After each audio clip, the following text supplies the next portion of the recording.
Our story begins as a resurrected tarnished with no renown, and yet it seems somewhat strange that we, as a supposedly unknown character, wake up in the chapel of anticipation. We fight the grafted scion, fall into the sea, and wash up in a cave.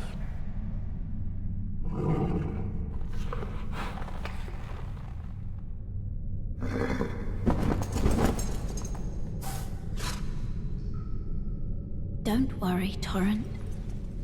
Fortune is on his side. We found him here, after all.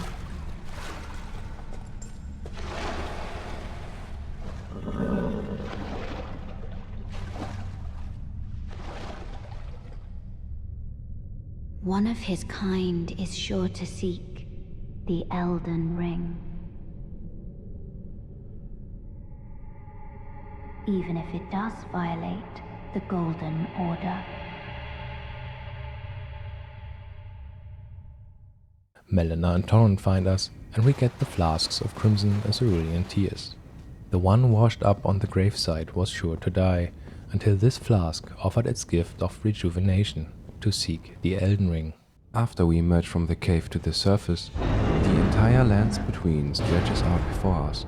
The Erdtree is clearly visible in the distance. Our task? Seek the Elden Ring.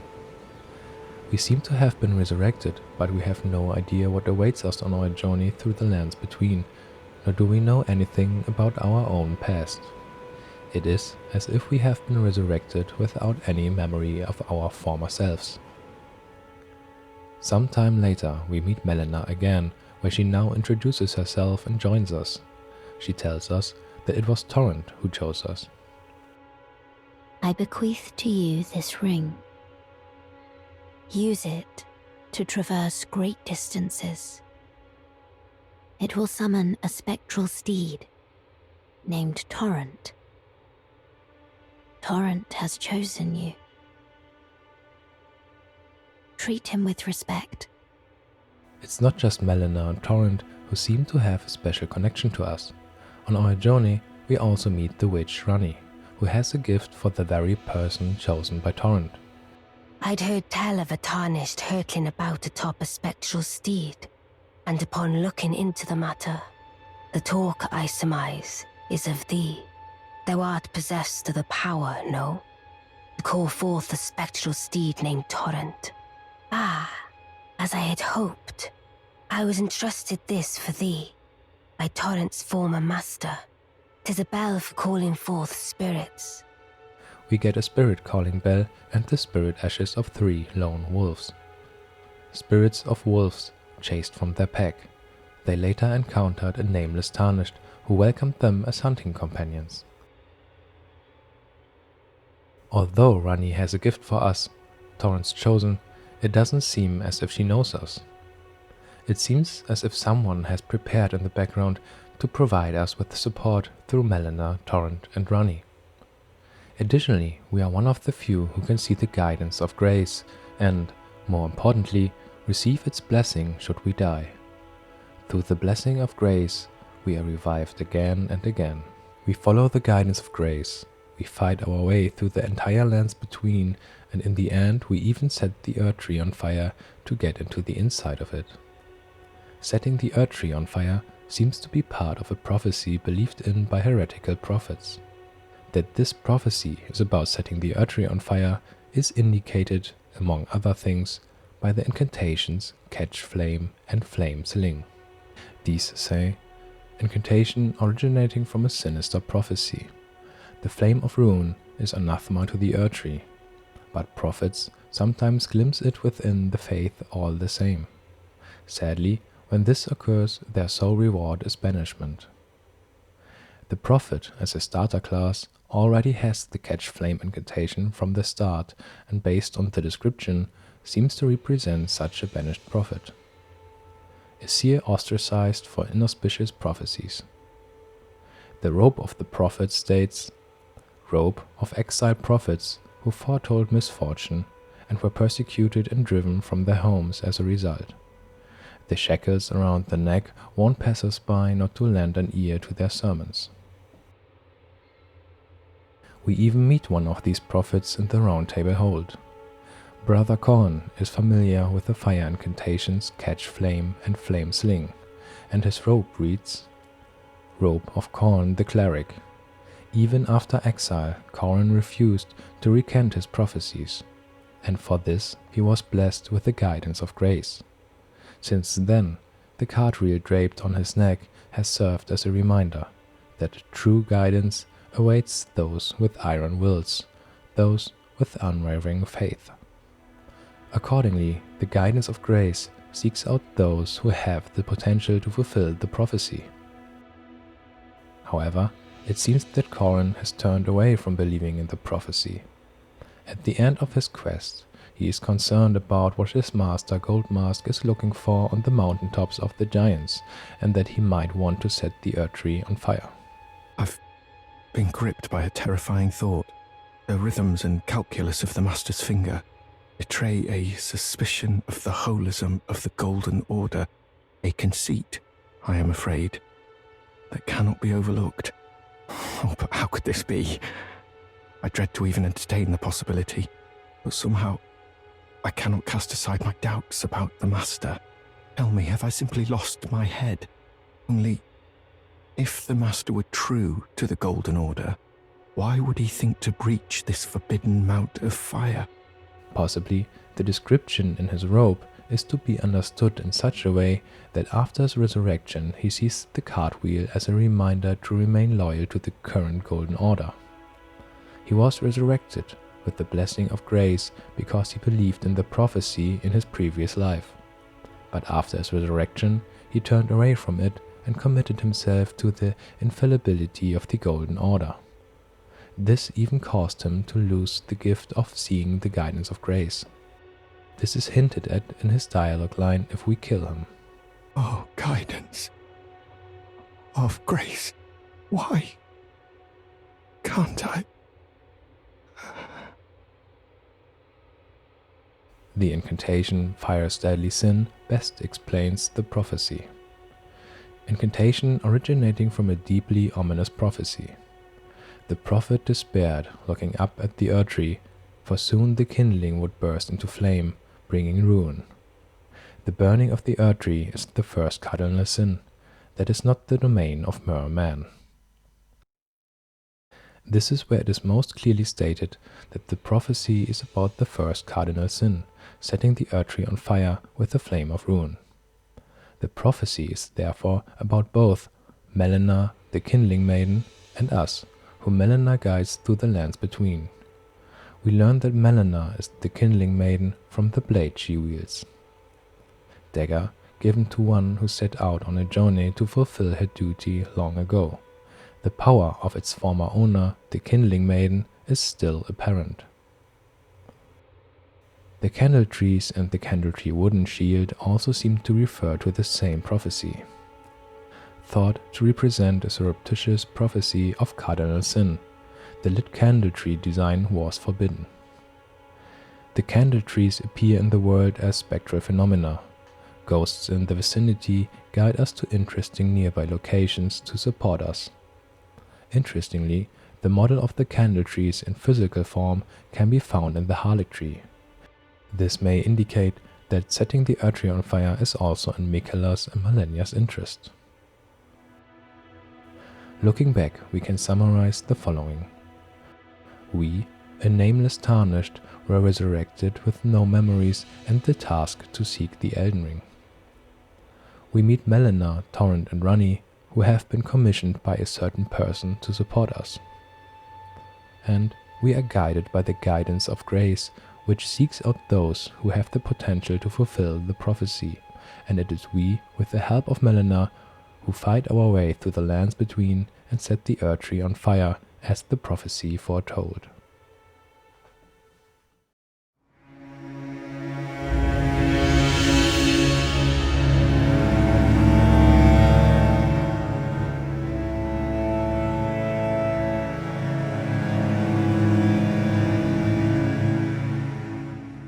In the last chapter, we realized that we, together with Melina, are those who fulfill the prophecy of setting the Erdtree on fire.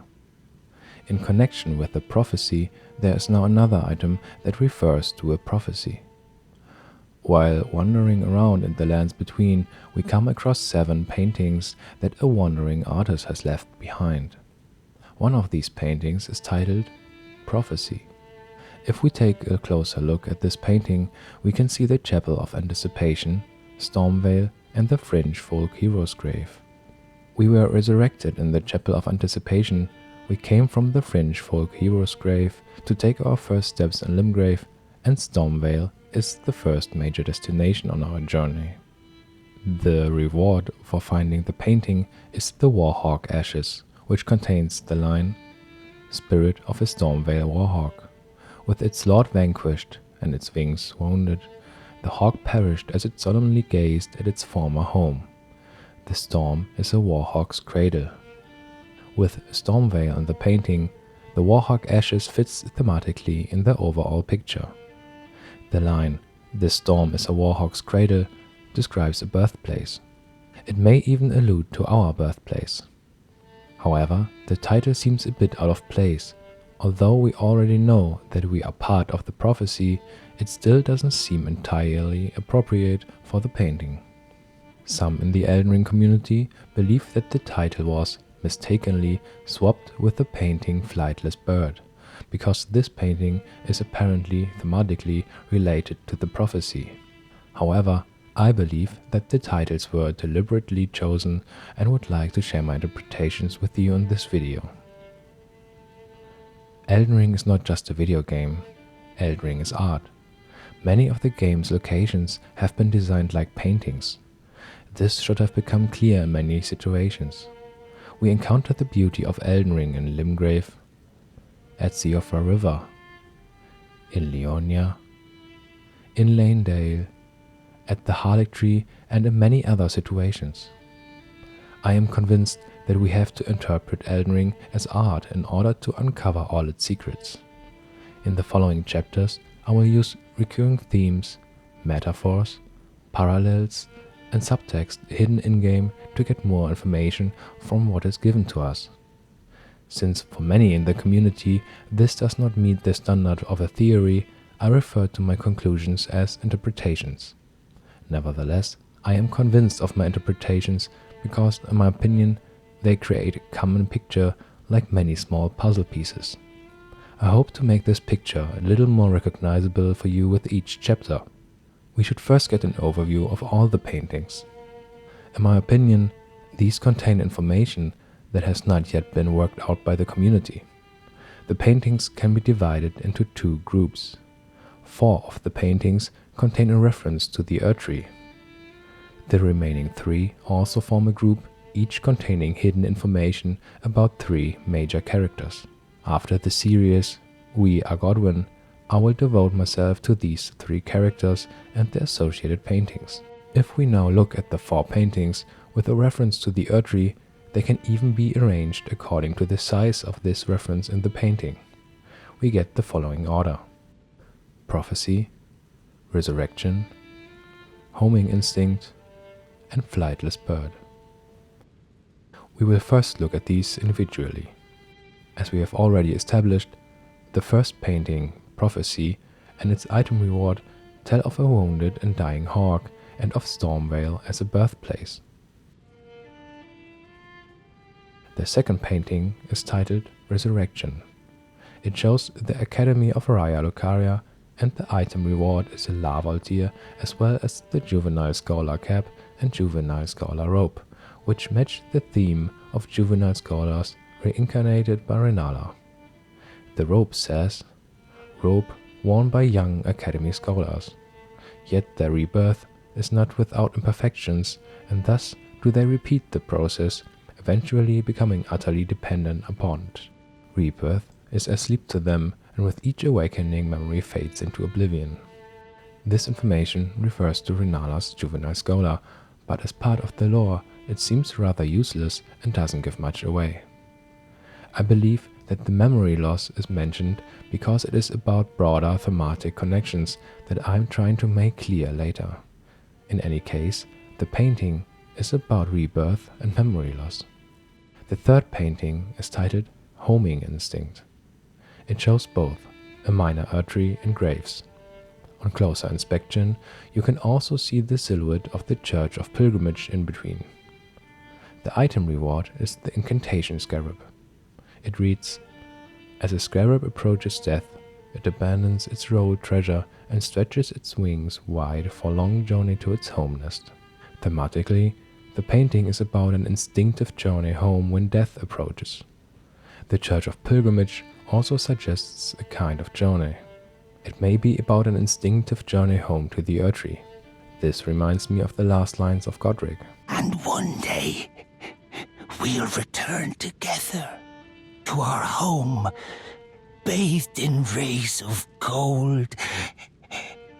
With the lines of Godric, the Pilgrimage Church, and the minor Erdtree, the painting could depict a journey to the Erdtree. On the other hand, however, it is also possible, starting from the graves in the foreground in Limgrave and the description of the Incantation Scarab, that the painting depicts a journey home to Limgrave at the approach of death. The last painting is titled Flightless Bird. In this painting, the Erdtree can be seen in front of a red sky. The item reward is the incantation Fire's Deadly Sin, which reads, "Incantation originating from a deeply ominous prophecy. The prophet despaired, looking up at the Erdtree, for soon the kindling would burst into flame, bringing ruin." The burning of the Erdtree is the first cardinal sin, that is not the domain of mere man. Thematically, this painting is obviously about burning the Erdtree and the prophecy that predicts it. Now let's look again at all four paintings with their themes in the corresponding order. Stormveil as a place of birth, rebirth without memory, instinctive journey home to the Erdtree, and fulfillment of the prophecy and burning of the Erdtree. The paintings always point with their topics to the next painting. In the first painting, a place of birth is discussed. The topic of resurrection of the second painting follows on directly from this. In the second painting, a related memory loss is discussed.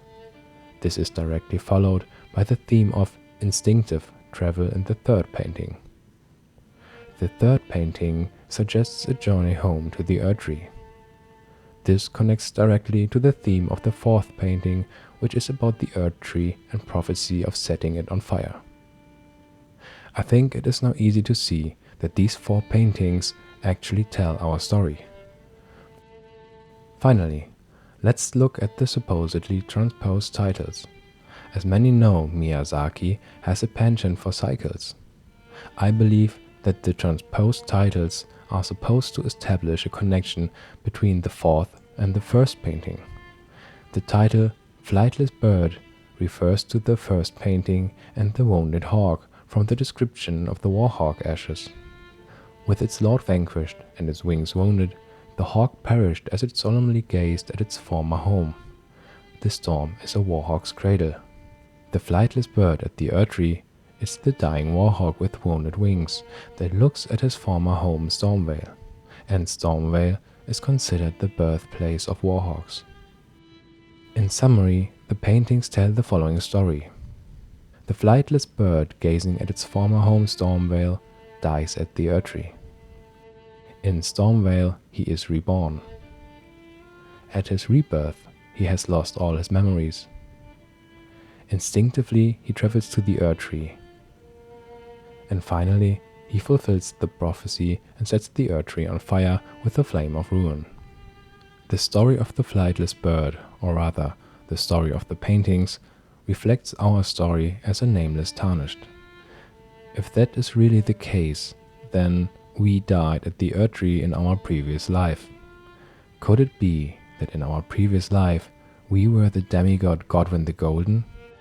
After all, the prophecy says, the burning of the Erdtree is the first cardinal sin that is not the domain of mere man.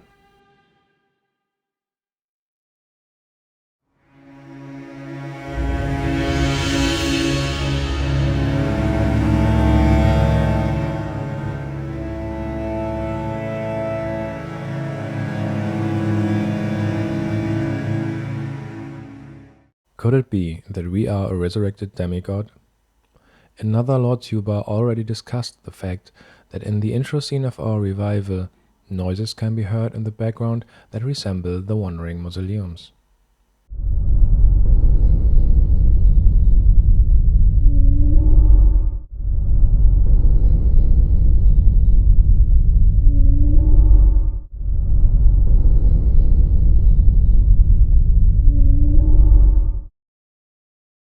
Let's take a look at the Wandering Mausoleums and the Mausoleum Knights.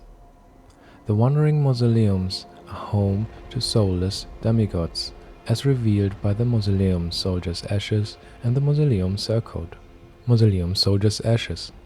The mausoleum is where the bodies of soulless demigods are lain to rest, and these soldiers followed their masters into death by severing their own heads from their bodies. Mausoleum Circode. Armor worn by headless soldiers who endlessly guard their wandering mausoleums. The surcoat depicts the mausoleum bell, which rings in constant mourning for the soulless demigods. Obviously, the demigods were alive and died in the past. The mausoleum knights and soldiers followed them into death. Godwyn was the first demigod to die, so the others only died after this event. The mausoleums have bells that ring continuously in mourning for the fallen demigods. Bells are associated mostly with calling spirits. For example, we have the spirit calling bell, the wraith calling bell, and also grave glove wards that point this out. Spirit calling bell. A bell capable of summoning various spirits from ashen remains. Wraith calling bell. Ring bell, using FP to summon prowling wraiths. Wraiths are said to be the vengeful spirits of those who died when cursed. Grave glove ward, each a soundless bell used to summon spirits. The spirit ash of Lutel, the Headless, tells us, spirit of a headless knight who leads the mausoleum soldiers. Lutel sacrificed her life so that in death she could continue to protect the soulless demigod until their revival, earning her the hero's honor of earthly burial. Together with the information from Lutel, we can assume that the mausoleum knights and soldiers are protecting the mausoleums because they are waiting for the resurrection of the demigods. The bells serve to summon the souls of the demigods. Most of the mausoleum soldiers and knights can be found in the nameless Eternal City, close to the corpse of Godwyn. Interestingly, some mausoleum knights have weapons surrounded by a golden flame, which builds up Deathblight when hit. Deathblight is associated primarily with Godwyn. Could it be that the mausoleum knights are also waiting for Godwyn to rise again? In Castle Soul, we encounter spirits who say the following: Lord Miquella, forgive me. Their son has not been swallowed. Our prayers were lacking. Your comrade remains soulless. I will never set my eyes upon it now, your divine harlotry. The other one says, O great sun, frigid sun of soul, surrender yourself to the eclipse.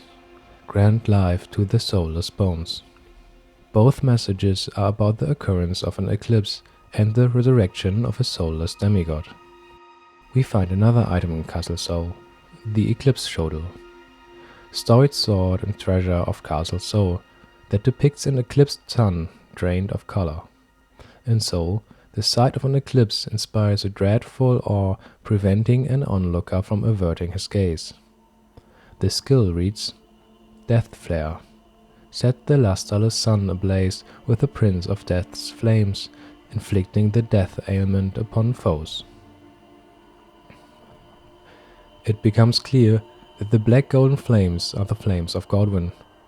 I think that the term drained of color can be roughly equated with the meaning soulless. This is most evident in the miniature doll of Ranni. The moment Ranni's spirit leaves the doll, it appears rather grey and, according to its description, is merely a shell. The smithing stones and the glove wards also contain the same clue. The ghost glowworts have a spirit around them and appear rather bluish. The grave glowworts, on the other hand, lack a spirit and also appear grey. The somber smithing stones, with the description drained of color, are also depicted more in black and white. Looking at all of them together, it becomes clear that the description drained of color means that there is no spirit or soul present.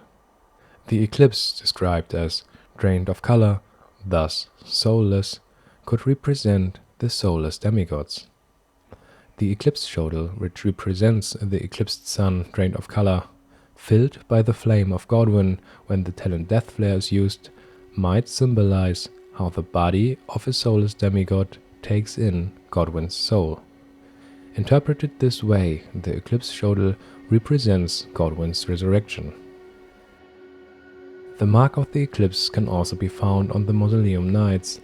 Apart from the fact that some of them carry the flame of Godwyn, they also bear the symbol of the eclipse on their cape and on their great shield. Furthermore, there is the Eclipse Crest Pita shield. Eclipse Crest Pita shield. The sun in eclipse is said to be the symbol of the wandering mausoleum where the soulless demigods slumber. The Eclipse Crest Great Shield reads, Metal Great Shield painted with the sun in eclipse, carried by the headless Mausoleum Knights. The eclipsed sun, drained of color, is the protective star of soulless demigods. It aids the Mausoleum Knights by keeping destined death at bay. In this case, the eclipsed sun, drained of color, alludes to a ritual that enables the Mausoleum Knights to protect the wandering mausoleums.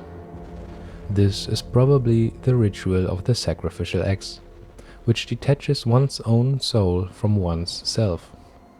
The fact that it is the ritual of the sacrificial axe is indicated by the wing ornaments on the backs of the Mausoleum Knights and the resulting connection to the death birds.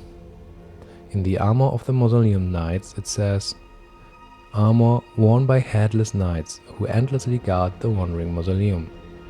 The wing-shaped ornaments on its back evoke the death bird, a self-inflicted curse that ties the spirits of these loyal knights to the land, having willingly beheaded themselves so that they may serve their masters in death. The sacrificial axe says, Hatchet used in ancient sacrificial rite. A death bird is depicted as a malevolent deity. The power of the rite yet lingers. A small amount of FP is restored upon slaying a foe. The still present power of the ritual is apparently the Mausoleum Knights and soldiers. The fact that FP is restored when killing an enemy can be interpreted as depriving the soul or spirit. According to the armor of the Mausoleum Knights, the souls are bound to the land. The skulls at the wandering mausoleums are probably those of the Mausoleum Knights and soldiers and contain their souls, which keep the mausoleum moving. The spectral beings without heads are therefore soulless beings, which have the eclipse as a symbol at the point where the head was severed. The cross-section at the neck in this case represents the eclipse and the ritual of the sacrificial axe. The soulless demigods in the mausoleums are also headless as a sign of being soulless. With the help of the ritual and the binding of the soul to the wandering mausoleums, the Mausoleum Knights apparently try to keep out destined death, the power of the Rune of Death. This is also described in the Eclipse Crest Great Shield. The eclipsed sun, drained of color, is the protective star of soulless demigods. It aids the Mausoleum Knights by keeping destined death at bay. Could it be that similar preparations have been made for us in the Chapel of Anticipation? Perhaps it was the abyss around the Chapel of Anticipation that stopped the power of the Rune of Death, in a similar way to the wandering mausoleums, which tried to keep it out by walking. There is even a bell in Stormveil that may have had the same function as those of the wandering mausoleums, to lead the soul of Godwyn to Stormveil. Let's summarize. The Mausoleum Knights protect soulless demigods from the power of the Rune of Death. The Mausoleum Knights await the resurrection of their masters. Some Mausoleum Knights used the flame of the Death Prince Godwyn and apparently have some kind of relationship with him. The symbol of the eclipse is closely linked to the Mausoleum Knights and Godwyn. And the eclipse shoulder might symbolize the resurrection of Godwyn.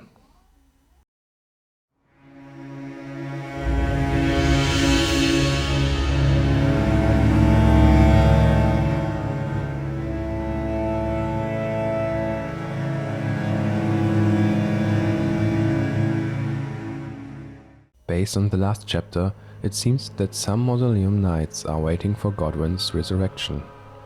The main task of the Mausoleum Knights is to protect the wandering mausoleums, which is why the Mausoleum Knights can usually be found among them. However, there's one Mausoleum Knight to whom this does not apply. A single Mausoleum Knight with a sword surrounded by the golden flame of Godwyn stands directly in front of the Black Knife Catacombs and gives the impression of guarding it. I think it's these little details that are sometimes crucial to understanding what's behind the story of Elden Ring. I think that we should draw important conclusions from these small details. In addition to the Mausoleum Knight, there is a Black Knife assassin inside of the Black Knife Catacombs. Since the Mausoleum Knight is guarding the catacombs, it seems as if they are even allied. On one side we have the Black Knife assassins who murdered Godwyn in the Night of the Black Knives, and on the other the Mausoleum Knights who are waiting for Godwyn's resurrection. How does this fit together, and what is the relationship between the Black Knife assassins and the Mausoleum Knights? It makes sense to start by looking at what happened in the Night of the Black Knives. Roger is the one who tells us the most about this event. It happened during the golden age of the Erd Tree, long before the shattering of the Elden Ring. Someone stole a fragment of the Rune of Death from Malekith, the Black Blade, and on a bitter night murdered Godwyn the Golden. That was the first recorded death of a demigod in all history, and it became the catalyst. Soon, the Elden Ring was smashed, and thus sprang forth the war known as the Shattering. I once wished to become a scholar, you see. I've spent many an hour scouring the archives for knowledge of that fateful plot. The world has grown crooked, and if you intend to put it to rights, you'd better understand what happened to make it this way. The Night of the Black Knives was probably the most significant event in the context of our story, as it also led to the shattering of the Elden Ring and the war, the Shattering. Roger goes on to say, You recall our conversation about the Night of the Black Knives, yes? They say the assassins who carried out the deed were scions of the Eternal City, a group entirely of women, arrayed in armor of silver under cloaks which fooled the eye. The knives they wielded, though, were imparted with the power of the Rune of Death through sinister rite. Please, I beg of you, lend me the knife print for a time. I'd love nothing more than to tease out its secrets. Though only a fragment, a very specific ritual had to be performed to impart the power of the Rune of Death. Traces of the one who performed the rite are sure to remain in the imprint.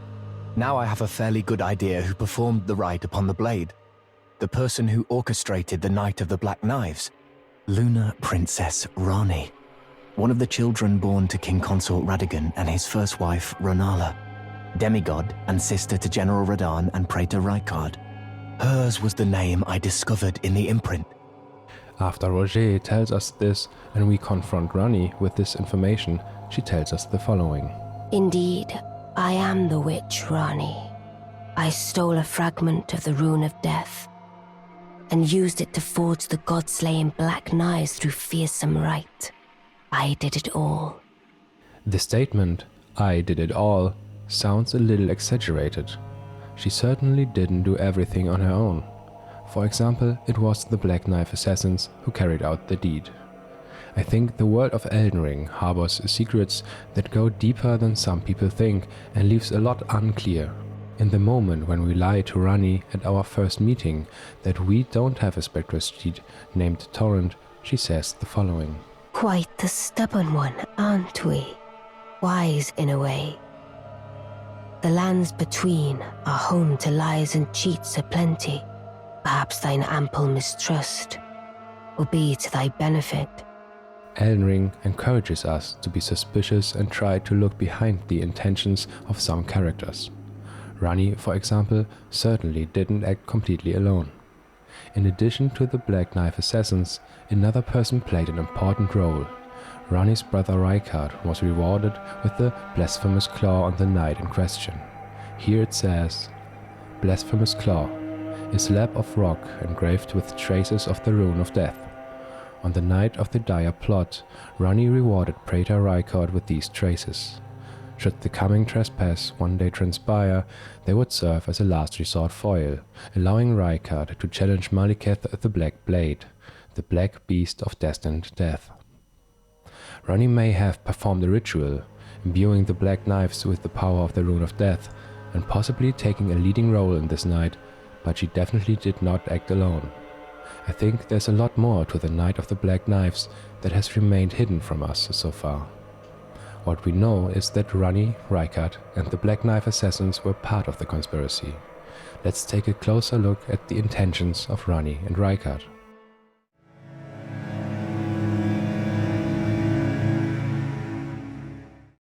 Ranni's motive becomes clear in the dialogue with her. She tells us the following about herself. I was once an Empyrean, of the demigods. Only I, Miquella, and Melania could claim that title. Each of us was chosen by our own two fingers, as a candidate to succeed Queen Marika, to become the new god of the coming age. But I would not acquiesce to the two fingers. I stole the Rune of Death, slew mine own Empyrean flesh, casting it away. I would not be controlled by that thing. The two fingers and I have been cursing each other ever since. As an Empyrean, she was to be Queen Marika's successor, and thus, arguably, the coming vessel of the Elden Ring. The incantation Elden Stars says, It is said that long ago the Greater Will sent a golden star bearing a beast into the lands between, which would later become the Elden Ring. So if the Elden Ring is the Elden Beast itself, then Marika is also the vessel of the Elden Beast, and Ranni should become her successor in this respect, the new vessel of the Elden Beast. The Fingerslayer blade says, the hidden treasure of the eternal city of Nokron, a blade said to have been born of a corpse. This blood-drenched fetish is proof of the high treason committed by the eternal city and symbolizes its downfall. Cannot be wielded by those without a fate, but is said to be able to harm the Greater Will and its vassals. Here, the two fingers are referred to as vassals of the Greater Will. The remembrance of the Elden Beast states, It was the vessel beast of the Greater Will and living incarnation of the concept of order. The Elden Beast is also considered a vassal of the Greater Will. As vassals of the Greater Will, the two fingers are apparently the ones who select a potential new vessel for the Elden Ring, and therefore the Elden Beast. They use their manipulative abilities and even the creation of shadowbound beasts to ensure that the Empyreans do not rebel. Ranni wanted to defy her given fate dictated by her two fingers and escape the influence of the Greater Will and his vassals. To do this, it was apparently necessary to free herself from her body. Does it have to do with how demigods or Empyreans are created? Does it have to do with the properties of their bodies? In any case, we know that it is necessary to free one's self from one's body in order to escape the influence of the Greater Will. As Ranni said, I stole the Rune of Death, slew mine own Empyrean flesh, casting it away. I would not be controlled by that thing. Most people probably think that the term, that thing, refers to the two fingers. However, I rather like the idea that she is alluding to the Elden Beast for whom she should serve as a new vessel. Both ideas are conceivable in my opinion. Ranni's brother Rykard apparently also had little regard for the Erdtree and the Greater Will. As allies in the Night of the Black Knives, Rykard and Ranni will have had similar motives, to resist the influence of the Greater Will and oppose it. This tendency became even stronger after he allowed himself to be devoured by the serpent. Not only his later title, Lord of Blasphemy indicates his dislike for the greater will. In Taker's cameo, which depicts him in the time before being devoured by the serpent, it says, "When Rykard turned to heresy, taking by force became the rule. The gods themselves were no different after all." The Remembrance of the Blasphemous also states, "Rykard took the form of a giant serpent, that he might devour, grow, and live eternally. I understand the road of blasphemy is long and perilous. One cannot walk it unprepared to sin."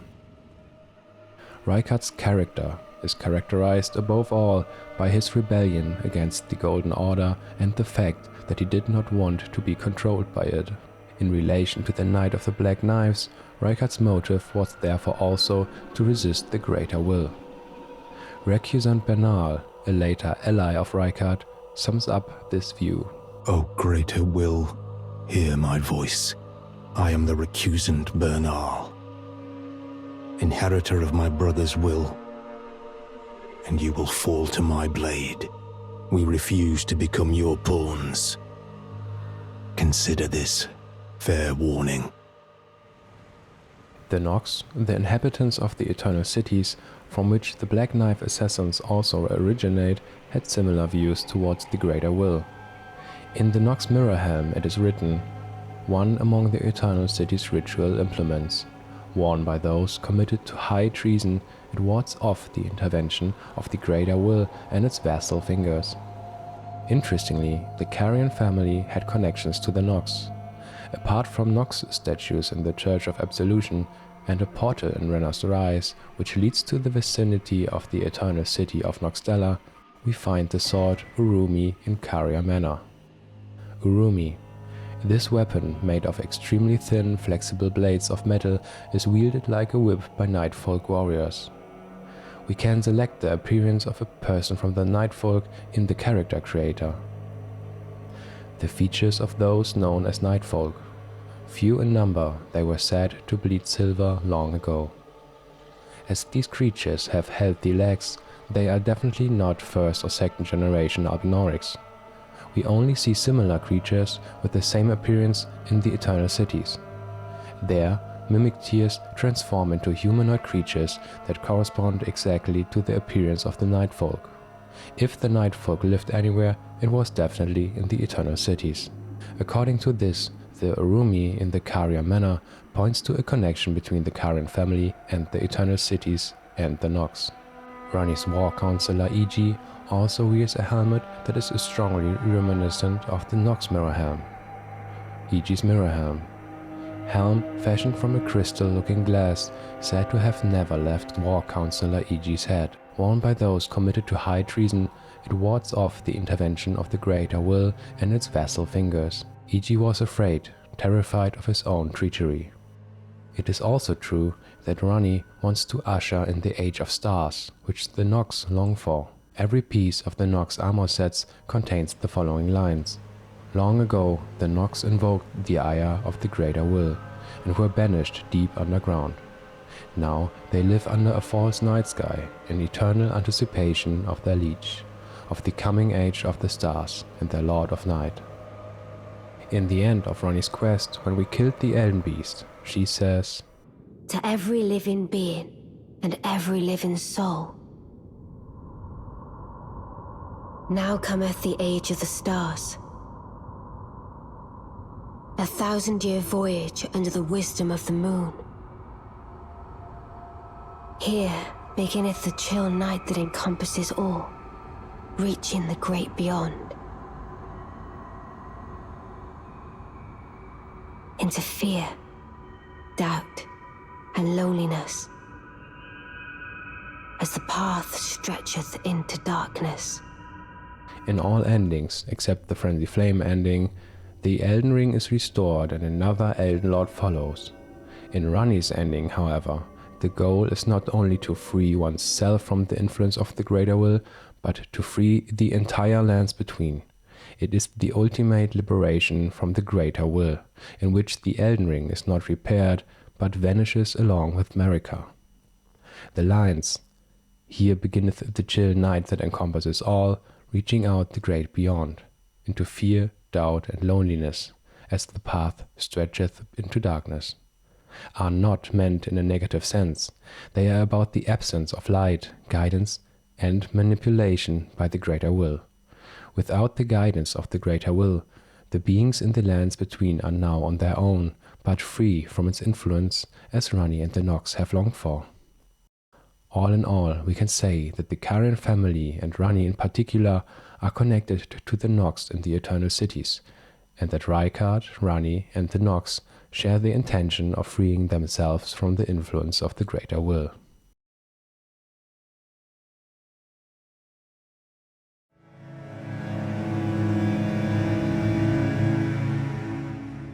We know from Roger that the Black Knife assassins come from the Eternal Cities. The item description of the Black Knife armor states, "The assassins that carried out the deeds of the Night of the Black Knives were all women, and rumored to be Numen who had close ties with Marika herself."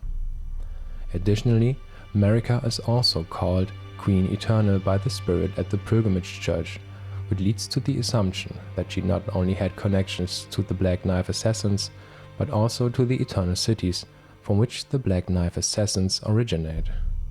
Marika's escarseal could also indicate a connection to the Eternal Cities, as it can be found at a waterfall on the edge of the Eternal City Nokron. Marika therefore has some kind of relationship with the Black Knife assassins and the Nox. There is now another person who has a connection to Marika and the Black Knife assassins, Melina. Melina was born at the foot of the Erdtree and was given a task by her mother. I was born at the foot of the Erdtree, where Mother gave me my purpose. This information suggests that Melina is a daughter of Marika. In relation to the Black Knife assassins, Melina's fighting style is very similar to the movements of the Black Knife assassins. Melina's blade is also very similar to the Black Knives, and they even share the same skill animation. These characteristics indicate some connection to the Black Knife assassins.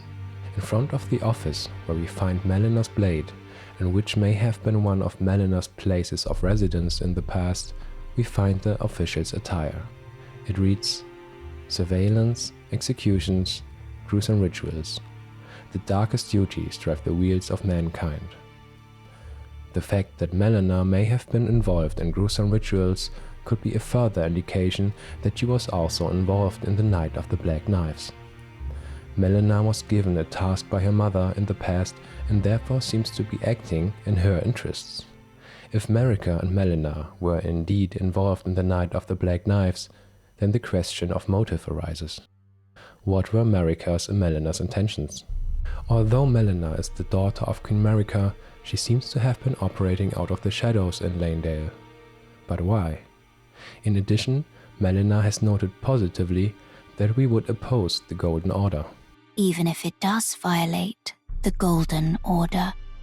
The fact that Melina acted out of secrecy in Lanedale and was looking for someone like us to oppose the Golden Order could indicate that she had already conspired against the Golden Order in the past. In the first chapter, we also established that the guidance of grace is given to those who have the potential to set the Erdtree on fire and thus resist the Golden Order. The moment we tell Enya about our plan to set the Erdtree on fire, we get the following reaction. Heavens forbid. That is not the domain of mere men. The burning of the Erdtree is the first cardinal sin. And you say you seek the power of the Rune of Death too? The Rune of Death goes by two names. The other is Destined Death, the forbidden shadow plucked from the Golden Order upon its creation. Unleashing the rune now would be unthinkable. The fingers would never permit it. Nor would the greater will. Since the guidance of grace supports those who have the potential to set the Erdtree on fire, neither the two fingers nor the greater will are behind the guidance of grace. There are many details that suggest that it is Marika who is behind the guidance of grace. For example, Fire Knight Queeline implores Marika to grant him her blessing of grace. Queen Marika, I implore thee, bestow thy grace. There are even little references, like the rune arc in Fortified Manor, that can be associated with Marika, and at the same spot in Round Table Hold, we find the golden shadow of grace. Since it is Marika who is behind the guidance of grace and who wants to burn the Erdtree, she obviously opposes the Two Fingers, the Golden Order, and the Greater Will. That she shattered the Elden Ring should be proof enough of this. Anya is telling us. Queen Marika is the vessel of the Elden Ring, carrier of its vision. A god in truth. But after the Elden Ring's shattering, she was imprisoned in the Erdtree, a grim punishment for shattering the Order. Despite her godhood, the fingers speak. Marika's trespass demanded a heavy sentence. But even in shackles, she remains a god and the vision's vessel. In the Round Table Hold, two factions are actually facing each other. On the one hand, we have Marika, who is acting against the Two Fingers, the Golden Order, and the Greater Will. This is hinted at by the fact that she is the one behind the guidance of grace, which supports those who have the potential to fulfill the prophecy of setting the Erdtree on fire. She also shattered the Elden Ring and inflicted a wound on the Elden Beast. Furthermore, Melina acts in the interests of Marika and supports us in setting the Erdtree on fire. Melina positively noted that we would even violate the Golden Order. On the other hand, we have the Greater Will and its vassals, which include the Two Fingers and the Elden Beast. If you pay attention to the wording of the Two Fingers, they actually do not want us to replace the Golden Order, but to restore it.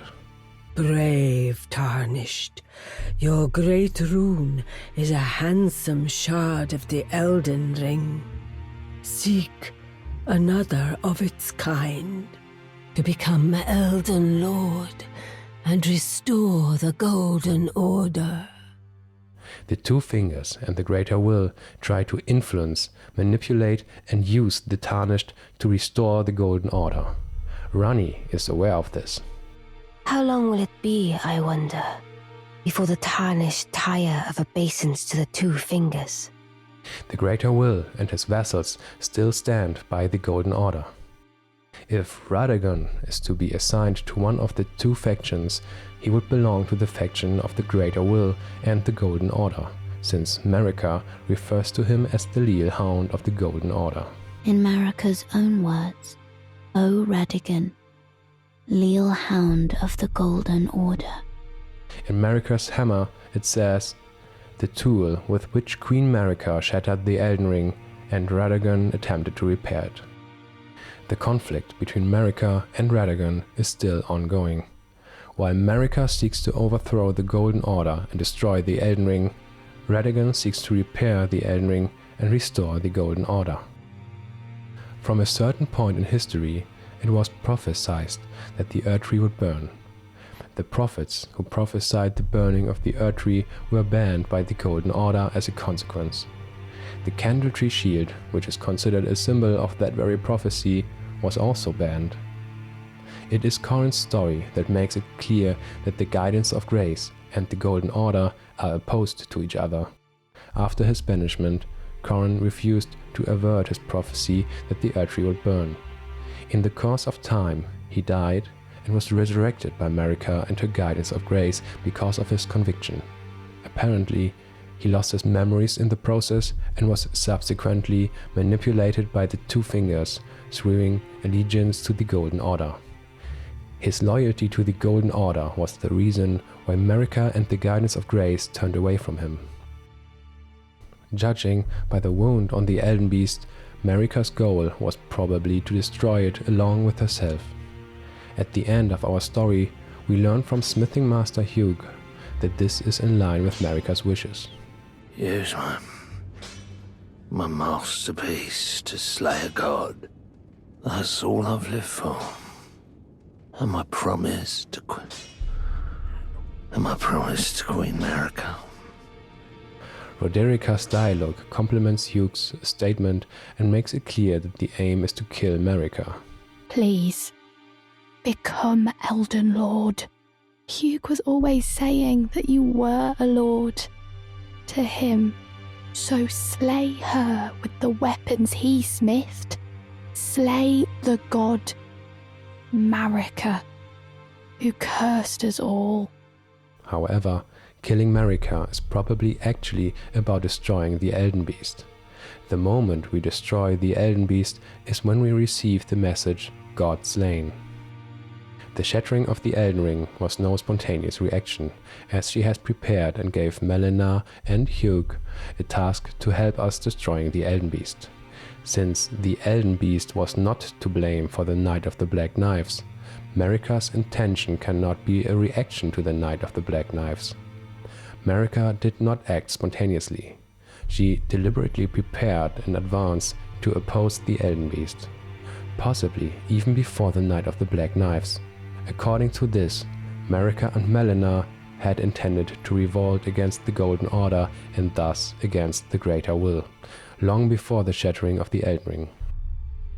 Marika and Melina had similar intentions to Ranni, Rykard and the Nox. Could Marika and Melina really have been involved in the Night of the Black Knives together with Ranni, Rykard and the Nox?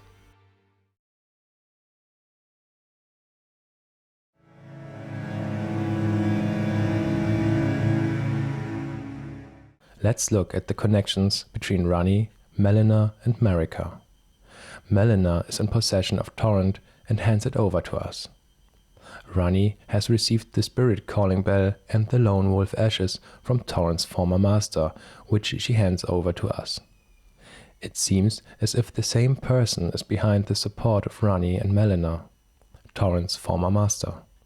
Since Melina is acting in Marika's interest and has a close connection to her, we can assume that it is none other than Marika herself. The Lone Wolf Ashes, together with the statue in Farm Azula and Maliketh as Marika's shadowbound beast, could also indicate that it is Marika from whom we received the Spirit Calling Bell and the Lone Wolf Ashes. Marika is the one who made the preparations to support us through Ranni, Melina, Torrent and Hugh. The cooperation between Ranni and Marika only makes sense if the Night of the Black Knives was in Marika's interest. It must be Marika who is behind the Night of the Black Knives. Marika and Ranni both share connections to the Nox. Marika is opposing the Golden Order and wants to kill the Elden Beast. Ranni wants to free herself and the entire lands between from the influence of the Greater Will and usher in the Age of Stars. I would even go so far as to say that they had the same goal, the Age of Stars, liberation from the influence of the Greater Will. And this is the reason why Ranni holds Marika's head so unusually carefully, because Marika and Ranni were both working towards the same goal. Let us turn back to the events of the Night of the Black Knives. Ranni has given Rykard a task regarding the Night of the Black Knives and imbued the Black Knives with the power of the Rune of Death. The Black Knife assassins murdered Godwyn. Marika has connections to the Nox, the Black Knife assassins, and later entrusts the Spirit Calling Bell and Lone Wolf Ashes to Ranni. In addition, Marika and Ranni are united by their intention to overthrow the Golden Order. All of this points to Marika being involved in the Night of the Black Knives and apparently being the one ultimately behind it. Melina also seems to have some kind of connection to the Black Knife assassins. Here, too, we can assume that Marika is the one instructing Melina. They all share the same intention of opposing the Golden Order and thus the Greater Will.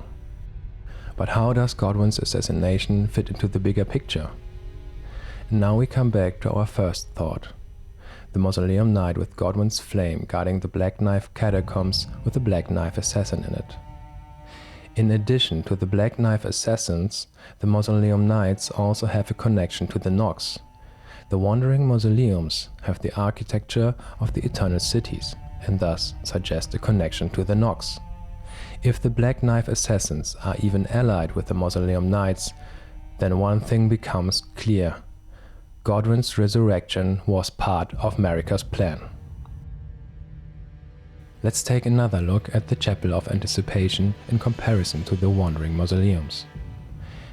The Wandering Mausoleums have a bell to summon the soul of the fallen demigod. In Stormveil, there is a bell in the church tower that may have had the same function, to summon the soul of Godwyn. The Wandering Mausoleums are constantly on the move to keep themselves off the ground and thus away from the power of the Rune of Death. The Chapel of Anticipation has no connection to the mainland, only a great abyss around it, which could also be a protection against the power of the Rune of Death. The Wandering Mausoleums are protected by the headless Mausoleum Knights. By comparison, the entrance to the Chapel of Anticipation at the Four Belfries is guarded by headless trolls. To free Godwyn from the influence of the Greater Will by freeing him from his body was part of Marika's plan, as well as his resurrection in the Chapel of Anticipation. Marika cared for Godwyn.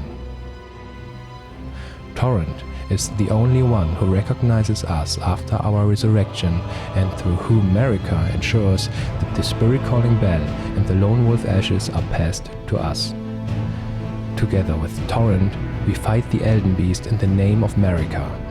The Age of Stars ending is the one that Marika and Ranni long for, because in this ending, Marika is freed from her curse as a vessel and the entire Lands Between is freed from the influence of the Greater Will. The prophecy is ultimately about Godwyn, who is to be resurrected in the Chapel of Anticipation and who opposes the Golden Order.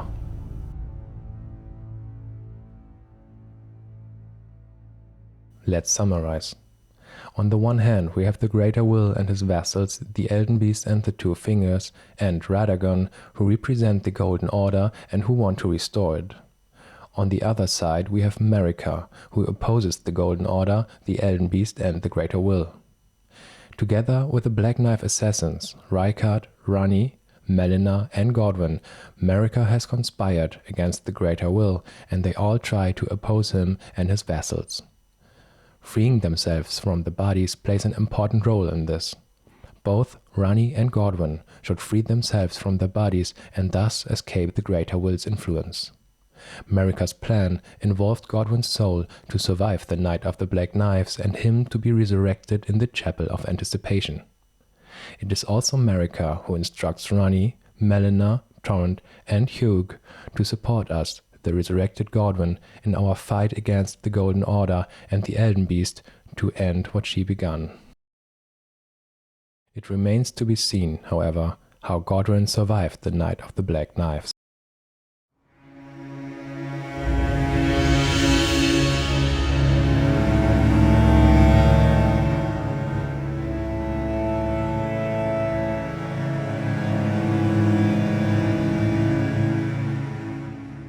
In the last chapter, we realized that we are probably none other than Godwyn himself. Marika, together with Ranni, Melina, Rykard and the Black Knife assassins, planned the Night of the Black Knives to free Godwyn from his body and thus from the influence of the Greater Will. According to the prophecy, Godwyn is to be resurrected in the Chapel of Anticipation and oppose the Golden Order. I would also like to add that Miyazaki often uses keywords to suggest that a connection exists. In this case, the keyword anticipation is used both in the description of the Nox armor, where it is stated they wait for eternal anticipation for their liege, and in the name of the Chapel of Anticipation. However, everyone assumes that Godwyn is dead. But if the prophecy is true, how did Godwyn survive? After all, the curse mark of death says, "This curse mark was carved at the moment of death of the first demigod, and should have taken the shape of a circle." However, 2 demigods perished at the same time, breaking the curse mark into 2 half-wheels. Ranni was the first of the demigods whose flesh perished, while the Prince of Death perished in soul alone. To find out how Godwyn was able to survive this night, we should look at who Godwyn was. Let's go back in time to the age of the Erd Tree. Godwyn is the son of Queen Marika and Elden Lord Godfrey. The practices of the Dragon Communion were widespread among the armed forces of the Erd Tree. There are still banners with the symbol of a dragon and armor of knights which were later banned from the royal capital. The banished knights apparently partake in Dragon Communion and probably have done so in the past. On the one hand, we find the Dragon Communion seal with one of the banished knights, and on the other hand, the banished knights use Dragon Communion incantations. Nowadays, they are banned from the royal capital, but back then, they were forces of the Erd Tree. The practices of the Dragon Communion include the consumption of the hearts of defeated dragons in order to absorb their powers. In the Dragon Heart it says, "Dragon heart seized by a dragon tracker. Riddled with gravelstone, this grotesque organ continues to beat vivaciously. An offering used in the Dragon Communion. Consume a dragon's heart at the altar to make its power yours. While a terrible and savage-looking thing, the heart has a peculiar beauty to it." It is quite conceivable that the consumption of the heart symbolizes the absorption of the dragon's soul. In many of these, the consumption of the heart may even enable the eater to transform into a dragon for a time and gain dragon-like abilities. As stated in many of the Dragon Communion incantations, one of the incantations of Dragon Communion transforms caster into a dragon. In the age of the Erd Tree, the royal capital Leyndale was attacked by the ancient dragon Grandsax. In the malformed dragon helm it says, "A malformed golden helm, adorned with various dragon imagery and worn by the misshapen tree sentinels." After the great ancient dragon Grandsax attacked, the sentinels had an epiphany. The only way to truly protect the Erd Tree was to become dragons themselves. The huge ancient dragon Grandsax attacked the royal capital of Leyndale for reasons unknown, but fortunately, the royal capital's forces were able to repel him. The malformed dragon helm is depicted with a dragon. Interestingly, it has long hair, scales, and a tail fin. The tail fin is quite unusual in Elden Ring itself, but in general, dragons are most often associated with water in literature. Godwyn was already alive at that time, and the only place in the lands between where we see a tail fin as depicted on the helm is on the body of Godwyn. This makes me suspect that Godwyn himself apparently also partook in Dragon Communion. As a result, Godwyn had acquired the powers of dragon and was even able to transform into a dragon at times.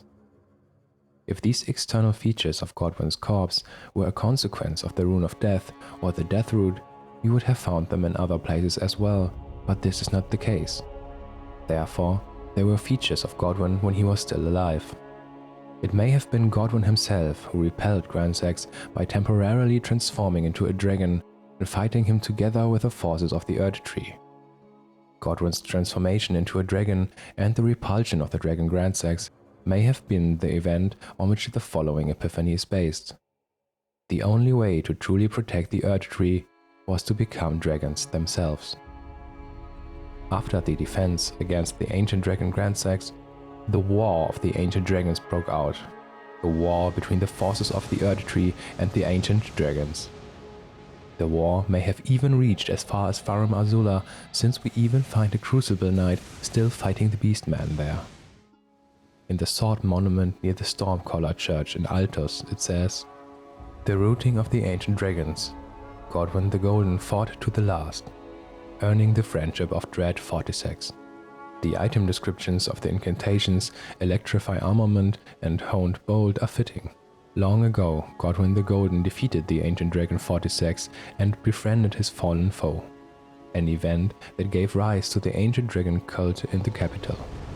Godwyn fought fiercely in the War of the Ancient Dragons and defeated the ancient dragon Fortissax. After that, Godwyn took in Fortissax's soul, and the two became friends and lived in symbiosis with each other in the further course of history. After Godwyn had taken in the soul of Fortissax and carried him as a friend within him, he also founded the Dragon Cult.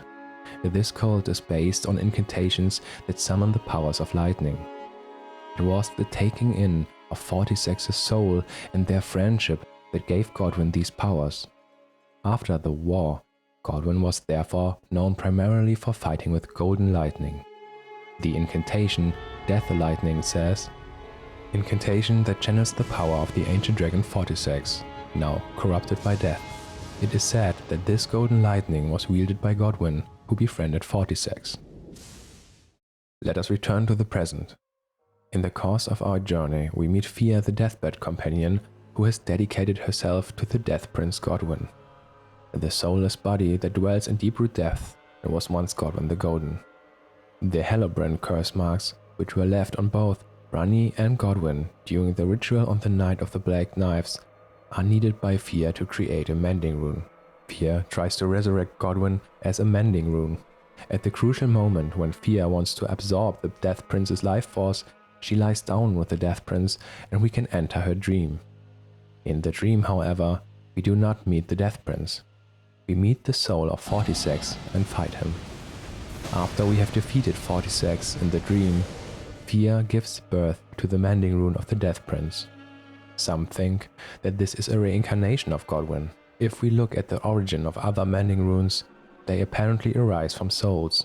Goldmask's mending rune of Perfect Order can be found on his corpse and seems to embody his views. We find the same scenario with the Dung Eater. After we have given the Dung Eater enough seed beds, he dies and leaves behind the mending rune of the Fell Curse, which also embodies the views and principles of the Dung Eater. With the mending rune of the Death Prince, Fia tries to grant the Death Prince new life, but it is Fortissax and herself who give their lives in the process. The mending rune of the Death Prince most closely embodies the views and principles of Fia, who wants to see those who live in death as an accepted part of the world. I believe that it is a fallacy that the mending rune of the Death Prince is actually a reincarnation of Godwyn. Miyazaki deceives the player just as every other character in the story is deceived. This is precisely what makes the game so brilliantly immersive. Fia's mending rune is called the mending rune of the Death Prince because it was not known what was going on inside Godwyn. Inside Godwyn, it was the soul of Fortissax that was desperately fighting against the power of the Rune of Death, as it says in the Remembrance of Fortissax. Remembrance of the Lich Dragon. After Godwyn the Golden became the Prince of Death, the ancient dragon fought long and hard against the death within its companion. Alas, victory was never achieved, and its only reward was corruption. Fortissax fought long and hard against the power of the Rune of Death within the body of Godwyn's corpse. Fortissax's great resilience enabled him to defy death for the entire time he spent inside the Death Prince. I think Fortissax agreed to fight against the power of the Rune of Death to allow Godwyn's soul to escape and was also part of Marika's plan for the Night of the Black Knives. With Fortissax's help, Marika and Godwyn tried to trick the ritual and override the death of Godwyn's soul. It is in the nature of dragons to sacrifice themselves for their lord. After all, the Drake talismans say, "The ancient dragons who ruled in the prehistoric era before the Earth Tree would protect their lord as a wall of living rock," and so it is that the shape of the dragon has become symbolic of all manner of protections.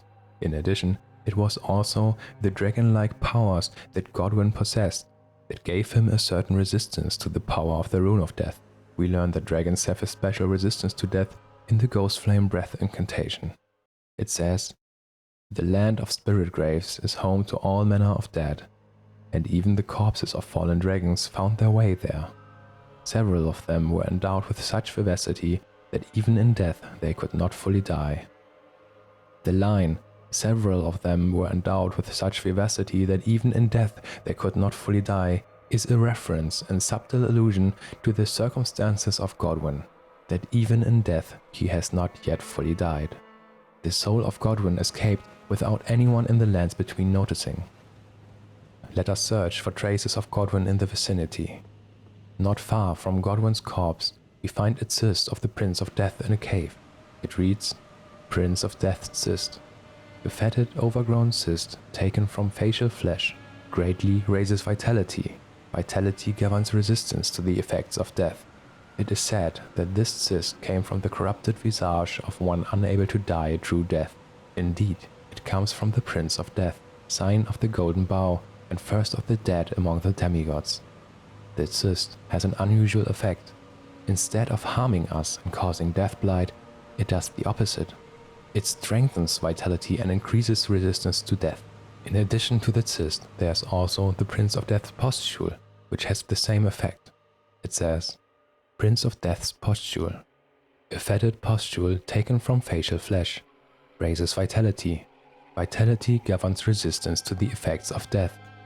It is said that this pustule came from the visage of the Prince of Death, he who used to be called Godwyn, as first dead of the demigods. It's said he's buried deep under the capital at the Erdtree's roots. Not only does it have the strange effect of increasing vitality and thus resistance to death, it is unusually far removed from Godwyn's corpse. The cyst and the pustule are said to come directly from the face of the Death Prince. These cannot be the usual deathroot that appears and grow everywhere in the lands between. Deathroot looks completely different. The deathroot is completely black and has pale eyes, while the pustule and the cyst have golden hair and golden eyes. Also, not far from here, we come across a finger reader crone.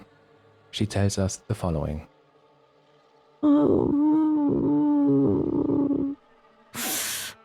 Oh, Lord Godwyn, such cruelty, such humiliation.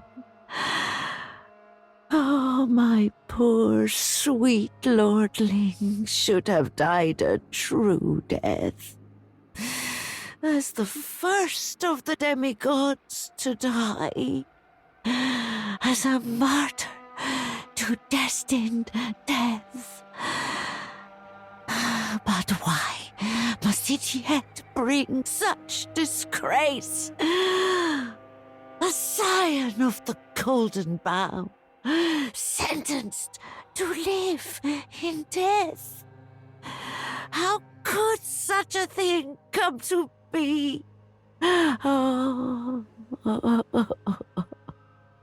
Obviously, the cruel act she's talking about is the Night of the Black Knives and the cruel ritual with which Melina and the Black Knife assassins, together with Godwyn, tried to free him from his body.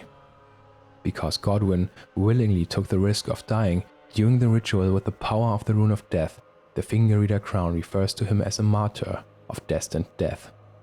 Furthermore, she says that he did not suffer a true death. Instead, he is now said to be one of those who live in death. What does all of this mean? Additionally, in the moment D, Beholder of Death, kills Sophia, he says, "This is what's become of your precious witch. Naught but expired meat and bone. This is a proper death, O Prince. Look at this rotten whore. No more children can be got from this useless flesh. Behold, your mother is dead."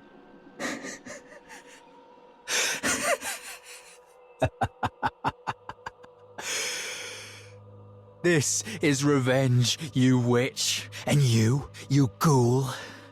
This is the wrath of D. D refers to Godwyn as a ghoul here. Could this be an allusion to the real circumstances of Godwyn's death? We know that Godwyn did not die a true death.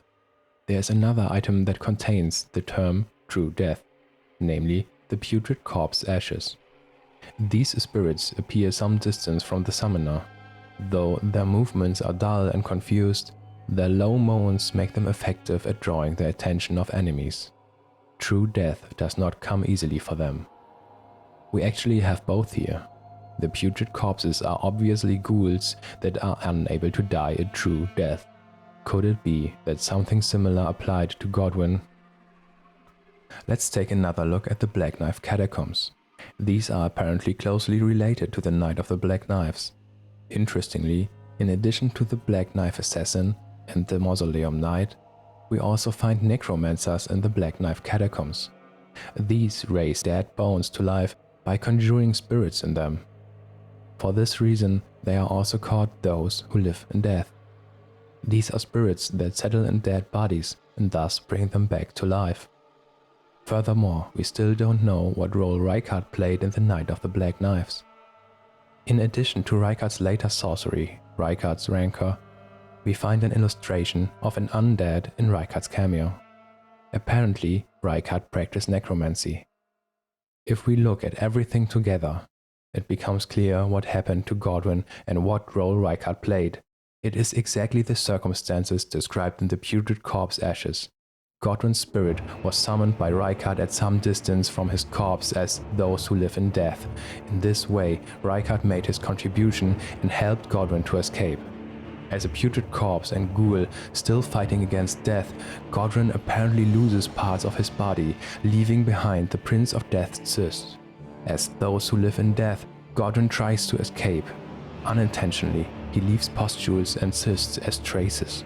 The finger reader crone laments Godwyn because he has escaped her influence, as she was also the wet nurse of Godwyn. As the finger reader crone, she is on the side of Radagon, the two fingers and the greater will. The true nature of the finger reader crones comes to light when they are attacked.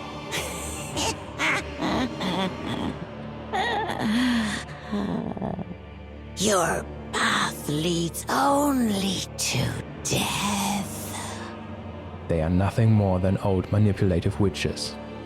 Godwyn was able to escape as those who live in death, as a ghoul that loses pustules and cysts because he's rotting and fighting against death. The pustules and cysts still contain the vitality of Godwyn, which has fought against death and for this reason has just that effect. In the immediate vicinity of Godwyn's corpse, we find the Prince of Death's cyst, where Godwyn apparently rose as a ghoul as one of those who live in death. The closest place where we find other pustules and cysts is directly above Deeproot Depth in front of Leyndell. There we find Deathblight crabs with exactly these pustules and cysts. Apparently, Godwyn also lost some here. The next ones we find in Eastern Leonia. There we also encounter Deathblight crabs with the same characteristics. Finally, we end up in Stormveil, where the Prince of Death's pustule is located. These are traces of Godwyn as he fights against death and makes his way to Stormveil until his spirit finally reaches the Chapel of Anticipation. This becomes even clearer when you look at the locations on the map. Finally reaching the Chapel of Anticipation, however, Godwyn falls into a deep sleep in his new body and remains there until, after what seems like an eternity, we actually awaken.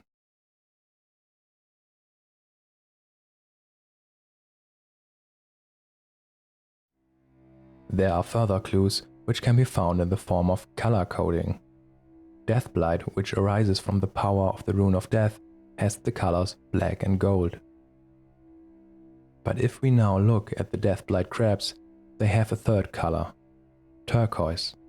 Even their Deathblight mist is not gold as usual, but turquoise. Quite unusual. There is a mystery behind this as well. This color combination is not only found on the Deathblight crabs, it can also be found on the Deathblight basilisks. What both creatures have in common is that they apparently have a resistance to death and can live with it despite their infestation. If you look very closely at the rejuvenating boluses, you will even find the color turquoise hidden in them. The rejuvenating boluses heal you of Deathblight infestation. If you look at the context in which the color combination of gold, black and turquoise occurs, you will see that it is always associated with resisting death. The basilisks continue to live despite the Deathblight inside them. The crabs with Godwyn's pustules, which also increase resistance to death, also live despite their infestation. The rejuvenating boluses even heal you from it. After awakening in the Chapel of Anticipation, we were pushed into the sea by the grafted scion and stranded in a cave.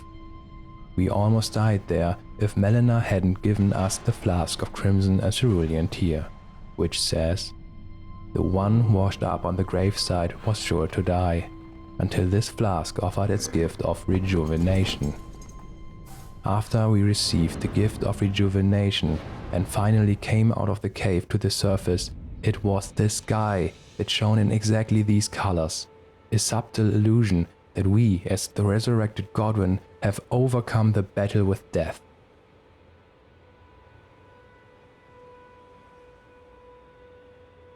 The game has even more hidden references to the true events of the Night of the Black Knives. Above Deep-Root Depth, in the outer area of Lane Dale, there is a place where followers of Godwyn the Death Prince can be found. We recognize that these are followers of Godwyn because the Omen uses the death sorcery Fear's Mist. Similar to Fear, all followers present here wear a hood as a symbol. This area was designed with Godwyn in mind and contains hidden references to the true events of the Night of the Black Knives.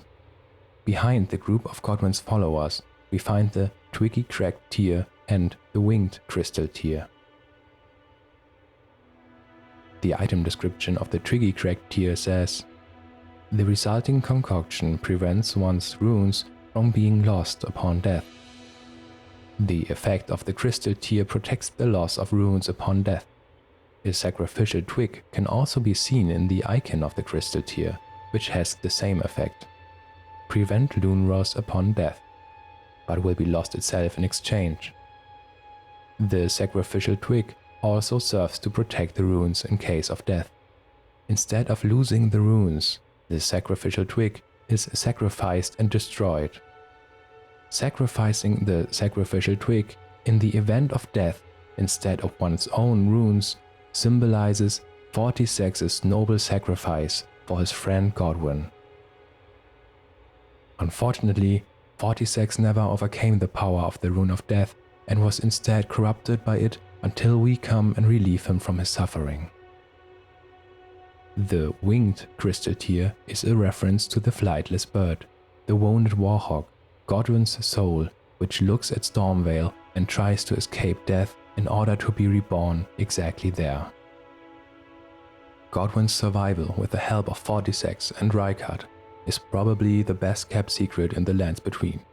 No one will ever know about Fortissax's noble sacrifice for his companion Godwyn.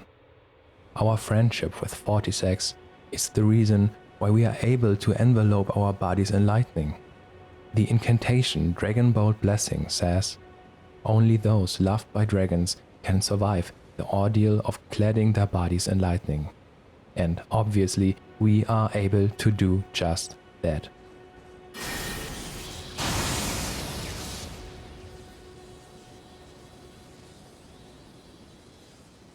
The Finger Reader Crone in Deep-Root Depth is apparently aware that Godwyn escaped, as those who live in death.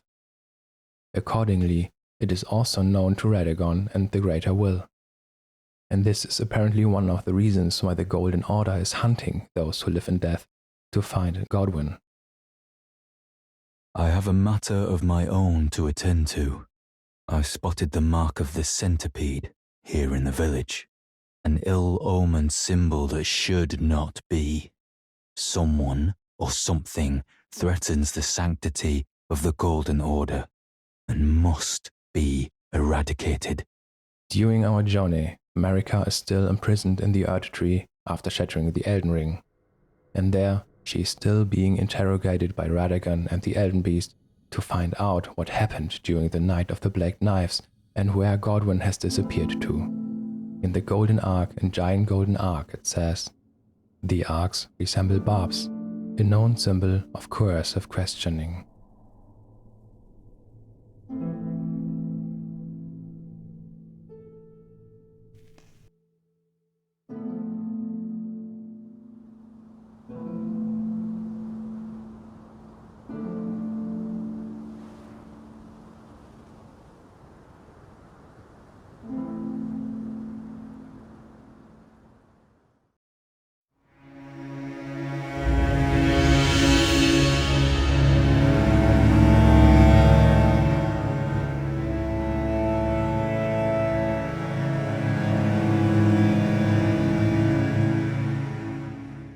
I want to ask you something. Do you believe in the prophecy of Godwyn's resurrection? Or are you one of those who, like Corin, reject the prophecy and listen to the words of the Two Fingers? Be careful not to end up like Corin and lose your mind, because many things are not what they seem in the lands between. After the last chapter, we now know how Godwyn survived the Night of the Black Knives. Marika, who is behind everything, conspired with Godwyn, Ranni, Rykard, and Melina against the Greater Will and the Golden Order. On the Night of the Black Knives, not only was Ranni supposed to free herself from her body, but Godwyn as well. Godwyn deliberately chose to go through death and, with the help of his companions, was supposed to make it to Stormveil to be reborn in a new vessel. Let's take a look at the role each of the participants played in Marika's plan. Ranni orchestrated the Night of the Black Knives. She imbued the Black Knives with the power of the Rune of Death, and she keeps the true reason for the Night of the Black Knives a secret. Melina took part in the ritual in which Godwyn was murdered with the Black Knives. She's playing the role of a finger maiden for the resurrected Godwyn, and she serves as kindling maiden to burn the Erd Tree. Rykard helped Godwyn's soul to escape unnoticed by the forces of the Erd Tree, leaving only an empty corpse behind. Godwyn hides his existence behind his death. And Marika, who planned the Night of the Black Knives out of love to free her son Godwyn from the influence of the Greater Will, who is then supposed to oppose the Golden Order and fight Radagon. I would like to show you something that, in my opinion, is too good to be a coincidence and should ultimately serve as proof that the Night of the Black Knives actually happened as I have described it. Let's make our way to the lands between. There is a rather inconspicuous merchant on the Altus Plateau, and it is precisely this merchant who sells two specific items: the Scorpion Kite Shield and the Node Unseen Assassins. Let's take a look at the Node first. Node, sold by a nomadic merchant, imparting knowledge in brief. Some assassins cannot be seen with the naked eye. Seems the Erd Tree sentries once carried torches that could cast light on these prowlers. The unseen assassins are apparently the Black Knife assassins. The torch mentioned is the sentry's torch. Torch given to protectors of the Erd Tree. Its flames are bestowed with a special incantation which allows the bearer to see assassins cloaked in veils, furnished on behalf of the Erd Tree and the Grace-given Lord, such that a Night of Black Knives will never come again. This confirms that the unseen assassins in the Node Unseen Assassins are the Black Knife assassins from the Night of the Black Knives. On the other hand, we now also have the Scorpion Kite Shield, a standard medium-sized metal shield, highly reputed for its solid build and reliability, emblazoned with a yellow scorpion, a warning of surprise attacks and sudden strikes. The symbol of the scorpion stands for a warning of surprise attacks. I was wondering if there might be a connection between the symbol of a scorpion and the Night of the Black Knives. Let's also take a look at the scorpion charms. They say, a talisman carried by assassins who strike unseen, patterned on a scorpion freshly shed of its exoskeleton, its claws seizing a heart. It is no coincidence that the scorpion charms mentions unseen assassins. Together with the Node Unseen Assassins and the associated Black Knife Assassins, it could be that the scorpion symbolizes the incident on the Night of the Black Knives. The symbol of the scorpion charms depicts even more. There, the scorpion is shedding its skin and also holding a heart between its claws.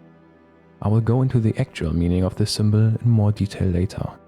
To solve the mystery behind the scorpion charms, we have to look at the circumstances under which we obtain them.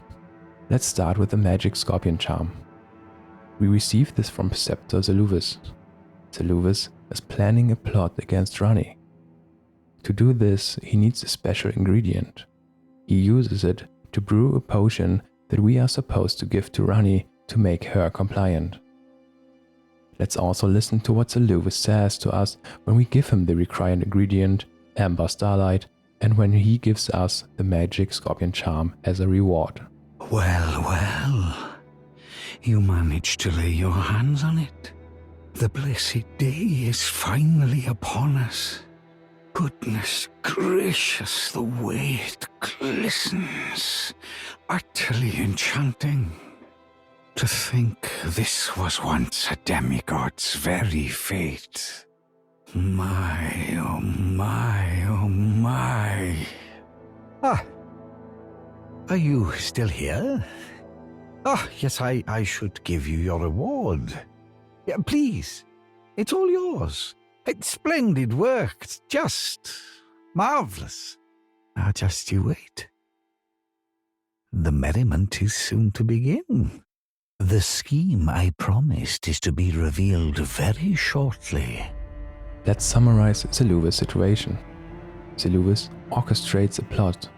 He brews a potion with a special ingredient for the plot, and Seluvis keeps the plot a secret.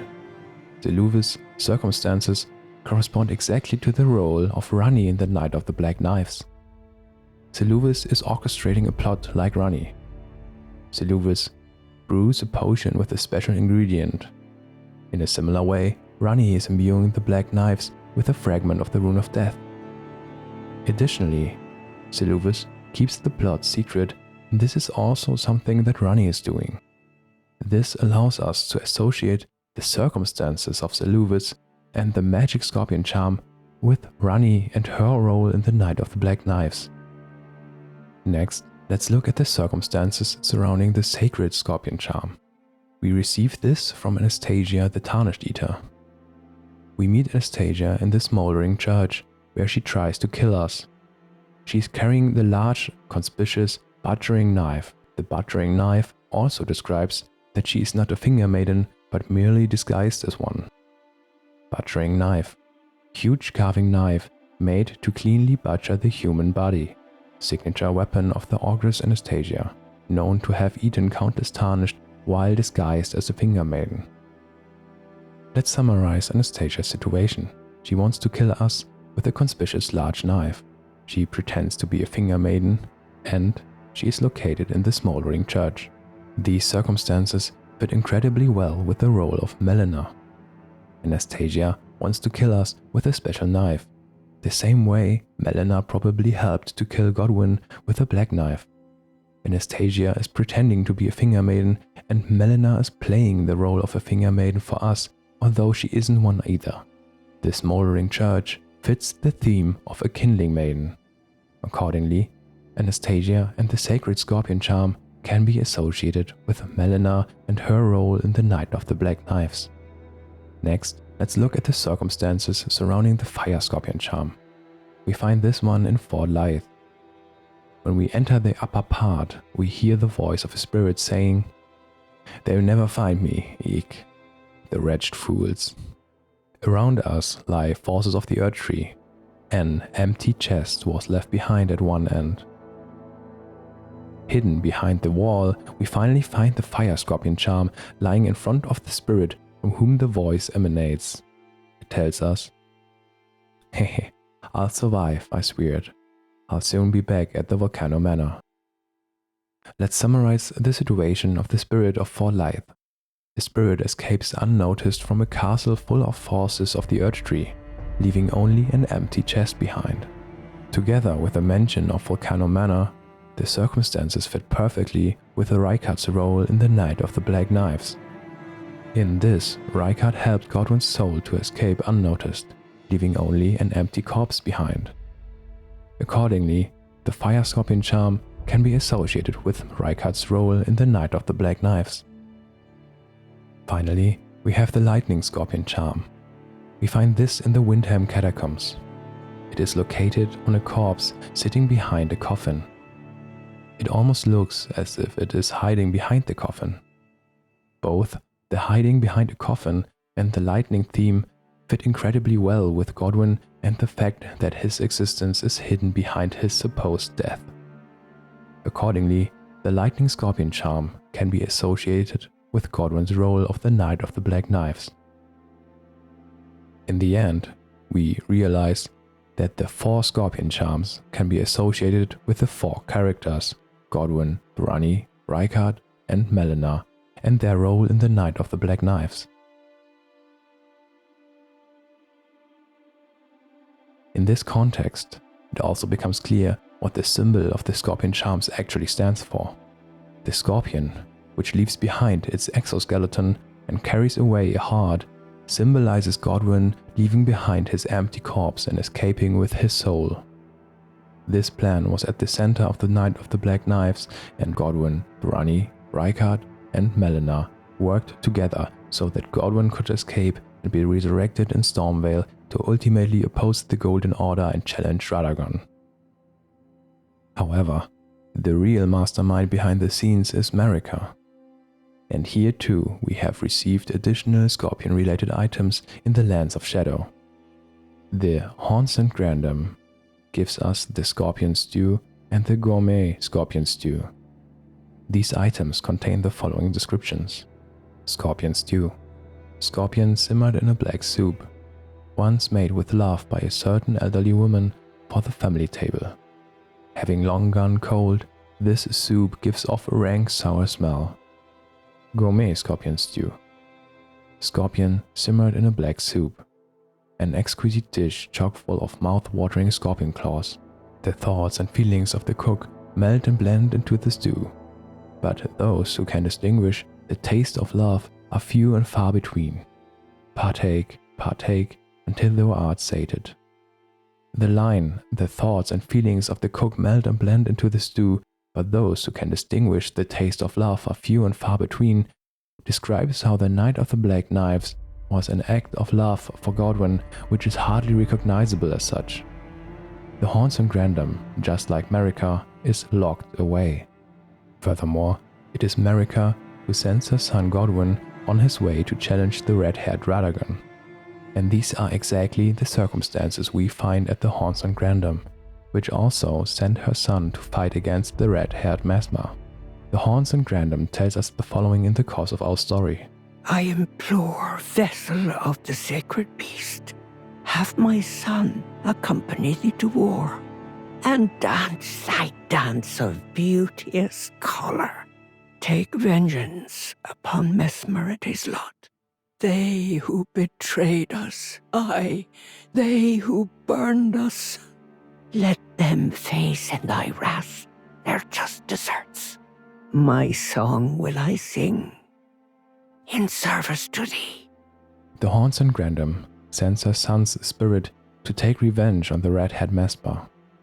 The incantation she gives us reads, Watchful Spirit, an entreaty received from the Haunts and Grandam. Summon a guardian spirit above the caster's head. The spirit never strays far from the caster, conjuring several apparitions before dissipating. Take vengeance upon Mesmer and his lot, they who betrayed us, aye, they who burned us. Let them face in thy wrath their just deserts.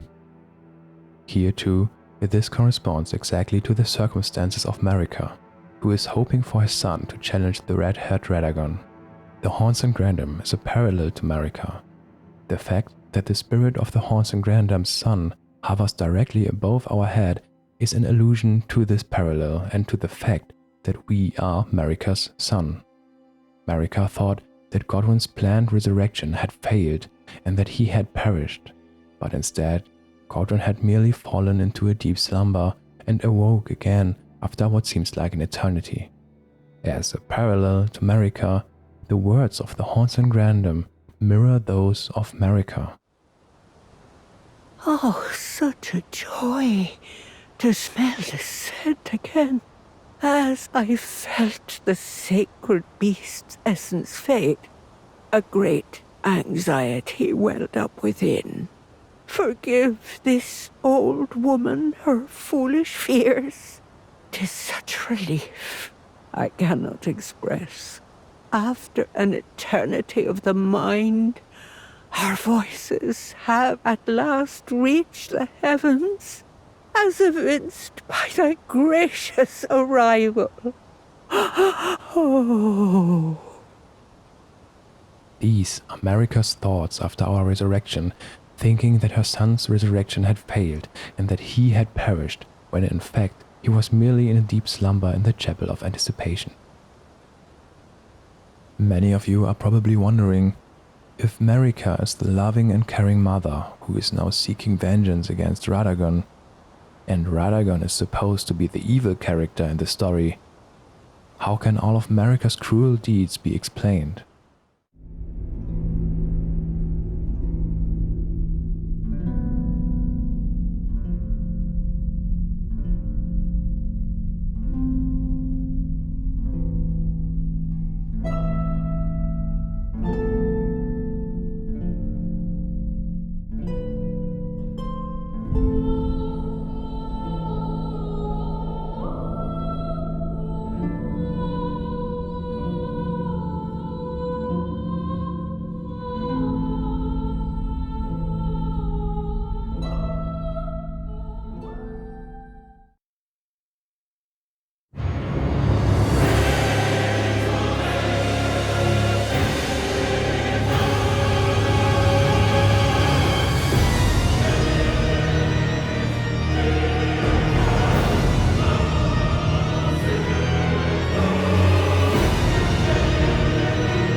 In this chapter, I would like to revisit and complete my interpretation of the 4 paintings and the story of the flightless bird.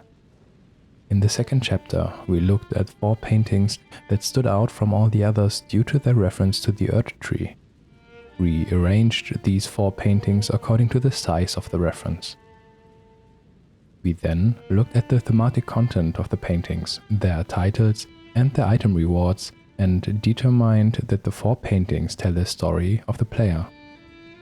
It goes as follows. The prophecy foretells the resurrection of Godwyn. Upon his resurrection, he has lost all his memories.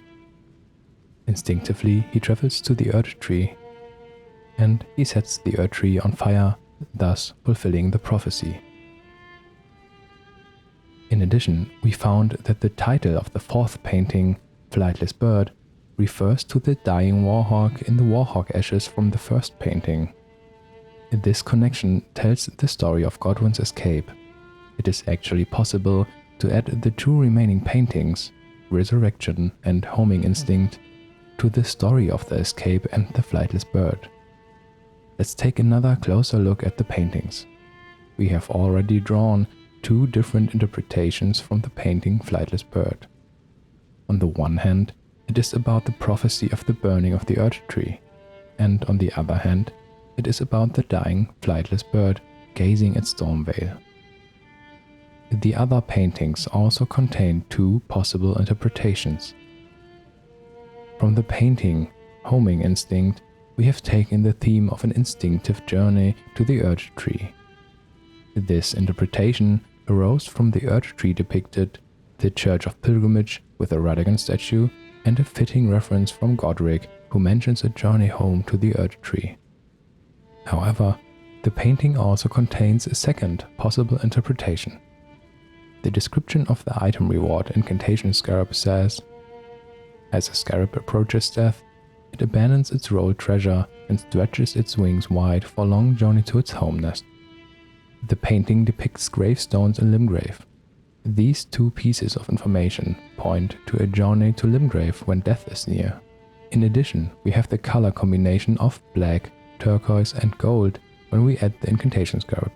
We associated this color combination in Chapter 5 with Godwyn's trail, which leads from Lanedale to Stormveil and represents Godwyn's struggle with death. Instinctive travel also fits with the events. As a ghoul, Godwyn is dependent on guidance, because in the putrid corpse ashes it says, though their movements are dull and confused, he receives the necessary guidance from the ringing of the church bell in Stormveil. Therefore, The painting can also be interpreted in line with the story of the flightless bird. Next, let's take another look at the painting Resurrection. Last time, we took the theme of resurrection and memory loss from this painting. We took this from the description of the item reward.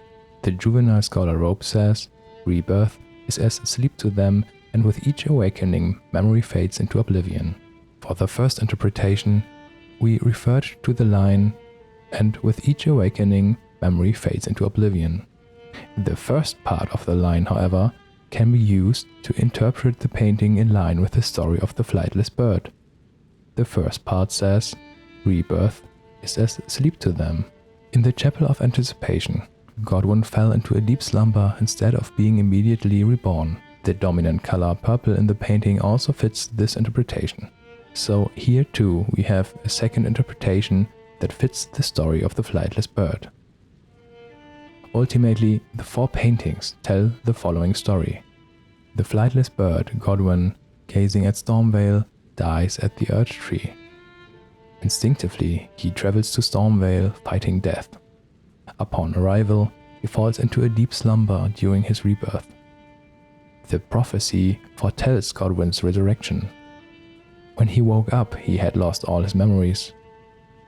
He instinctively travels to the Erd Tree, and he sets the Erd Tree on fire and fulfills the prophecy. The story of the flightless bird is about Godwyn's survival in the Night of the Black Knives. We have so far found 2 bird-related items that reference this story. The Warhawk ashes are central to the story of the flightless bird. We also interpreted the winged crystal tear in Chapter 5 as a reference to the story of the flightless bird. Are there possibly more bird-related items that serve as references? Near the location shown in the painting Flightless Bird, you will find the item 4-toed Fowlfoot on the path. Although various birds dropped this item in Elden Ring, it has only been placed separately here, only at this location. This bird-related item may also have a connection to the story of the flightless bird. The description reads, "Foot of a 4-toed fowl. In the lands between, having 3 digits is seen as a bad omen. As such, the rarer 4-toed fowls is a gift of great luck indeed." The description states that the number 4 is a sign of great luck. In this context, let's take another look at the clues that led us to discover that Godwyn survived. The 4 paintings contained the story of the flightless bird and Godwyn's survival. When comparing the Chapel of Anticipation with the Wandering Mausoleums, it was the headless trolls at the 4 belfries, along with the other characteristics of the Wandering Mausoleums, that led us to believe that Godwyn's resurrection was planned. The putrid corpse ashes, which led us to believe that Godwyn was summoned by Rykard as a ghoul, contain exactly 4 putrid corpses. And in the end, it was the 4 scorpion charms that confirmed our entire idea of Godwyn's survival, and which could be associated with the 4 characters Godwyn, Ranni, Rykard and Melina and their roles in the Night of the Black Knives. According to the 4-toed Fowlfoot, the number 4 represents good luck, so it's not surprising that the clues to Godwyn's survival are coded with the number 4. This also connects the 4-toed Fowlfoot to the story of Godwyn's survival and the flightless bird.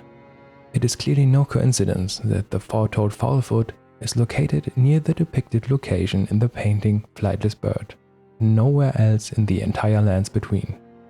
In addition to the 4-toed Fowlfoot, there's also the gold pickled Fowlfoot and the silver pickled Fowlfoot. All of the fowl feet are bird-related items with a connection to the number 4 and could possibly be placed as references to the flightless bird. We find a gold pickled Fowlfoot below a crucified martyr who is looking directly toward the Chapel of Anticipation. Could this also be a reference to Godwyn the Golden and the flightless bird who's gazing at Stormveil? In Stormveil itself, we also find a gold pickled Fowlfoot right next to an oversized banner with a golden lineage motif. Here too, it could possibly be an allusion to the connection to the golden lineage. Shortly before we look at the Chapel of Anticipation in Stormveil, a silver pickled Fowlfoot is placed. Is this another reference to Godwyn the Tarnished, who awakens in the Chapel of Anticipation? Another place is directly behind the Fringe Folk hero's grave, at the waterfall. On the one hand, a gold-pickled fowl foot is placed below the waterfall with 3 those who live in death. On the other hand, we have a silver-pickled fowl foot hidden above the waterfall with a small camp. Could it be that these two allude to Godwyn the Golden and his death, as well as Godwyn the Tarnished and his survival? I have looked at all the locations in the game and am firmly convinced that we can associate the golden pickled fowl foot with Godwyn the Golden and the silver pickled fowl foot with Godwyn the Tarnished. I hope to have convinced you of this by the end of the video. It is no coincidence that the gold pickled fowl foot can be found at the bottom of the waterfall and the silver pickled fowl foot above it. In Asian cultures in particular, waterfalls symbolize spiritual cleansing, renewal, and transformation. We can see that this symbolic meaning is indeed part of the world of Elden Ring in the character Dryleaf Dane. Near the Recluse's River upstream, in the Lands of Shadow, we find the message, "I shall find my center under the cascading waters." At a nearby waterfall, we find Dryleaf Dane's clothes next to a corpse that appears to be meditating. At the end of Dryleaf Dane's quest, we also receive the item Dane's Footwork. It says, he acquired these skills by training with the aid of a waterfall, letting the water beat his body and throwing himself into its basin. I think it's clear that the symbolic meaning of a waterfall for spiritual cleansing, renewal and transformation is indeed present in Elden Ring.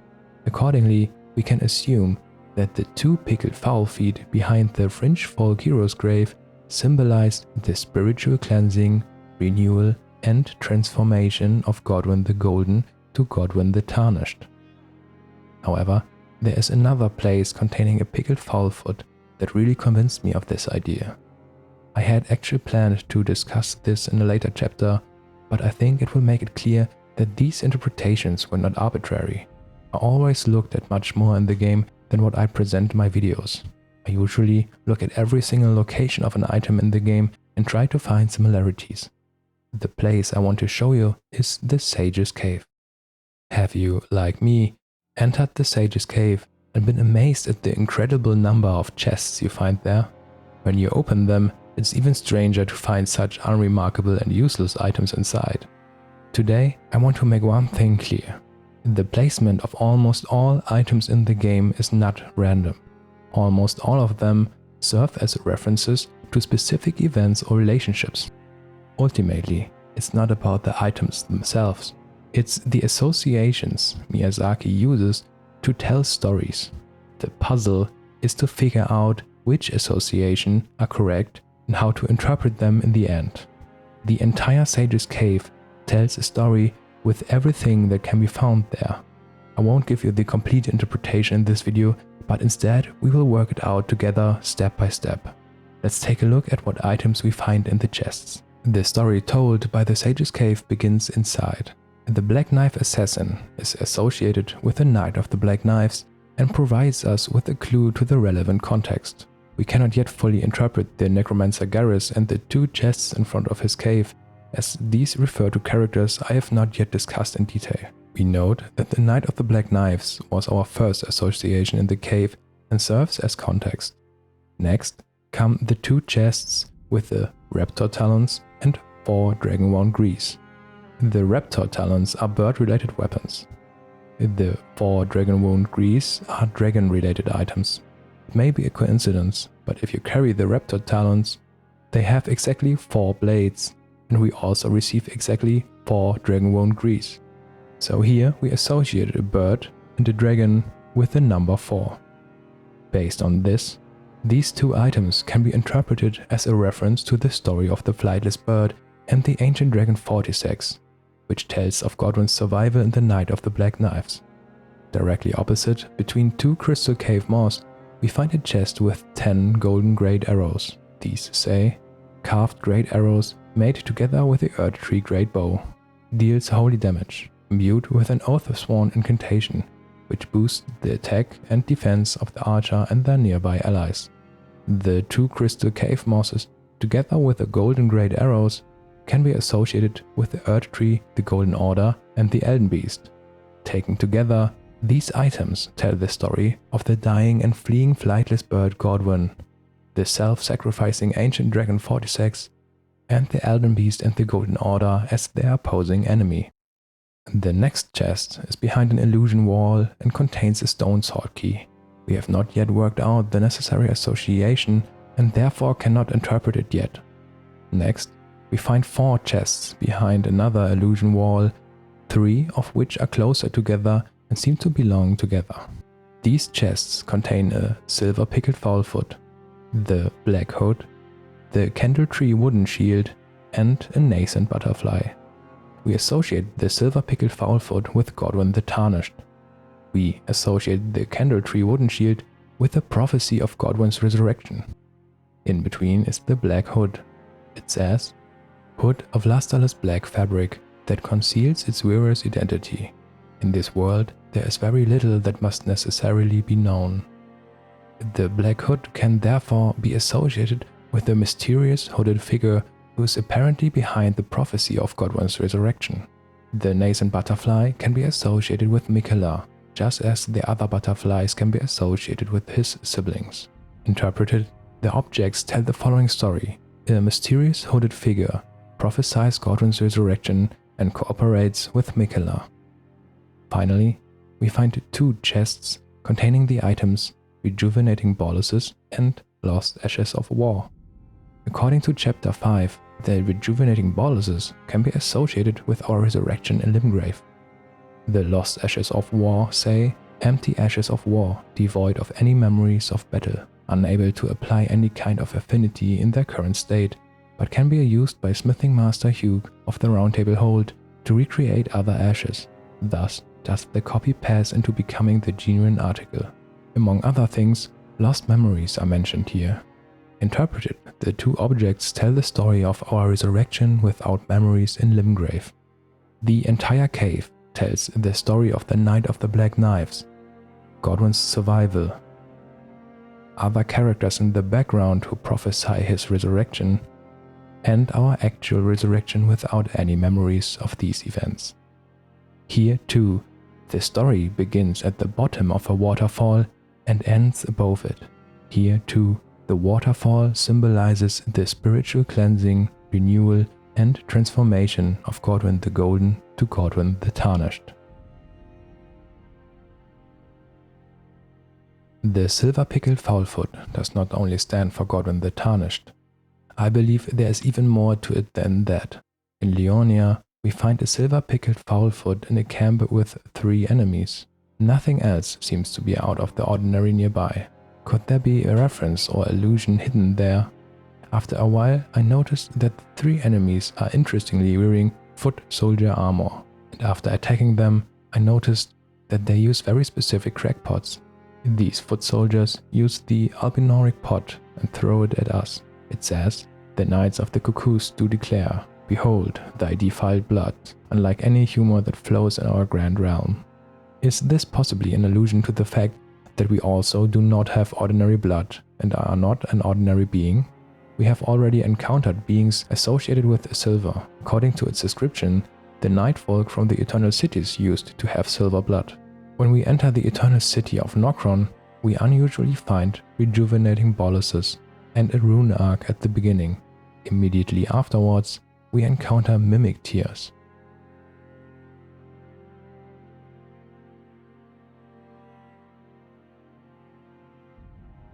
The rejuvenating boluses do not seem to fit in with the surroundings and apparently serve as a reference to our resurrection in Limgrave.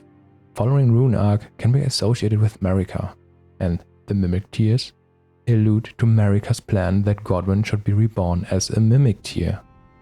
Godwyn had conspired with Ranni and Marika, who had connections to the Nox and longed for the Age of the Stars. Godwyn willingly died in order to be reborn in the Chapel of Anticipation and then fight Radagon and the Golden Order. Godwyn is therefore the Lord of Night that the Nox hope for, and not only that. If Godwyn is the hoped-for Lord of Night, then it is quite conceivable that his new vessel should not be a normal vessel. If you think about it, it makes perfect sense that Godwyn was reborn as a Silver Tear. Godwyn is thus the Eternal City's attempt to create a lord in a powerful vessel. This is what it says in the Mimic Tear Ashes, which is also found in the Eternal City Nokron. Mimic Tears are the result of an attempt by the Eternal City to forge a lord. The Silver Tear Husk also states, "The Silver Tear makes mockery of life, reborn again and again into imitation. Perhaps one day it will be reborn a lord." This means that we are not an ordinary Tarnished. We, Godwyn, were reborn in the Silver Tear. This is consistent with the fact that we begin our journey with no specific origin or appearance. It could also explain why we are able to change our appearance in front of a mirror. At the latest, when we undergo rebirth with a larval tear and the help of Rennala, it should be clear that we are not an ordinary human. In the larval tear through which we are reborn, it says, "Core of a creature of mimicry known as a Silver Tear, as much a substance as it is a living organism. Material required by the amber egg cradled by Rennala, Queen of the Full Moon, to birth people anew." In relation to our task of overthrowing the Golden Order and challenging Radagon, the Silver Tear Mask says the following: "Mask fashioned from the corpse of a formless Silver Tear, supported by its hardened shed husk. To imitate the imitator is a cunning play indeed." Reborn as a Silver Tear, Godwyn possesses a powerful vessel and remains undetected by the Golden Order, making him all the more capable of fighting them.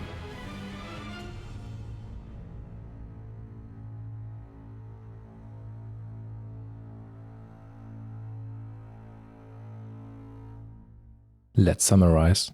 The number 4 is closely associated with the references to Godwyn and the story of his survival. The gold-pickled fowlfoot can be associated with Godwyn the Golden, and the silver-pickled fowlfoot can be associated with Godwyn the Tarnished.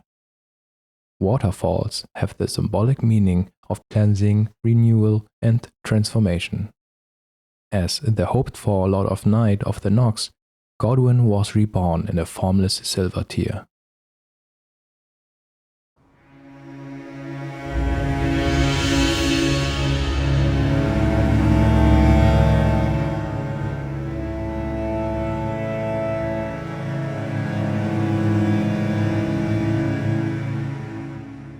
After all the other chapters, there are still more references to Godwyn's survival in the game.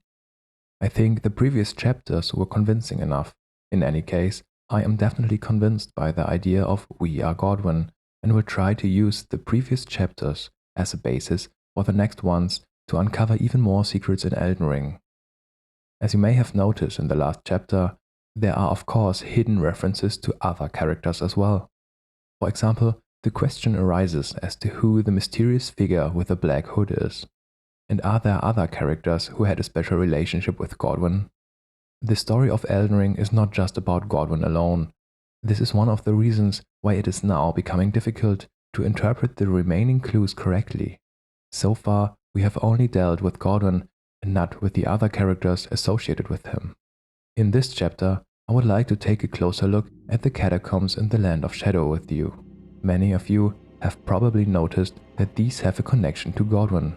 There are exactly 3 catacombs in the Land of Shadow: the Scorpion River Catacombs, the Darklight Catacombs, and the Fork Rift Catacombs. Similar to the paintings and items, I will look at thematic connections with you to work out possible clues about the lore. All catacombs contain a Death Knight. These were once the personal guard of Godwyn. Their armor reads, Death Knight Armor, golden armor of the Death Knights, adorned with an antiquated depiction of the Earth Tree, enhances skills and incantations of the capital's ancient dragon cult.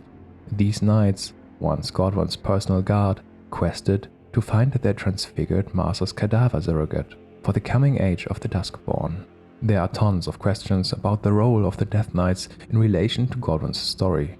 What exactly is the goal of the Death Knights? The Death Knights were once Godwyn's personal guard. From the Death Knight armor, we learn that the Death Knights were searching for Godwyn's cadaver surrogate. Furthermore, the Death Knight's axe weapons say the following: Death Knight's long-hafted axe, a long-hafted golden axe wielded by the Death Knight. bears a representation of a decayed golden ring, crackles with lightning, the power of the capital's ancient dragon cult. The knight, once the personal guard of Godwyn, was also the protector of the Prince of Death's cadaver surrogate. Death Knight's twin axes, golden war axes of the Death Knight, a pair of weapons made to be wielded in both hands, crackles with lightning, the power of the capital's ancient dragon cult. The knight, once the personal guard of Godwyn, was also the protector of the Prince of Death's cadaver surrogate. Apparently, the Death Knights have found Godwyn's cadaver surrogate and are now protecting it. Therefore, the cadaver surrogate is the grotesque figure behind the Death Knights, entwined with the tree roots. We already found the same figure in Stormveil, right next to the Prince of Death's postule. The term surrogate describes a substitution for something. If we keep in mind the story of Godwyn, the Prince of Death, then I think it's clear what is meant by cadaver surrogate. The Death Knights were searching for the dead body in which Godwyn's spirit dwelt in order to reach Stormveil. The cadaver surrogate was a dead body that temporarily served as a substitution for Godwyn in order to get to Stormveil. The Death Knights were looking for this body to attach it to the tree roots in the Catacombs. But why? Here too, it is difficult to grasp the big picture because in my opinion, the Death Knights are not acting in the interests of Marika or Godwyn. According to our theory, Marika, Ranni and Godwyn long for the Age of the Stars. However, we have gathered from the Death Knight armor that they desire the Age of the Duskborn.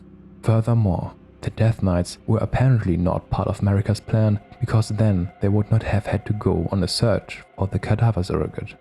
The Death Knight helmet says Death Knight Helm, golden helm of the Death Knights, whose own death masks served as the wizards of their armor, enhances skills and incantations of the capital's ancient dragon cult. The decayed golden wheel that adorns it represents their unbroken loyalty to Godwyn, he who became Prince of Death. The armor of the Death Knights and the wheel on their helmets are covered in gold. Although they are said to be loyal to Godwyn, I believe that the personal guard served more to keep Godwyn in check and ensure that he did not rebel. Similar to the shadowbound beasts, it is all about maintaining control over certain individuals. Here too, it is difficult to grasp the big picture, as I believe that the Death Knight's plan is less about Marika and Godwyn's motivations and more about the will of someone else. I am just trying to give you a rough idea and will explain the whole topic in future videos. Marika, Ranni and Godwyn long for the Age of the Stars and want to escape the influence of the Greater Will. Radagon is loyal to the Golden Order and wants to wipe out Godwyn and those who live in death. The Death Knights long for the Age of the Duskborn. Accordingly, they do not belong to either faction. Instead, the Death Knights clad in gold are merely pawns of the Greater Will, which represents the principle of order. The Greater Will and the principle of order are not limited to Radagon and the Golden Order. The Greater Will stands above Radagon and the Golden Order and merely seeks to restore order. The Order healing incantation states, one of the incantations of the Golden Order fundamentalists, used by hunters of those who live in death, alleviates death blight build-up. The noble gold mask lamented what had become of the hunters, how easy it is for learning and learnedness to be reduced to the ravings of fanatics. All the good and the great wanted, in their foolishness, was an absolute evil to contend with. Does such a notion exist in the fundamentals of order? While Radagon tries to wipe out those who live in death, the Greater Will merely seeks to incorporate the strongest prevailing force in the lands between and manipulates the Tarnished to restore the Elden Ring. We must distinguish between the principle of Radagon's Golden Order and the principles of order in general. That is why Goldmask asks, does such a notion exist in the fundamentals of order? This refers to the fundamentals of order in general. The Death Knights are therefore merely pawns of the Greater Will, whose apparent purpose is to ensure that Godwyn's power or soul is led to the Shadow Tree. Discussing the role of the Shadow Tree would go too far at this point, so I will address this instead in a video series about the Greater Will in the future. The fact that the principle of order is capable of adapting and incorporating practices that were not previously part of it is best described by Roger. In the past, something similar has already happened with regard to the practices of the Academy of Raya Lucaria. Roger tells us the following. The battle art you've learned is of the Glintstone family. They were conceived at the Great Academy of Raya Lucaria, to the north of this castle. In the past, they obeyed laws which contravened the Golden Order, or so I'm told. Fascinating, isn't it? That the Golden Order was pliable enough to absorb practices that contradicted itself in the past. With the Order broken, twisted, and in need of repair, such adaptability is more important now than ever. Radagon is merely a leal hound of the Golden Order and the Greater Will. Ultimately, the Greater Will does not care about Radagon, but only about the Elden Ring's dominance. In the future, I will produce a video series about the Greater Will and the Elden Beast, but I hope I have already given you an idea of where the Death Knights fit into the bigger picture. We'll have to put the lore surrounding the Death Knights and the Greater Will aside for now. Instead, I want to look at some more references to Godwyn's survival. So let's go back to the Catacombs in the Land of Shadow and see what themes are present there. Each of the Catacombs contains a Death Knight who belonged to Godwyn the Golden's personal guard in the past. In addition, yellow fulgur bloom can be found in each of the Catacombs. These say, yellow flower that crackles with lightning, blossoms in the realm of Shadow's underground grave sites and places struck by lightning, imbued with the yellow lightning's essence. And the yellow fulgur bloom are filled with lightning and also fit in with the Godwyn theme. We also encounter imps in the form of lions and dragons. Here too, both fit in with the Godwyn theme. On the one hand, Godwyn is the son of Godfrey and thus part of the golden lineage with a lion as its coat of arms. And on the other hand, Godwyn has had close connections to dragons such as Fortissax. We can therefore definitely see that the Catacombs in the Land of Shadow are thematically completely centered around Godwyn. Here too, small references to Godwyn's survival can be found. In the imp head line it says, head covering made from the largely unaltered head of an impish golem. Resembling a lion in appearance, life force faintly clings to it. A lion clinging to its life force. A small reference to Godwyn who, as the Prince of Death, also clings to his life force. The Catacombs as a whole, with their names, also form references. Looking at them on the map, we can see that two Catacombs are closer together on the map. The Scorpion River Catacombs and the Fork Rift Catacombs are not only closer together, but these are also the two that contain living Death Knights. The Darklight Catacombs, on the other hand, are located far away from the other two, at the end of the Recluse's River next to a waterfall. They contain only the corpse of a Death Knight. The following references are hidden behind these. The Scorpion River Catacombs contain the terms Scorpion and River in their name. We associate the term Scorpion with the events of the Night of the Black Knives, and the term River can best be associated with the Eternal Cities and the Nox, as they have a close connection to rivers. The Scorpion River Catacombs with their name therefore refer to the events of the Night of the Black Knives. The Fork Rift Catacombs contain the term Fork Rift in their name. I think this is an allusion to Godwyn's survival and resurrection, because when we are resurrected, we are told, cross the fork to the lands between. And when we are resurrected, that is exactly what we do. We go through a fork rift, which apparently symbolizes reawakening. The Fork Rift Catacombs, with their name, therefore refer to Godwyn's survival and our resurrection. But what reference is made with the Darklight Catacombs?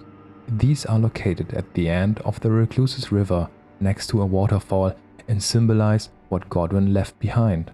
Godwyn not only left behind a soulless corpse, but also his friend Fortissax, and we also find a reference to this in the corresponding catacombs. On the one hand, we find the big mouth imp ashes there. These say, the spirit of this old imp, said to be fashioned after a dragon, has a big mouth that serves as a cannon and allows it to fire shells from the rear of the battlefield. This makes it clear that the big mouth imps are depicting dragons. It also contains a small reference to Fortissax, who is still fighting from afar in Godwyn's corpse to prevent the power of the Rune of Death from spreading, thus making his contribution. Furthermore, it is in the Darklight Catacombs where a giant big mouth imp can be found. It drops the following item: Great Ghost Glove Ward, given in tribute to those who died the most glorious of deaths in the hope their stories would become legend. The large imp in the shape of a dragon, which drops the Great Ghost Glove Ward, is a reference to the great sacrifice Fortissax was willing to make to ensure Godwyn's survival. Another possible reference could be the roof found directly next to the Death Knight's corpse. Roofs have the symbolic meaning of protection. We ultimately conclude that the two closely located catacombs, the Scorpion River Catacombs and the Fog Rift Catacombs, contain allusions to the Night of the Black Knives and Godwyn's survival, while the Darklight Catacombs contain references to Fortissax's sacrifice and Godwyn's abandoned corpse. In the end, there's another theme that appears to be related to the catacombs and possibly Godwyn. In the Scorpion River Catacombs, we find the spirit ashes of Black Knight Captain Hu, and in the Fog Rift Catacombs, we find the spirit ashes of Black Knight Commander Andreas. In the two catacombs that reference Godwyn's survival, we find the spirit ashes of a father and his son. In addition, the catacombs sorcerers hold a child to their chest. This could also be a reference to a father and his son. And last but not least, between the Scorpion River Catacombs and the Fog Rift Catacombs, there is a divine beast dancing lion that uses Deathblight in battle, alongside a divine beast dancing lion in Ballarat that does not. We have two divine beast dancing lions, one of which uses Deathblight. We have two spirit ashes in the catacombs, representing a father and son, and we have catacomb sorcerers who may also represent a father and son.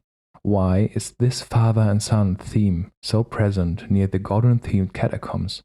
The Night of the Black Knives took place during Radagon's time as Elden Lord, and Godfrey had already been banished and sent into exile. Could it still be that even Godfrey had something to do with Godwyn's survival?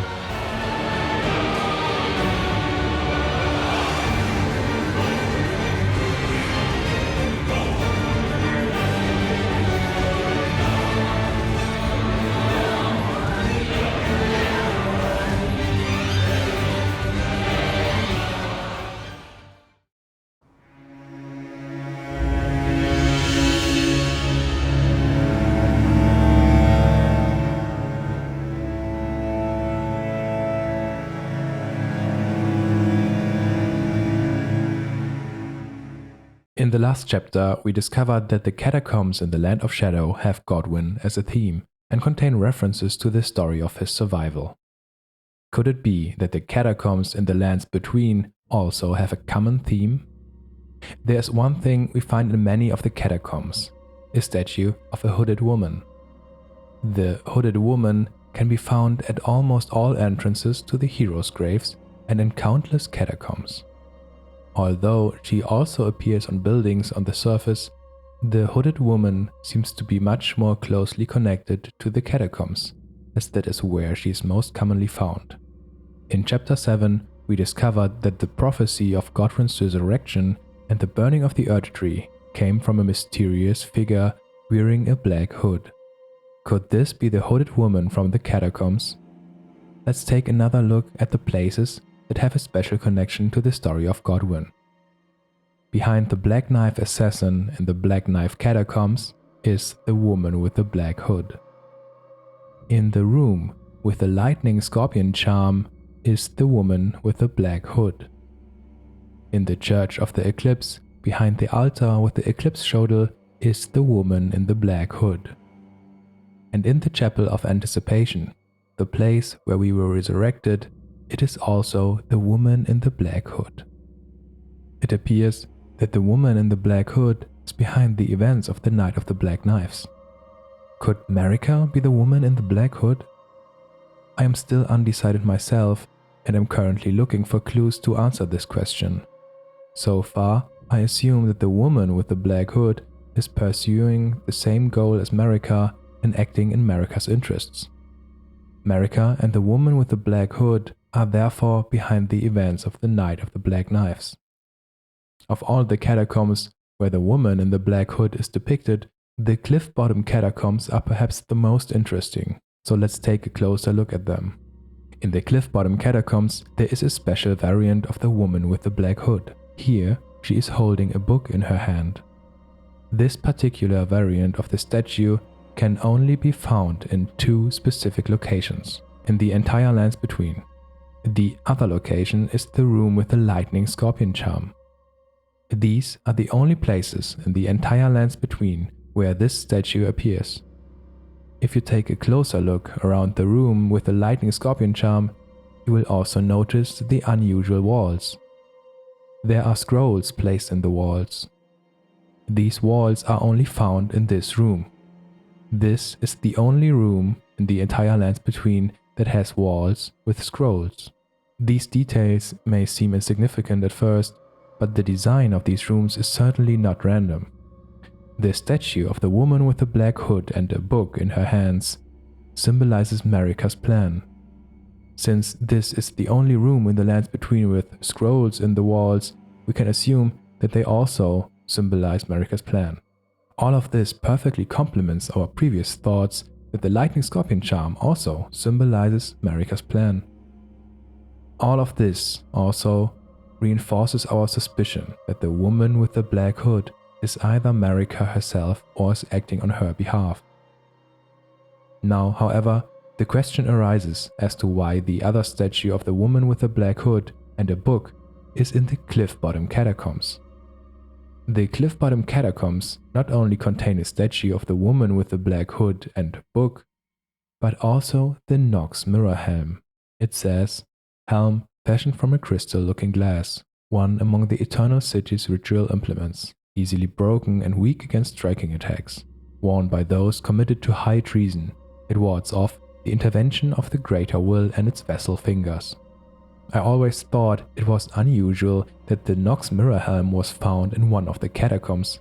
At first, it makes no sense why it wasn't placed in the Eternal Cities instead. I have discovered the following. The Cliffbottom Catacombs are a hub where various clues about Godwyn and the Knight of the Black Knives converge. On the one hand, we have the woman with the black hood and book, which leads to the room with the lightning scorpion charm. And on the other hand, we have a room with a Nox mirror helm. In addition, one of the rooms contains a corpse with a rune arc pointing towards a bookshelf. This also appears to be a reference to Marika's plan. Is there more hidden behind the Cliffbottom Catacombs? I would like to present a theory to you which unfortunately is not yet complete. However, as I am very convinced of it, I will present it to you nonetheless. I have long wondered why the Nox mirror helm was placed in these catacombs. During my investigations of the catacombs, I noticed that there are rooms that contain conspicuously placed chairs. Some of these rooms don't even contain any item and don't really have any function. So why do they exist? I started investigating all the rooms in the catacombs that contain chairs and came to the following conclusion. I believe that all rooms with a certain number of chairs form a group and are intended to refer to specific events. Discussing every single room would be far too much for this video, especially since I am still in the process of correctly interpreting and understanding all the references. Many catacombs have exactly one room with chairs. However, 2 catacombs have several rooms with chairs and are apparently considered hubs for different groups of chairs and therefore for different events. Interestingly, the Cliffbottom Catacombs are one of them. The Cliffbottom Catacombs have one room with 3 chairs, one with 4, and one with 5. In this video, I will limit myself to the 2 rooms with 3 and 4 chairs, as the room with 5 chairs is linked to references for which we still lack some basic information. So let's take a look at the room with 3 chairs. It is the room with the Nox mirror helm, and actually the only room of all catacombs in the lands between that has 3 chairs. The Nox mirror helm is about betrayal of the greater will and possibly the Knight of the Black Knives. The catacombs of the Land of Shadow add another room with 3 chairs. This is located in the Scorpion River Catacombs and contains a chest with an ancient Dragon Knight cookbook that the Deathblight eyes pass by. These catacombs also deal with Godwyn's death on the night of the Black Knives. These both are all rooms with 3 chairs. The group of rooms with 3 chairs apparently form references to Godwyn's death and the night of the Black Knives. In the Cliffbottom Catacombs, it is the room right next to the one with the Nox mirror helm that contains 4 chairs. In Chapter 7, we have already established that clues and references to Godwyn's survival are closely linked to the number 4. Could it be that in this case too, the rooms with 4 chairs are references to Godwyn's survival? In the room in the Cliffbottom Catacombs that contains 4 chairs, we find the rune arc on a corpse looking at a bookshelf.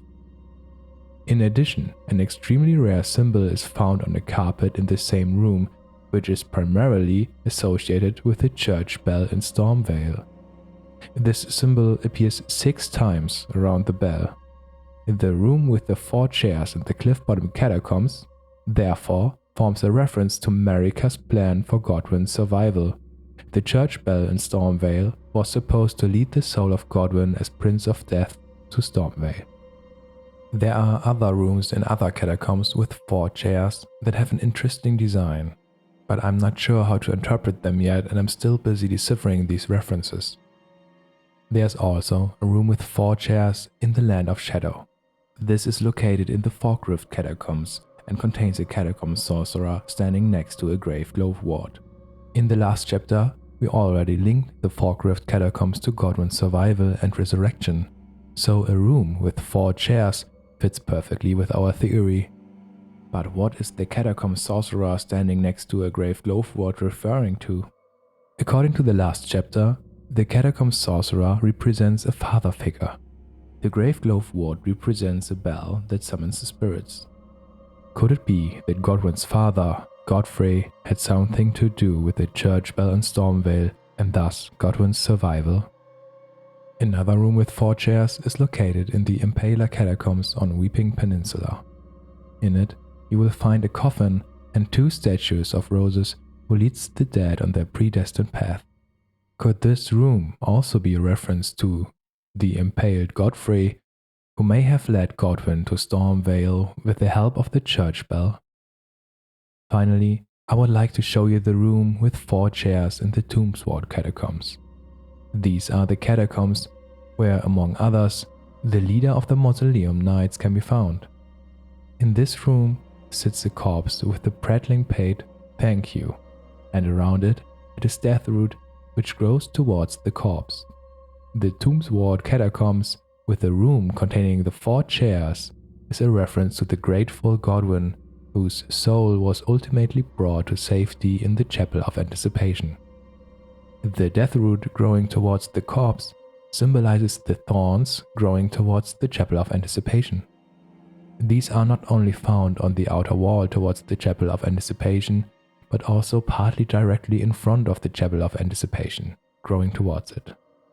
Looking back, we can see that the Cliffbottom Catacombs form a hub for various references to the Night of the Black Knives and Godwyn's survival. The Cliffbottom Catacombs are most closely associated with the woman with the black hood. The Cliffbottom Catacombs contain a room with a statue of the woman with the hood and book, which is otherwise only found in the room with the lightning scorpion charm.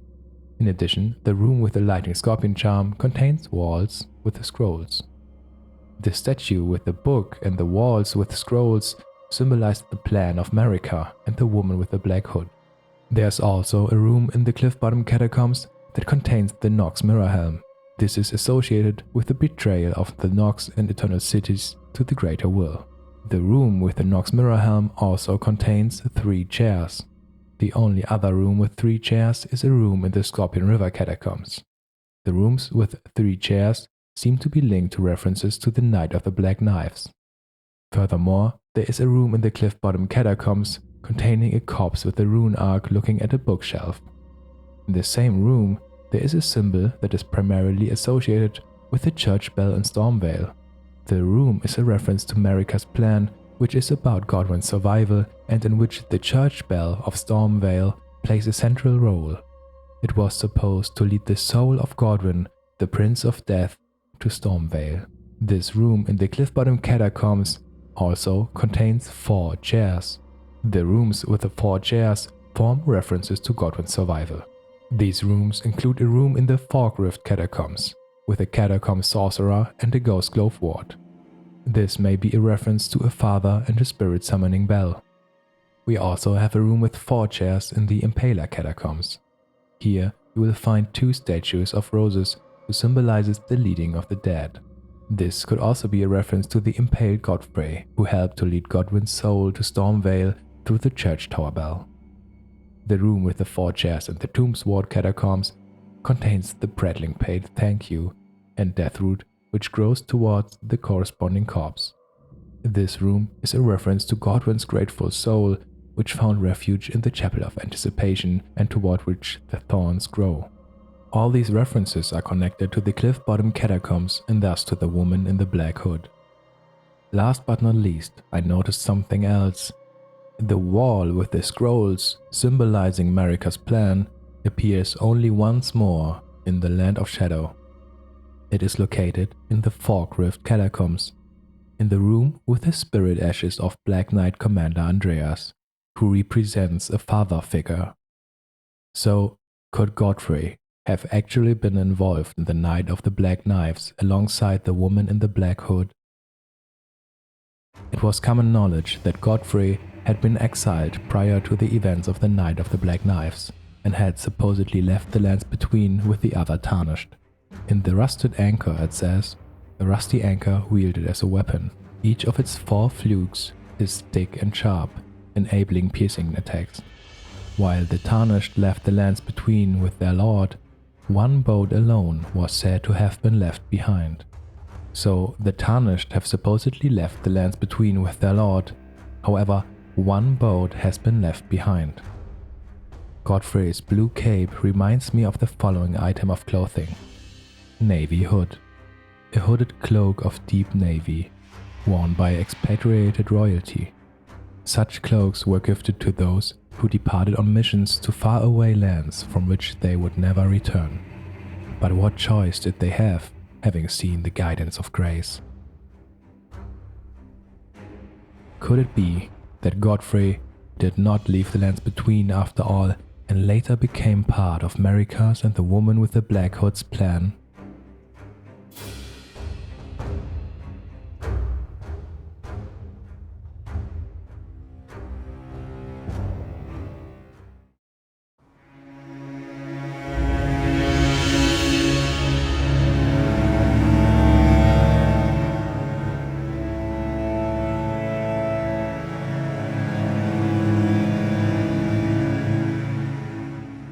In the last chapter, we saw that the Cliffbottom Catacombs appear to be a hub for various clues relating to the Night of the Black Knives and are primarily associated with the woman in the black hood. The woman in the black hood is either Marika or someone very close to her.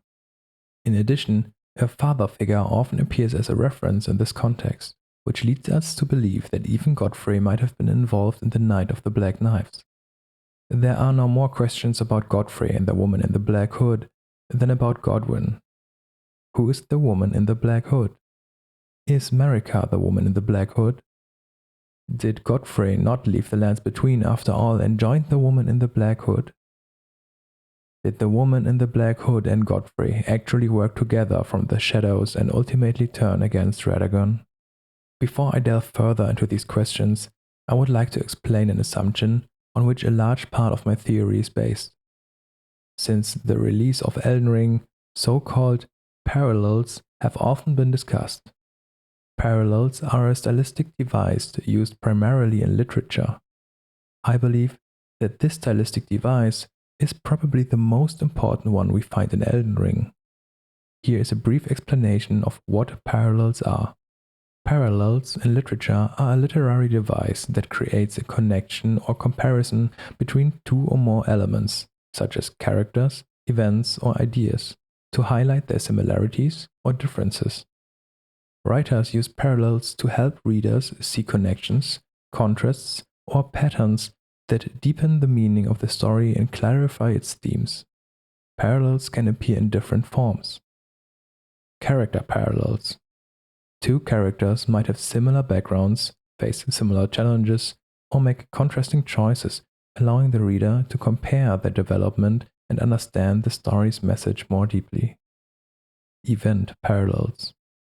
Similar events may happen to different characters or at different times in the story, emphasizing recurring themes or showing how situations can lead to different outcomes. Thematic parallels. Ideas or motives are repeated or mirrored across the narrative to reinforce central themes. Parallels not only highlight certain themes through repeated occurrence, but also make it easier to recognize underlying relationships. Parallels are not always about the exact details, but rather about the general connection and relationships between characters, for example. It makes perfect sense that Miyazaki draws on literary stylistic devices to make the lore seem cryptic. These require interpretation and cannot be grasped through simple data mining. My theory is based on the following consideration and assumption. The story of Elden Ring essentially revolves around the main characters Marika, Godfrey, and Radagon. Godwyn also appears to play one of the most important roles as the protagonist. Although these characters had the greatest influence on the story of Elden Ring, very little is known about them and hardly anything is told directly about them. If Miyazaki does give us the opportunity to reproduce the true events of Elden Ring, then the clues to this will apparently be conveyed indirectly. I believe that the solution to the background story of Elden Ring lies in parallels within the game. I believe that virtually all of the minor characters we encounter in Elden Ring represent parallels to the main characters. This means that the untold stories of the main characters can be found in fragments in the form of parallels in the minor characters. And not just in the minor characters, even the spirit ashes contain hidden parallels. The challenge in solving the background story therefore lies primarily in finding out which main characters are hidden behind the minor characters in the form of parallels.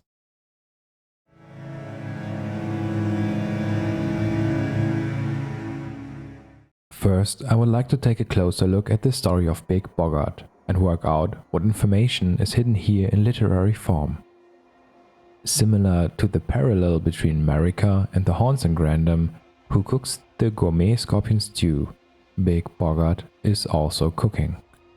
Here lies another reference to the circumstances surrounding Godwyn. When we purchase the item boiled prawn for the first time, Big Boggart gives us the gesture spread out. Why do we receive this gesture when purchasing boiled prawn? There is an allusion hidden behind both of these items. The spread out gesture can also be interpreted as playing dead or a corpse. In addition, the tail of a prawn resembles a tail fin. If we think back to Godwyn's story, this is clearly a hidden reference to the circumstances surrounding Godwyn's feigned death. There are also references hidden in the item description. It says, boiled prawn meat, a prime specimen of plump and moist meat. True connoisseurs know how to keep from oversalting. Boosts physical damage negation for a certain duration. The meat actually looks to have come from a crayfish. Not that it matters, it's delicious all the same. The line, true connoisseurs know how to keep from oversalting, refers to the fact that on the night of the Black Knives, those involved knew how to use the power of the Rune of Death without killing Godwyn. The line, the meat actually looks to have come from a crayfish, describes that the prawn, which looks like a tailfin, is actually crayfish. The confusion between a crayfish and a prawn is an allusion to the fact that Godwyn's corpse is also misinterpreted. Godwyn is believed to be dead, but in reality he has survived. The spread out gesture after purchasing boiled prawn for the first time and its item description together form a reference to the actual circumstances in which Godwyn faked his death. He is believed to be dead, but in reality he has survived. Continuing Big Boggart's quest, we next encounter him in front of Leyndell. This is the same place where we encounter the Deathblight crabs, which, ultimately represent traces of Godwyn's escape from Leyndell. Big Boggart is cooking again, but this time it's boiled crab. The description reads, boiled crab meat, a prime specimen of plump and moist meat. True connoisseurs know how to keep from oversalting. Greatly boosts physical damage negation for a certain duration. Unlike the prawn sold, this truly is crab. Not that it matters, it's delicious all the same.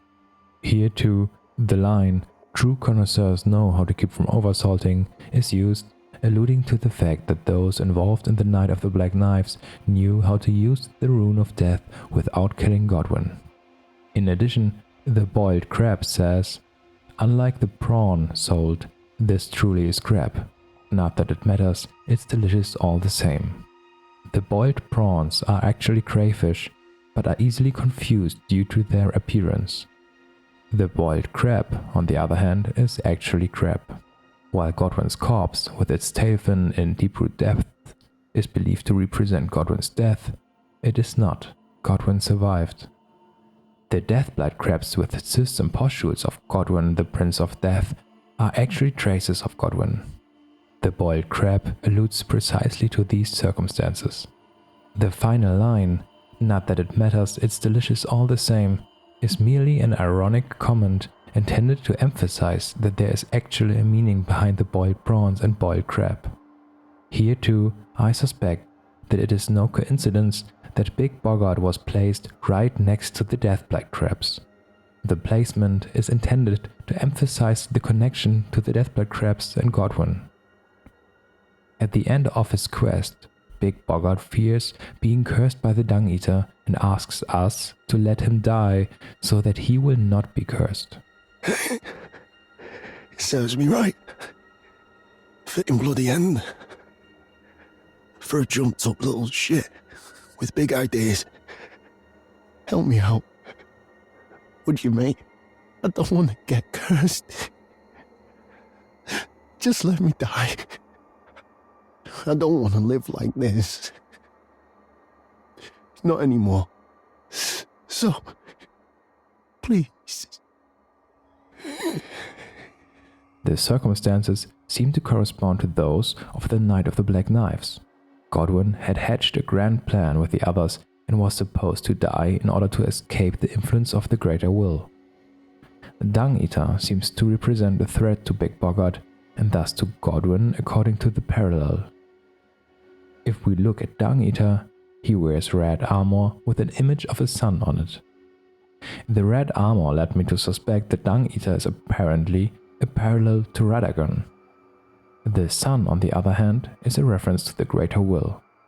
His armor reads, Omen armor, malformed armor resembling an omen with its horns cut off, worn by the Dung Eater. The heavy sun-shaped medallion represents both the guidance he once saw and the ring to which it will one day lead. While the red armor indicates that the Dung Eater is a Radagon parallel, the sun apparently symbolizes the influence of the Greater Will and the Elden Ring.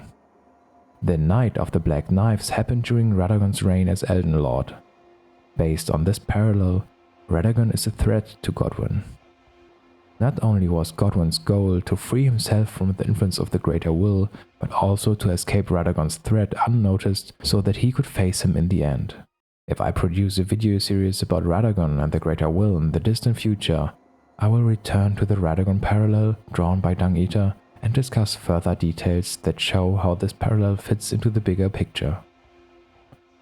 Behind the name Blackguard Boggart, or simply Big Boggart as he calls himself, there is another reference that fits the parallel to Godwyn. Boggarts are often described as mischievous or tricky spirits in English folklore. They are known for playing pranks, causing trouble and creating chaos, such as hiding household items, disturbing people at night, or scaring livestock.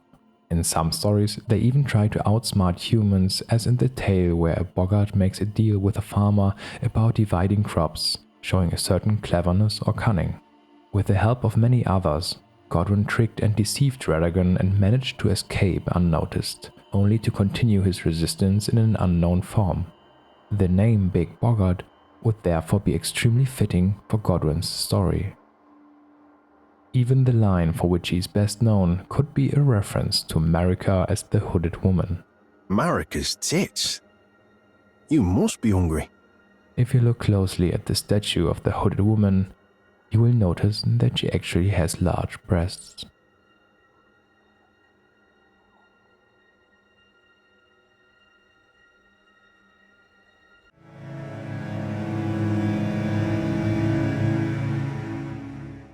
Based on the last chapter, it appears that the Hooded Woman depicted in the Catacombs with statues is behind the events of the Night of the Black Knives.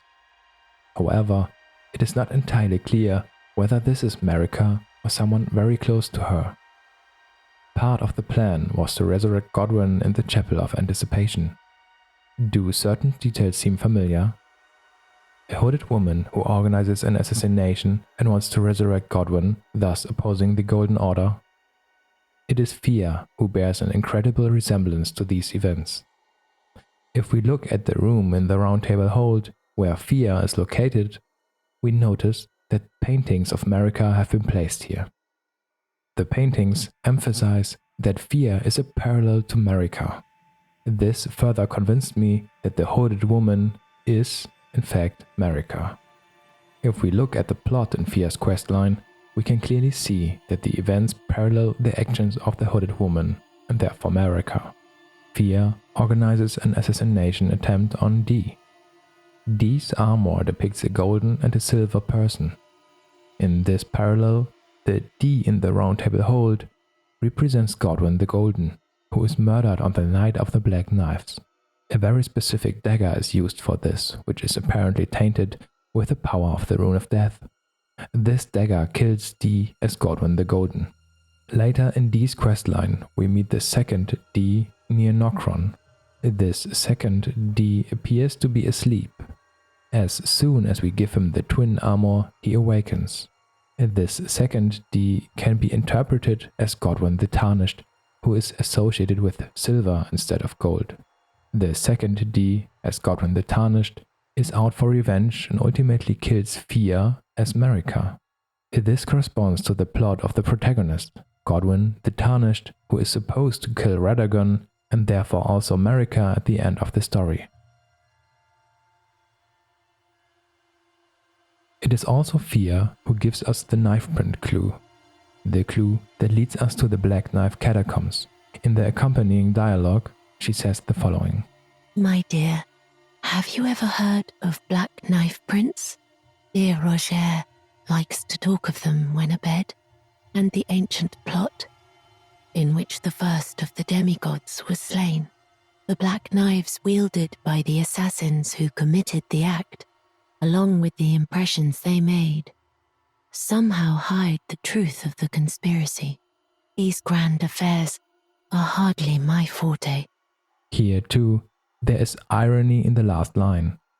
The line, "These grand affairs are hardly my forte," emphasizes the parallel with Marika, and that it was Marika as the hooded woman who was behind the Night of the Black Knives. The hugs with Fear symbolize the love Marika feels for us, her son Godwyn. After such hugs, we receive Baldachin's blessing. It says, Baldachin's blessing. Favor bestowed by a deathbed companion. Protection of a hidden temple in the guise of a bedchamber. Uses FP to temporarily boost poise. The favor allows one to forget any aches and pains. In death there is only peace, for in death there can be no sensation.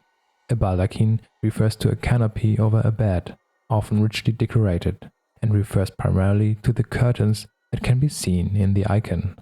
This design appears only once more in the entire game.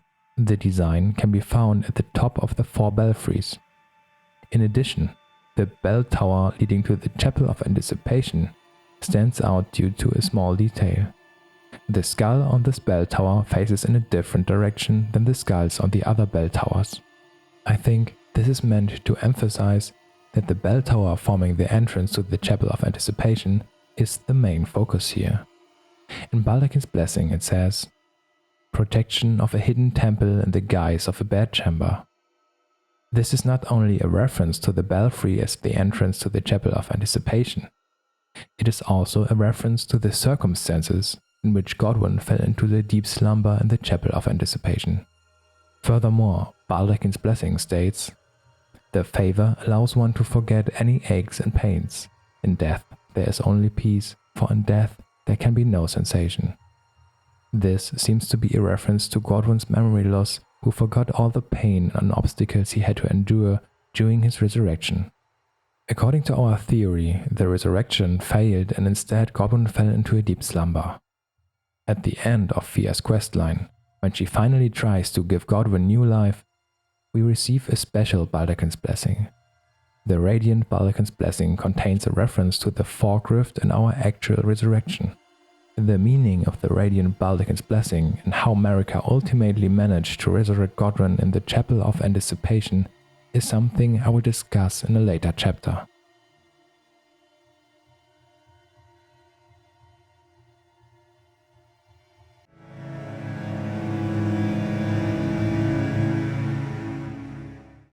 In previous chapters, references have already hinted that Godfrey was also involved in the Night of the Black Knives.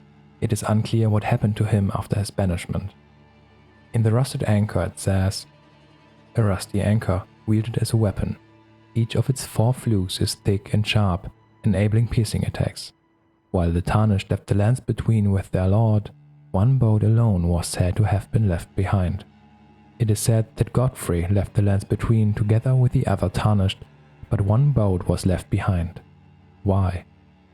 Godfrey's blue cloak is reminiscent of the following garment: navy hood. A hooded cloak of deep navy, worn by expatriated royalty. Such cloaks were gifted to those who departed on missions to faraway lands, from which they would never return. But what choice did they have, having seen the guidance of grace? What choice did Godfrey have after his banishment? Should he have simply accepted it and left the lands between? In the previous chapters, there were repeated references to a father figure who was apparently part of Marika's plan. Let's take another look at the 2 rooms which have walls with scrolls. These are the only rooms with such scrolls in the entire game. The first room is located in the Windham Catacombs and contains 2 statues of Marika as the hooded woman with a book in her hand. The scrolls and the statue of the hooded woman with a book in her hand symbolize Marika's plan. There is also a corpse with a lightning scorpion charm. The corpse hiding behind the coffin and the lightning scorpion charm itself symbolize Godwyn's role in the Night of the Black Knives. Now we have a second room which has also walls with scrolls. This room is located in the Fork Rift Catacombs and, due to its special walls, is also considered a reference to Marika's plan. In this room we find the spirit ashes of Black Knight Commander Andreas, who represents a father figure. It reads, Black Knight Commander Andreas. The Black Knights were the primary force of Mesmer's army. Their first leader was Andreas, a man endowed with great strength and command over the powers of the Crucible, and whose spirit in these ashes dwells. Though he remained a devout follower of Mesmer, after his flight from the Earth Tree, he would rebel after learning of his liege's serpentine nature. His righteous stand was rewarded with imprisonment in an underground tomb. Not only is he a father figure, but the description is clearly a parallel to Godfrey. The sentence, "Their first leader was Andreas, a man endowed with great strength and command over the powers of the Crucible," corresponds quite well to a description that could also apply to Godfrey. Not only was Godfrey known for his incredible strength, but also for his connection to the Crucible. The Crucible Knights were part of his army, and even on his cloak we find a symbol that apparently symbolizes the Crucible. Interpreted as a parallel to Godfrey, it means the first Elden Lord Godfrey was a man endowed with great strength and command over the powers of the Crucible. The second part of the description of Black Knight Commander Andreas says, though he remained a devout follower of Mesmer after his flight from the Earth Tree, he would rebel after learning of his liege's serpentine nature. While Black Knight Commander Andreas represents a Godfrey parallel, Mesmer, as already mentioned in Chapter 6, is obviously a Radagon parallel. Interpreted, we get the following. Though he remained a devout follower of Marika, who is actually Radagon in disguise, After leaving the Earth Tree, he would rebel after learning of his liege's serpentine nature. The Godfrey parallel contained in Black Knight Commander Andreas tells us that Godfrey learned of Radagon's deception after his banishment and turned against him. The concept of Marika is actually somewhat complicated. When Marika is mentioned, it is often Radagon who is impersonating Marika. Nevertheless, there is also a real Marika. One of the clues that it was Radagon's intention to banish the Tarnished and summon them back if necessary is Marika's last echo regarding the banishment. On Reaping Peninsula, where Godfrey and the Tarnished are supposed to have left the lands between, there are 2 churches on the west coast. The spoken echo regarding the banishment can be found in the Church of Pilgrimage. In Marika's own words, "Then, after thy death, I will give back what I once claimed, return to the lands between, wage war, and brandish the Elden Ring, grow strong in the face of death. Warriors of my lord, Lord Godfrey." The 4th Church of Marika is located in the immediate vicinity, so why wasn't the echo placed in the church with the Marika statue? Instead, we find the echo in the Church of Pilgrimage with the Radagon statue. Some of the echoes come from the real Marika, and some come from Radagon, who is pretending to be Marika. Radagon and the Greater Will only need the Tarnished to wage war and restore the Elden Ring. We find a reference to the fact that even Godfrey was probably deceived by Radagon as Marika in Marika's rune. Golden remnants of the grace personally bestowed by Queen Marika to the heroes who joined the crusade for her. The brilliance of Queen Marika's grace blinds even the very best. The Church of Pilgrimage contains an echo regarding the banishment and return of the Tarnished, along with a statue of Radagon, giving us a small hint that Radagon appeared as Marika and exploited the Tarnished. The real Marika, on the other hand, opposes Radagon and the Greater Will and is behind the Knight of the Black Knives, which aims to revive Godwyn in the Chapel of Anticipation. The 4th Church of Marika is unusually guarded by Mausoleum soldiers. Normally, they only protect the wandering mausoleums, but in this case, they guard the 4th Church of Marika. This is another clue that the real Marika is behind the planned resurrection and the Mausoleum Knights. In addition, the church was designed with white and purple flowers. This corresponds exactly to the design of the hooded woman in the Catacombs, where we also find white and purple flowers.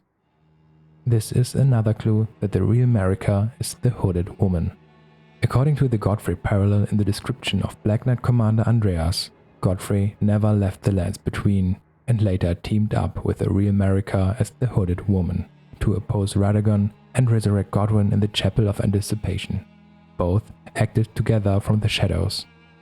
The fact that Godwyn was also part of the plan and later opposed Radagon is also hinted in the Spirit Ashes of Black Knight Captain Hugh as a Godwyn parallel. Here it says, Black Knight Captain Hugh. The Black Knights were the primary force of Mesmer's army. Second to their first knight commander was Hugh, a man with agile command of both Twinblight techniques and the powers of the Crucible, and whose spirit in these ashes dwells. Though a champion of the divine beast hunt, he followed his father, Andreas, into rebellion against Mesmer, and like his father, he too was imprisoned in an underground tomb. Mesmer mourned the loss of a brother in arms. Being agile fits with the story of Godwyn's survival, and the twin theme may be an allusion to Godwyn having 2 lives. If you interpret the last line as a parallel to Godwyn, you get the following. Though a champion of the war against the ancient dragons, he followed his father, Godfrey, into rebellion against Radagon. Radagon lamented the loss of Godwyn.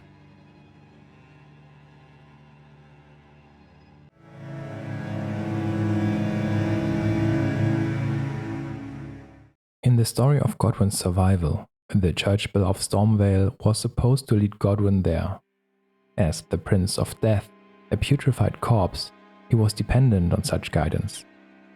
In the church tower where the spell is located, we find a red carpet with a symbol on it. Nowhere else does this symbol appear so frequently. 2 are placed directly next to the bell, and 3 more of these carpets can be found one level below, facing the center of the tower. The symbol is also placed on the altar. Since the symbol is found primarily in this location, we can assume that it primarily represents the church bell of Stormveil. We also found this symbol in the Cliffbottom Catacombs, which is a reference to Marika's involvement as the Hooded Woman. The only other place we find this symbol is in the Round Table Hold and Fortified Manor. One of the rooms contains bookshelves and paintings of Marika. This room appears to be another reference to Marika's plan, which involves the church bell of Stormveil. Another of these carpets can be found in the immediate vicinity of the painting Flightless Bird, which refers to the story of Godwyn's survival.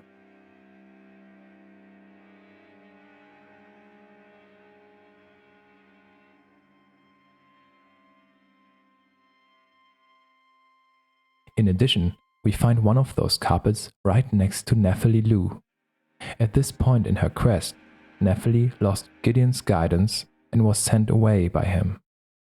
Nephili Lu parallels Godfrey the Tarnished and his banishment, who was also stripped of the guidance of grace and now roams as Godfrey the Tarnished. The carpet with the church bell symbol is a reference to Godfrey the Tarnished, who was also part of Marika's plan.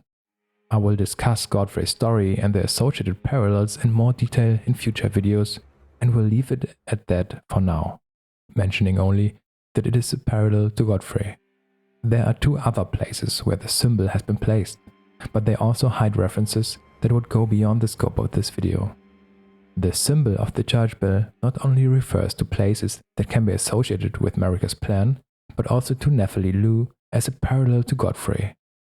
In the last chapter, we also found references that point to Godfrey's possible involvement. It appears that not only Marika as the Hooded Woman, but also Godfrey was involved in the plan for the Night of the Black Knives and Godwyn's resurrection in Stormveil. There is another location that references these events. It is the Lower Capital Church in Leyndell. In this church we find the armor set of Lionel the Lionhearted and the deathbed dress. Lionel's helm, worn by Lionel the Lionhearted. When this chivalrous, dauntless knight met Fia, who had been driven from her home, he declared himself to be her father. Deathbed dress. Extremely thin and sheer white dress worn by the deathbed companion as she embraces the dead, slowly replenishes the HP of nearby allies, but not that of the wearer. The touch of the fabric is exceedingly soft, so as not to harm even the most withered corpse, while still sharing her warmth. While Fia is a parallel to Marika, Lionel the Lionhearted is a parallel to Godfrey. The fact that Lionel is a Godfrey parallel is emphasized primarily by his association with lions. In addition to the 2 references to Fia and Lionel, a carpet with a specific pattern has been placed at this location. And this pattern does not appear anywhere else in Leyndell. Instead, it is a pattern that is otherwise only found in a slightly modified form in Stormveil. There, the banner also features the lion motif of Godfrey and the golden lineage. The green carpet with a special pattern is therefore clearly a reference to Stormveil. There's also a small tower with a church bell adjacent to the church. The same model of the Stormveil bell was used here. What do we have so far? We have a church bell, which is the same model used in Stormveil, a green carpet with a Stormveil pattern, which is otherwise only used in connection with golden lineage motifs, the armor of Lionel the Lionhearted, who serves as a parallel to Godfrey, and the deathbed dress of Fia, who serves as a parallel to Marika as the Hooded Woman. Last but not least, there is one more final clue in this location. On the altar is a yellow-looking piece of fabric, and if you look closely, you can see there is a symbol hidden there that is barely recognizable, the symbol of the church bell of Stormveil. The entire location is a reference to the circumstances that led Godfrey the Tarnished and Marika as the Hooded Woman to join forces in Stormveil at a certain point in time in order to lead Godwyn to Stormveil with the help of the church bell and resurrect him there.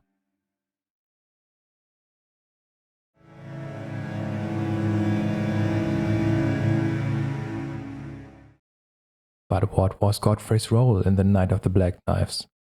The Forkrift Catacombs not only contain the spirit ashes of Black Knight Commander Andreas, who is a Godfrey parallel, but also a room with 4 chairs, which is also considered a reference to the events that enabled Godwyn to survive. Here we find a catacomb sorcerer and a grave glove ward. These can be associated with a father figure and a ghost summoning bell, and apparently indicate that Godfrey has something to do with the church bell in Stormveil. If we look at the church tower in Stormveil, we find banners with a symbol of a lion under the church bell, the coat of arms of Godfrey and the golden lineage. And if you look a little closer, you will see a painting of none other than Godfrey. Godfrey was the one who rang the church bell of Stormveil in the Night of the Black Knives to lead Godwyn, the Prince of Death, to Stormveil. The sounds that resemble the ringing of a bell and can be heard in the background during our resurrection are not the bells of a wandering mausoleum. It is the echo of the church bell in Stormveil, which Godfrey rang in the past to lead us, Godwyn, to Stormveil.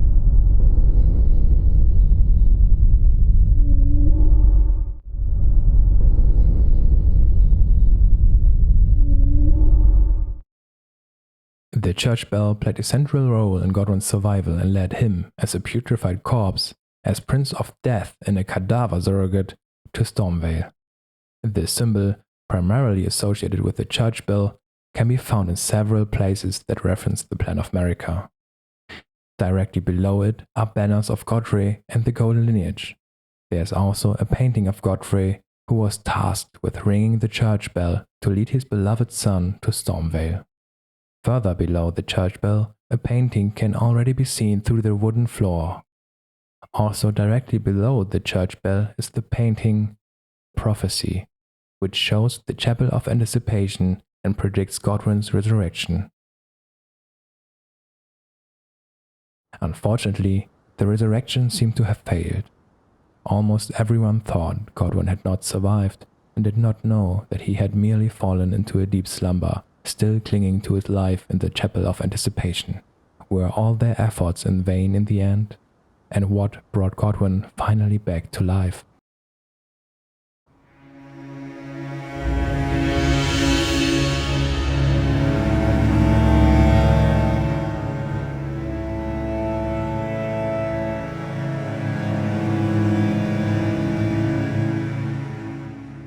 In the last chapter, we discussed how the exiled Godfrey joined forces with Marika as the woman in the black hood, and together they conspired against Radagon.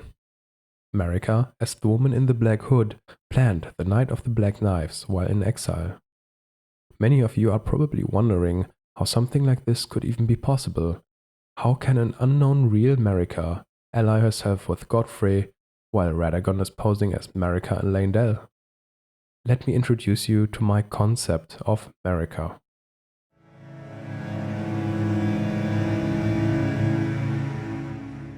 Radagon is Marika is the most important and only sentence on which all theories about these two are based. And it is Corin again who is confused by the circumstances surrounding Radagon as Marika. Master, whatever is the matter? Please, I implore you, continue. Continue your reflections, your rhythms. I must be the one to record them. What matters this issue of Radagon, really? The Erd Tree, heart of the Golden Order, lies before our very eyes. Why must these qualms come to you now? We were on the very cusp. Oh, was that you? Sorry, I hardly noticed. I'm a little shaken since the Master ceased his movements. The Master's reflections had heightened as we neared the Erd Tree, while still a precise calculus. The rhythms grew increasingly wild until he simply ceased. Now the Master is facing quite the puzzle. The Golden Order is founded on the principle that Marika is the one true god. However, the name of Marika's second husband, King Consort Radagon, also appeared. Who exactly was Radagon? The Master is stumped. His finger has remained still ever since Radagon's name was discovered. Curse my mediocre mind. The Master only has me. And here I fail him.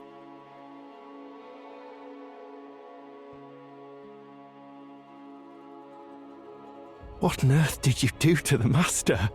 Well, not that I'm complaining. Master's finger moves again, resuming his cogitation. More than good enough for me. I haven't the words to thank you. So I'd like to pass this on to you instead. A glimpse into the heart of the Golden Order. Documented by yours truly.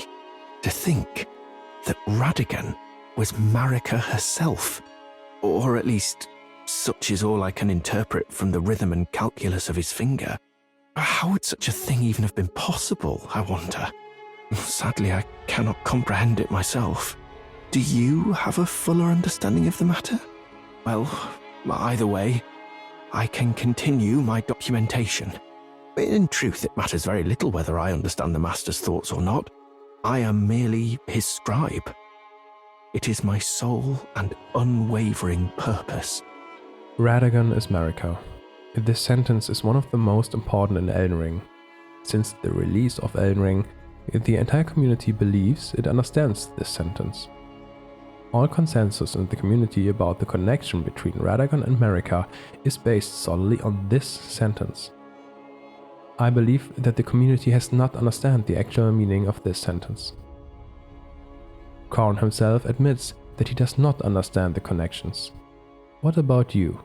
Do you understand the exact meaning of Radagon is Marika? In the following, I would like to present a concept of Marika, which I am firmly convinced corresponds to the actual relations. Let's first take a look at Radagon's and Marika's Scar Seals and Source Seals.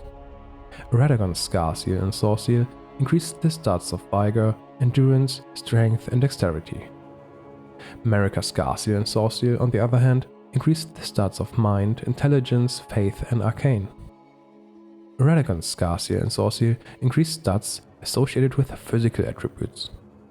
Marika's Scar Seal and Source Seal, on the other hand, increase stats that can be considered more spiritual attributes.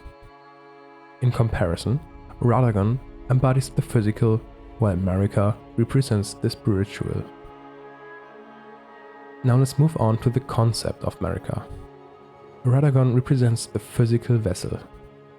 Marika, on the other hand, exists only as a soul within Radagon. Radagon is a living vessel with consciousness, and Marika's soul exists within him. But Radagon is not just a living vessel. Radagon is able to change his form. At the end of Chapter 7, I compared Godwyn and Radagon together with the description of the Silver Tear mask. It said, Silver Tear mask. Mask fashioned from the corpse of a formless Silver Tear, supported by its hardened shed husk. To imitate the imitator is a cunning play indeed.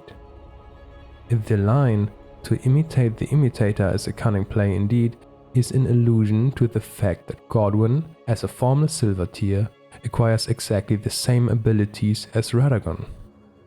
Radagon was himself a Silver Tear. The hardened material that Radagon is made of, when we face him at the end, is nothing more than the hardened shell of an almost dead Silver Tear. In relation to the concept of Marika, Radagon is the dominant formless vessel that switches between the forms of Radagon and Marika. The Marika who appears in public is Radagon, who carries the soul of the real Marika within him. Now there is a third instance. The Elden Beast, which acts in accordance with the greater will, is the Elden Ring itself and represents the concept of order. Radagon and Marika are both guided and influenced by the greater will in the background. Influenced by the Elden Beast and the greater will, Godfrey is banished from the realm of the Erd Tree by Radagon and Marika. He wanders into exile in Limgrave. Marika is interested what the Golden Order is actually based on. In Marika's own words, I declare mine intent to search the depths of the Golden Order through understanding of the proper way. Our faith, our grace is increased. Those blissful early days of blind belief are long past. My comrades, why must ye falter? And by searching the depth of the Golden Order, she discovers a terrible truth. Marika speaks out against the foundations of the Golden Order and got abandoned by Radagon. In Marika's own words, the Erdtree governs all. The choice is thine. Become one with the Order, or divest thyself of it, to wallow at the fringes, a powerless upstart. From there on, Marika takes on a physical form and is sent into exile. This is the real Marika, who appears as the woman in the black hood. The real Marika meets Godfrey and they conspire against Radagon and the Greater Will. Marika and Godfrey also join forces with the other demigods, Godwyn, Ranni, Rykard and Melina. Marika plans the Night of the Black Knives to allow Godwyn to escape undetected and resurrect him in Stormveil as a Silver Tear. Godwyn arrives in Stormveil, but the resurrection fails. What happened to prevent Godwyn from being resurrected in Stormveil? On the Night of the Black Knives, Marika was supposed to give Godwyn new life in Stormveil, but Marika, as the woman in the black hood, died on that night.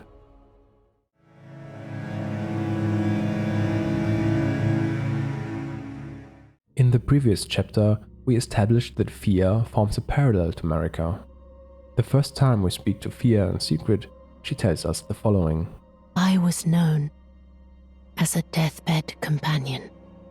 Where I come from, after I received the warmth and lively vigor from a number of champions, I lay with the remains of an exalted noble.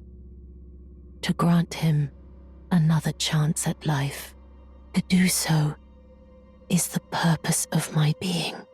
But before I could bear the noble into new life, I was awakened by the guidance of grace and chased from my birthplace. Pray, be kind. Despite all that, I still wish to be a deathbed companion. So please, let me hold you like this, as often as it takes. Since Fia is a parallel to Marika, we can assume that these circumstances also applied to Marika. Marika, the woman in the black hood, died before she could rebirth Godwyn. There are also clues to this in other places. In Chapter 7, we discovered that the Sage's Cave tells the story of the Night of the Black Knives through associations. The references begin with the Black Knife Assassin and the Concealing Veil, which provide us with the context of the Night of the Black Knives. Next, the four-bladed raptor talons and the four dragon-wound greaves tell the story of Godwyn's survival and Fortissax's sacrifice. The story of the flightless bird and the ancient dragon Fortissax. Directly opposite are 10 golden great arrows together with crystal cave moss. These represent the Erdtree and the Elden Beast from which Godwyn wants to escape. Next is a chest containing a stone sword key, whose association we have not yet discovered. Further back are 5 silver-pickled fowl feet, the black hood, the candletree wooden shield, and a nascent butterfly. These items tell the story of the hooded woman who prophesies Godwyn's resurrection and cooperates with Miquella. The last 2 items, the 5 rejuvenating boluses and the lost ashes of war, tell the story of Godwyn's resurrection in Limgrave with no memory of past events. Now, there is another character inside the cave next to the Black Knife Assassin. It is Necromancer Garrus. He carries the following items with him: the Sage Robe and Sage Trousers, the Prince of Death Staff, and the weapon Family Heads. Here too, a character is coded with color red to identify him as a Radagon parallel. In the Prince of Death Staff it says, Prince of Death Staff, staff embedded with sullied amber, said to be a very part of the Prince of Death. Since the staff is supposed to contain a part of Godwyn, this could be interpreted as a reference to Radagon's desire for Godwyn. Furthermore, Necromancer Garrus possesses the weapon Family Heads. The family heads are probably the most interesting. They say, family heads. 3 bludgeoning copper heads attached to a handle by chains. Signature weapon of Necromancer Garrus, the heretical sage. Their heads were made to resemble those of his wife and 2 children. If we interpret Necromancer Garrus as a reference to Radagon, then he apparently lost 3 people on the night of the Black Knives. The 2 children are apparently a reference to Godwyn and Ranni, who died in a sense on that night. The wife, on the other hand, is apparently a reference to Marika, the woman in the Black Hood, Radagon's other half, who also died on the night of the Black Knives. Here too we find a small hint that Marika did not survive the night of the Black Knives. In Chapter 9 we discover that the Catacombs and the lands between were designed with a thematic reference to the Hooded Woman. Her statue is the only one that appears in the Catacombs. The grave on Ghost Glove wards, as well as the grave violets, are apparently associated with her. According to my theory, various rooms in all kinds of catacombs were coated with chairs. A certain number of chairs form a group and represent specific events. The 2 catacombs have several rooms with chairs. These include the Cliffbottom Catacombs and the War Dad's Catacombs. The Cliffbottom Catacombs form a hub for references to Marika's plan. Since the number 3 is considered a bad omen, we have associated the number 3 with Godwyn's death. Accordingly, the rooms with 3 chairs form references to Godwyn's death. The number 4, on the other hand, is a sign of great luck, which is why we have associated the rooms with 4 chairs as references to Godwyn's survival.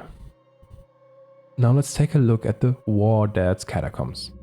The name itself already contains the theme of war victims and may provide information about the overarching theme.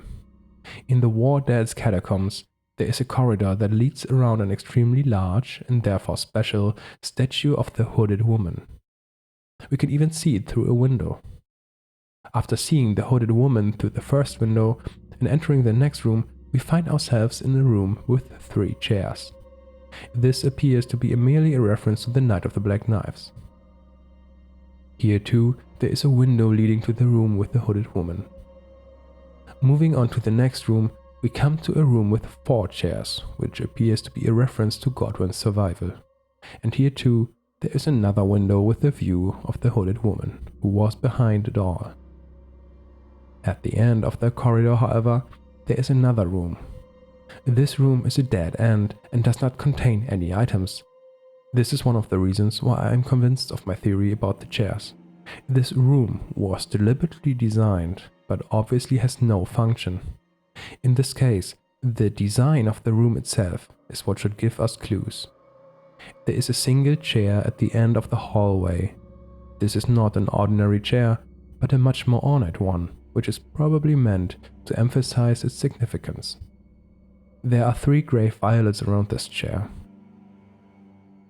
We know from the description of the foretold Foulfoot that the number 3 is considered a bad omen, and we recently associated this with Godwyn's death.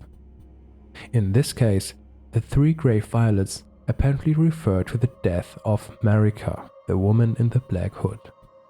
And not only is the number 3 apparently used as a reference to death, but there is much more to the grave violet. The grave violet is designed after the real-life spider lily and is a well-known flower in Japan with a deep meaning. The spider lily has countless different names in Japan and has many meanings, all of which are related to death. If you look a little further, you will find a 4th grave violet. The number 4 stands for great luck, which we have related to Godwyn's survival.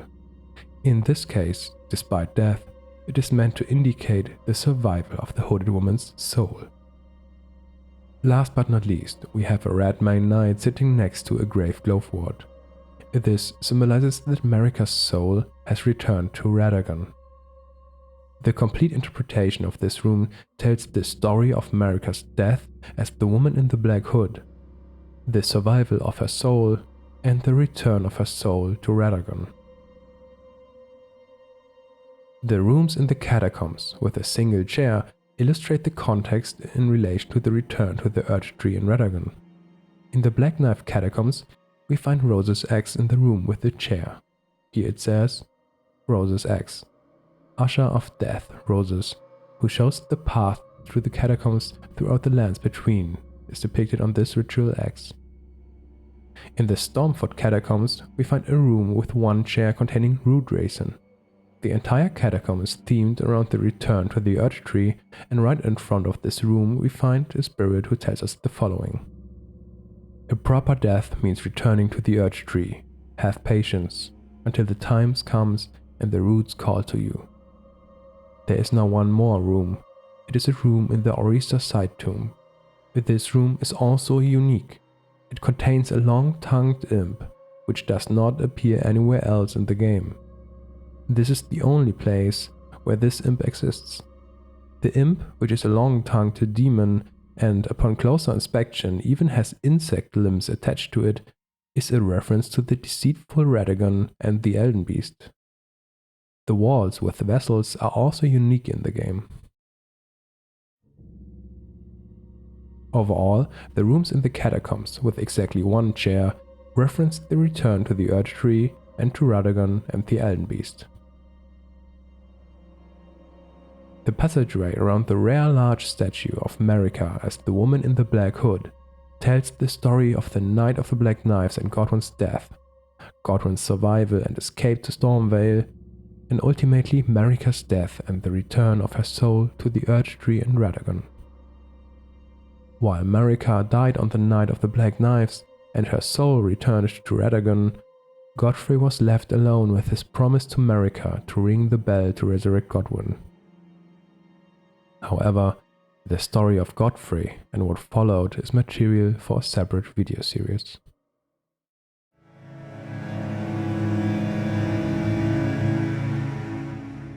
There has been much discussion in the lore community about Miquella's relationship with Godwyn and whether Miquella was involved in the Night of the Black Knives. What we know for sure is that Miquella was a follower of Golden Order fundamentalism in his youth. This is clear from the following incantation. Radagon's Rings of Light, one of the incantations of the Golden Order fundamentalists, a gift of gratitude to the young Miquella from his father, Radagon. And yet, the young Miquella abandoned fundamentalism, for it could do nothing to treat Malenia's accursed rod. This was the beginning of unalloyed gold. The Night of the Black Knives came, and Miquella lamented Godwyn's circumstances. Similar to the Finger Reader Crown, Miquella laments that Godwyn should have died a true death. This is what it says in the Golden Epitaph. A sword made to commemorate the death of Godwyn the Golden, first of the demigods to die. Infused with the humble prayer of a young boy. O brother, Lord brother, please die a true death. Here it becomes clear once again that Godwyn definitely did not die a true death, and in my opinion, the ghoul depicted at the end of the sword also represents the circumstances of Godwyn, who escaped as a ghoul living in death. Although the weapon skill uses the sigil of the Harlech tree, the effect definitely corresponds to an incantation of Golden Order fundamentalism. The weapon skill of the Golden Epitaph says, Last rites. Raise the epitaph to grant the effect of sacred order to yourself and allies in the vicinity. Particularly effective at laying rest to those who live in death. The weapon skill from the Golden Epitaph uses the effect from the weapon skill Sacred Order and is even mentioned directly. It states, Sacred Order, skill of the Golden Order Fundamentalist Knights. Perform a salute and grant the armament Holy Essence, highly effective against those who live in death. The weapon skill of the Golden Epitaph therefore uses a skill from Golden Order fundamentalism. It is not only the weapon skill that is linked to Golden Order fundamentalism, the symbolic gesture at the end of the sword also points to this. The gesture symbolizes Golden Order totality and is also used in the incantation Litany of Proper Death. Litany of Proper Death, one of the incantations of the Golden Order fundamentalists, used by hunters of those who live in death, creates an image of order, dealing holy damage to nearby foes. This incantation is especially damaging to those who live in death, Any felt by this incantation cannot be revived. The role of the hunters is to stamp out defiled reason, all for the perfection of the Golden Order. All of this leads me to conclude that Miquella was still very young at the time of the Night of the Black Knives and was a follower of Golden Order fundamentalism. This means that Miquella was not part of the conspiracy at the time of the Night of the Black Knives.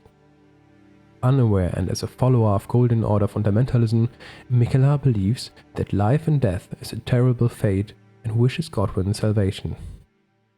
However, Miquella's opinion was to change. As already mentioned, Radagon's Ring of Light states, "And yet the young Miquella abandoned fundamentalism, for it could do nothing to treat Malenia's accursed rod. This was the beginning of unalloyed gold."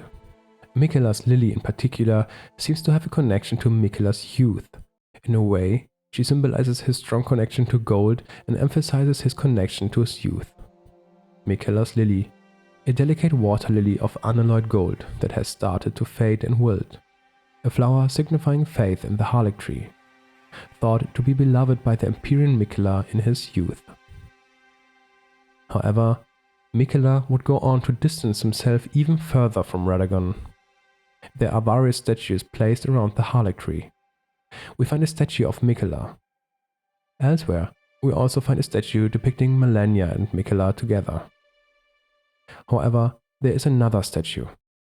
A statue depicting a woman with a hood. This statue is the most common statue in the Harlech tree. It is also the only statue that appears in all areas of the Harlech tree. Who is this person? In fact, it is a statue that appears in all heroes' graves with a slightly different posture. If you compare these two statues, you can clearly see that they are definitely of the same person. The hood, the body proportions, the robe, and the face shape are completely identical. There is a very large statue of this type in the Fringe folk hero's grave. In front of this statue, we find the talisman Erdtree's Favor, which reads, Erdtree's Favor, a talisman depicting a special blessing of the Erdtree. It is said that when the age of the Erdtree began, such blessings were personally bestowed upon their recipients by Queen Marika herself.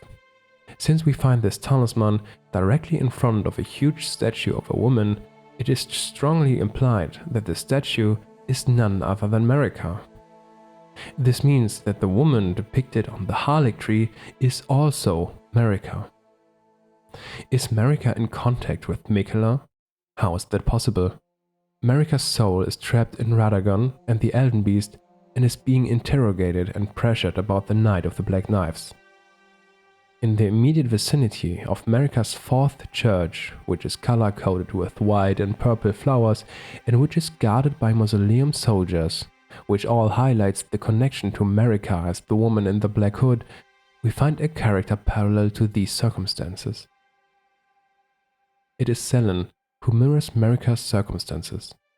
Sellen forms a parallel to Marika.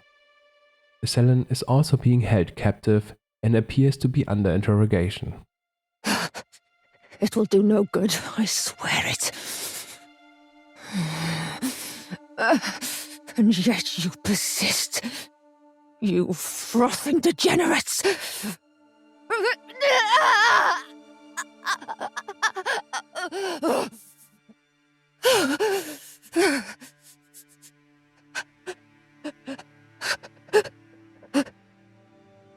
While Sellen is being held captive and tortured, she is still able to create an astral projection of herself in another place.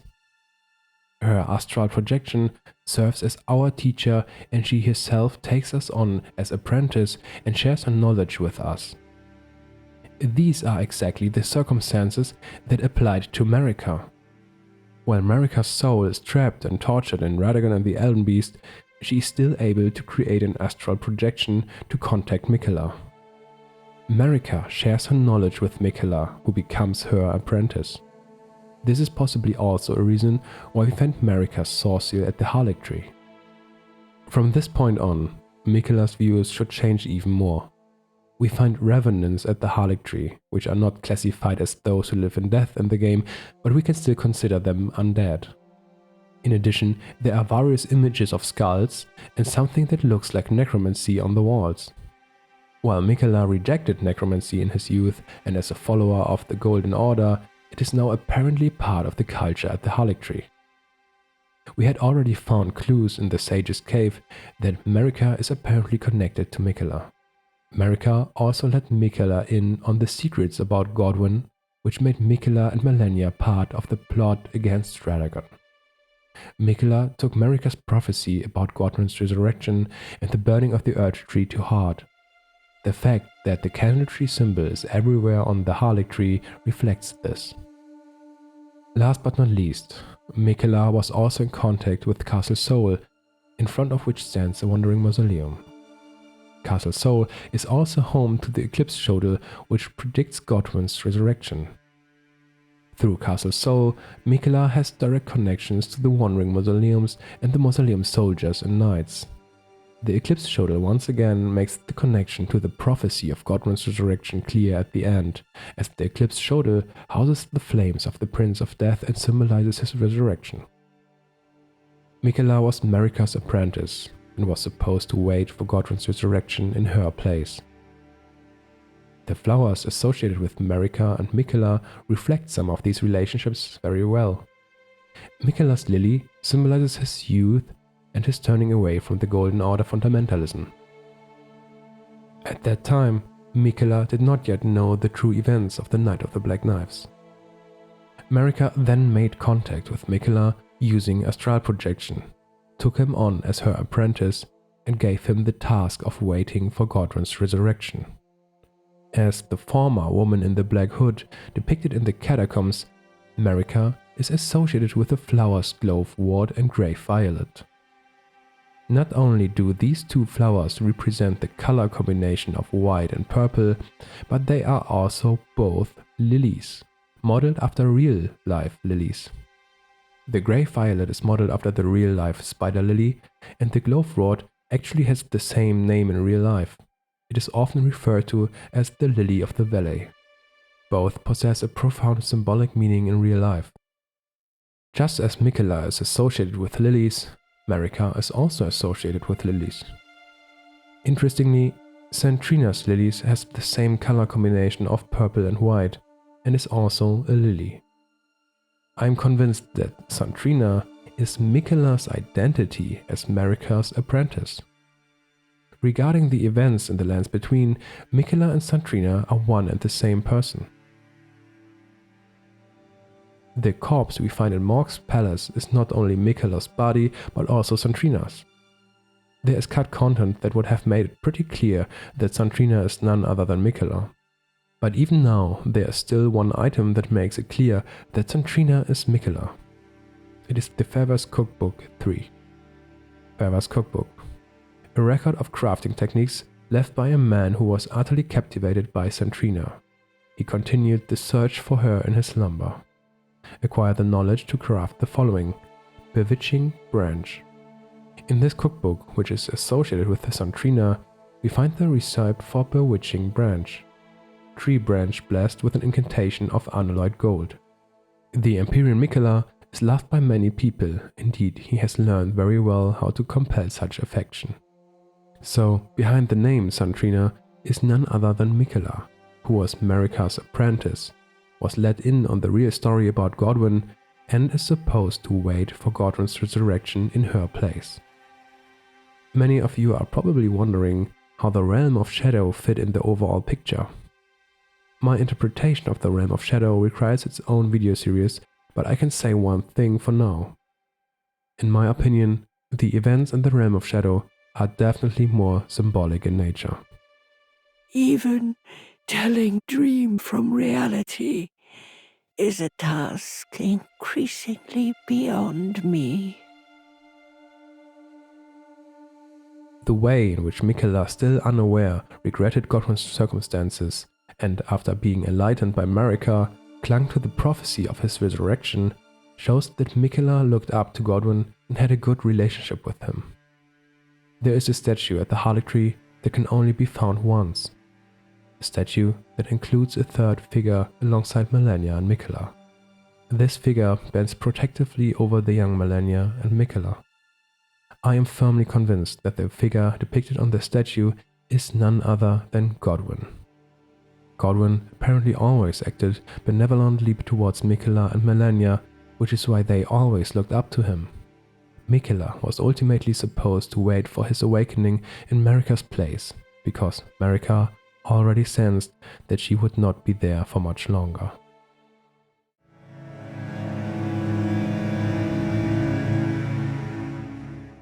Marika acts with foresight and has probably sensed that she will not be able to influence future events for much longer. All efforts to resurrect Godwyn in Stormveil have failed. Radagon is incredibly powerful, and it is unclear whether anyone other than Godwyn is capable of challenging him. Not only does it seem as if nothing and no one can stop Radagon, but Radagon has also discovered the traces of the Knight of the Black Knives. In the end, Radagon actually managed to uncover the traces of the Knight of the Black Knives. Radagon found out where Godwyn had fled and where he was. Fearing for his son and with no other way to stop Radagon, Marika had no choice but to destroy herself along with Radagon and the Elden Ring. Marika's soul resisted and she sacrificed herself to protect Godwyn and in the hope of putting an end to the Elden Beast. In the Church of Stormveil, which played such an important role in Godwyn's story, we find the character Roger. Roger is determined to find out what happened on the night of the Black Knives. Roger is actually a parallel to Radagon. Let's take a closer look at Roger's story. Roger is determined to uncover what happened on the night of the Black Knives. When he gets too close to Godwyn's traces, he's mortally wounded. He then finds himself trapped in the Round Table Hold, fighting against inevitable death. If we interpret Roger as a parallel to Radagon, then the following events have taken place. Radagon was obsessed with finding out what happened on the night of the Black Knives, hunted those who live in death, and tried to find and destroy Godwyn. When Radagon tracked down Godwyn, he was mortally wounded. Marika saw no other way out. Marika's soul resisted with all its might one last time and destroyed itself, the Elden Ring, and Radagon. Mortally wounded, Radagon locked himself inside the Erd Tree.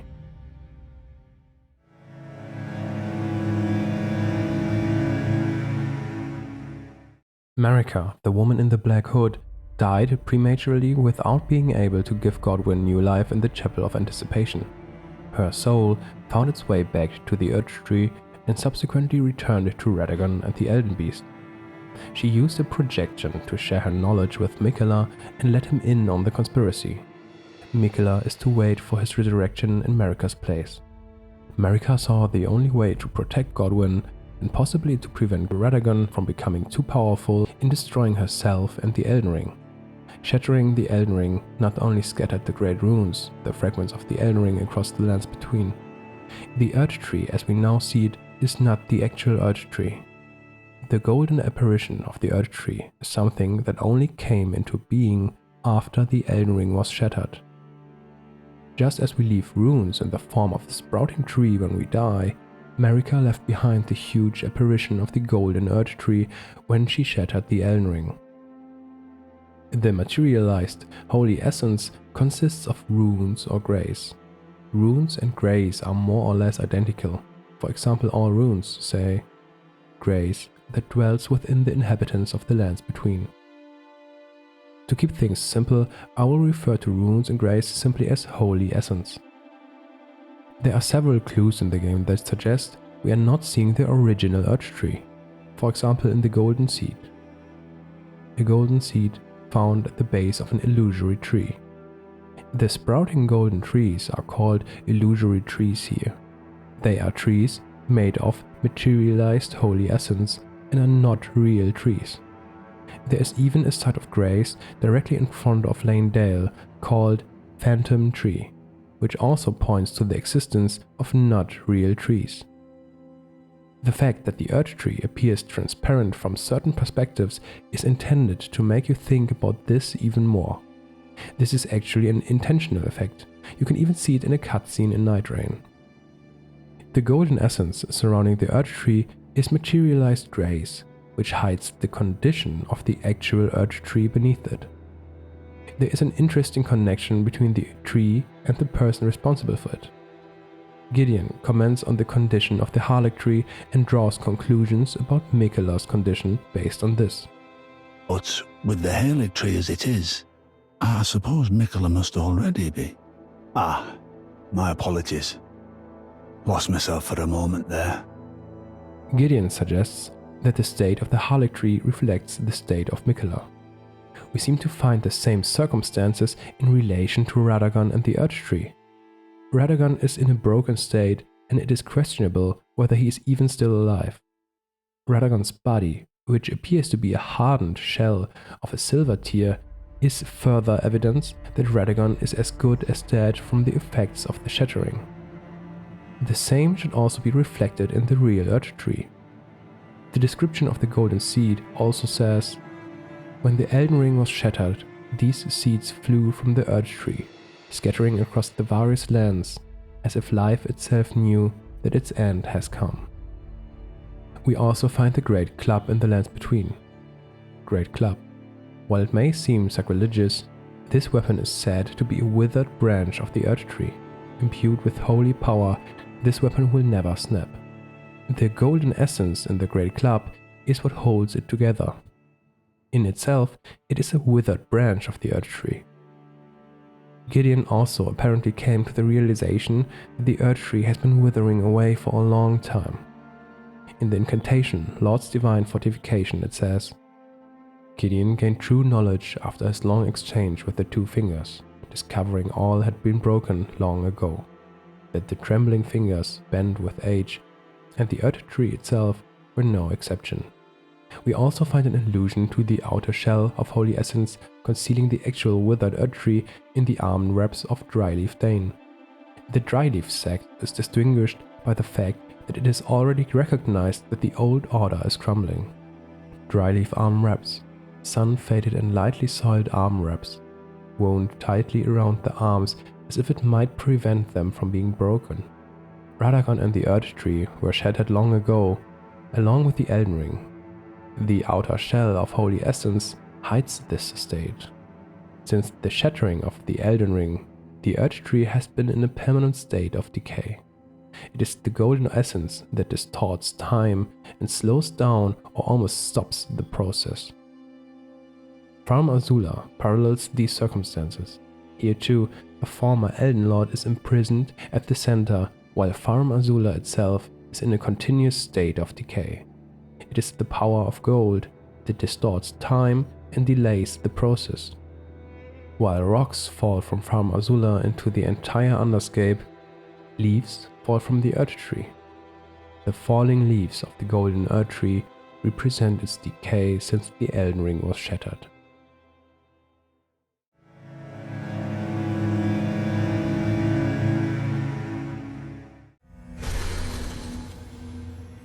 Radagon and Marika both knew what shattering the Elden Ring would entail. Radagon's Golden Order is based on the principles of causality and regression. Let's take a look at the meaning of the principles of causality and regression in Elden Ring. The term causality generally describes the principle of cause and effect. Causality is the fundamental principle that explains why something happens. Every effect has one or more causes. The incantation, Law of Causality, states, Law of Causality, one of the incantations of the Golden Order fundamentalists, one of the key fundamentals, manifests a small ring of causality within that allows the caster to automatically retaliate upon receiving a certain number of blows. The fundamentalists describe the Golden Order through the powers of regression and causality. Causality is the pull between meanings that which links all things in a chain of relation.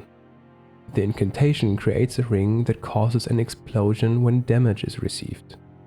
If the ring is not damaged, no explosion is generated. The concept of causality in this context refers to the relationship between cause and effect. The effect can be summarized in the following sentence: if the ring receives damage, the ring explodes. Now let's take a closer look at the meaning of the term regression. The term regression has Latin origins. The Latin term regressio means return.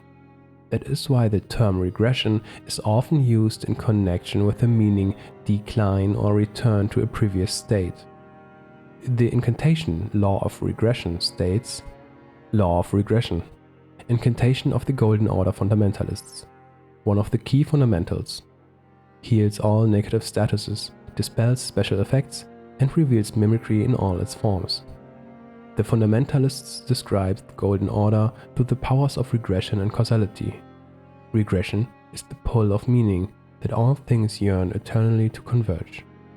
In connection with the incantation, it is about healing and that all things eternally trying to come together. What significance do these two laws have in relation to the Golden Order and the Elden Ring? The two laws actually describe the properties of the Elden Ring and the basis of Radagon's Golden Order. The law of causality represents the property that when the Elden Ring is damaged, it shatters and scatters in an explosion. The law of regression represents the property that the runes and fragments of the Elden Ring eternally try to find their way back to each other. In short, this means when the Elden Ring is shattered, the fragments scatter and try to find their way back to each other forever. The foundations of the Golden Order describe how the Elden Ring repairs itself. The runes influence those who carry them. The Tarnished have the role of following the call of the Elden Ring and, in Radagon's eyes, are merely those who collect the runes of the Elden Ring and bring them to the Erdtree.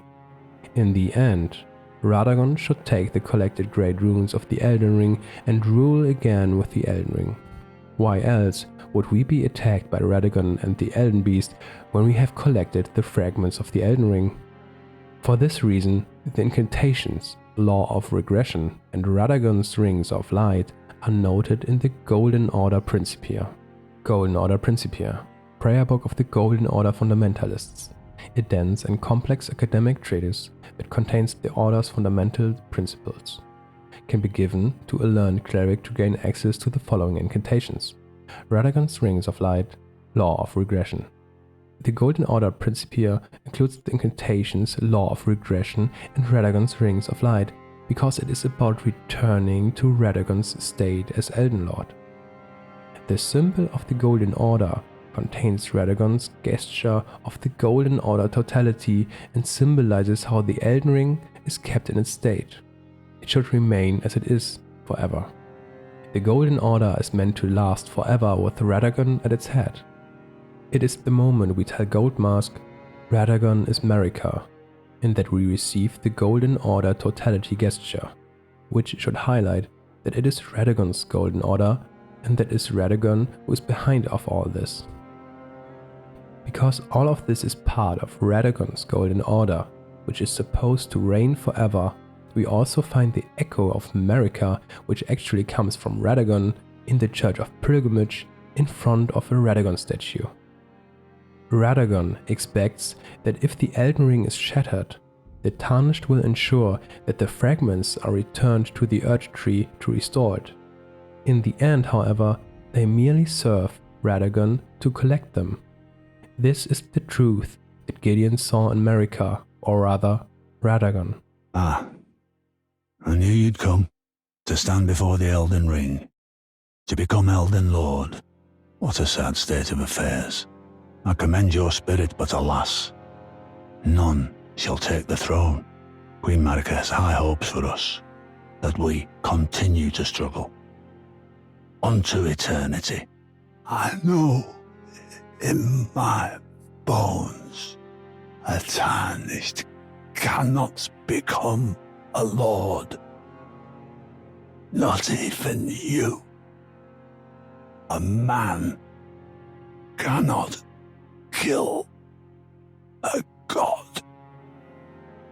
The Tarnished are supposed to serve Radagon forever to restore the Elden Ring should it shattered. It was never intended that one of the Tarnished would ever become Elden Lord. The sacred relic sword, which was created from Radagon's corpse, confirms that Radagon was supposed to be the god who should rule forever. Sacred relic sword. Sword brought from the remains of a god who should have lived a life eternal. However, in addition to the law of causality and the law of regression, there is a third incantation that uses the same gesture as these. It is the incantation Order Healing. It states, Order Healing, one of the incantations of the Golden Order fundamentalists, used by hunters of those who live in death. It alleviates death blight build-up. The noble gold mask lamented what had become of the hunters, how easy it is for learning and learnedness to be reduced to the ravings of fanatics. All the good and the great wanted, in their foolishness, was an absolute evil to contend with. Does such a notion exist in the fundamentals of order? What is the significance of this incantation in relation to order?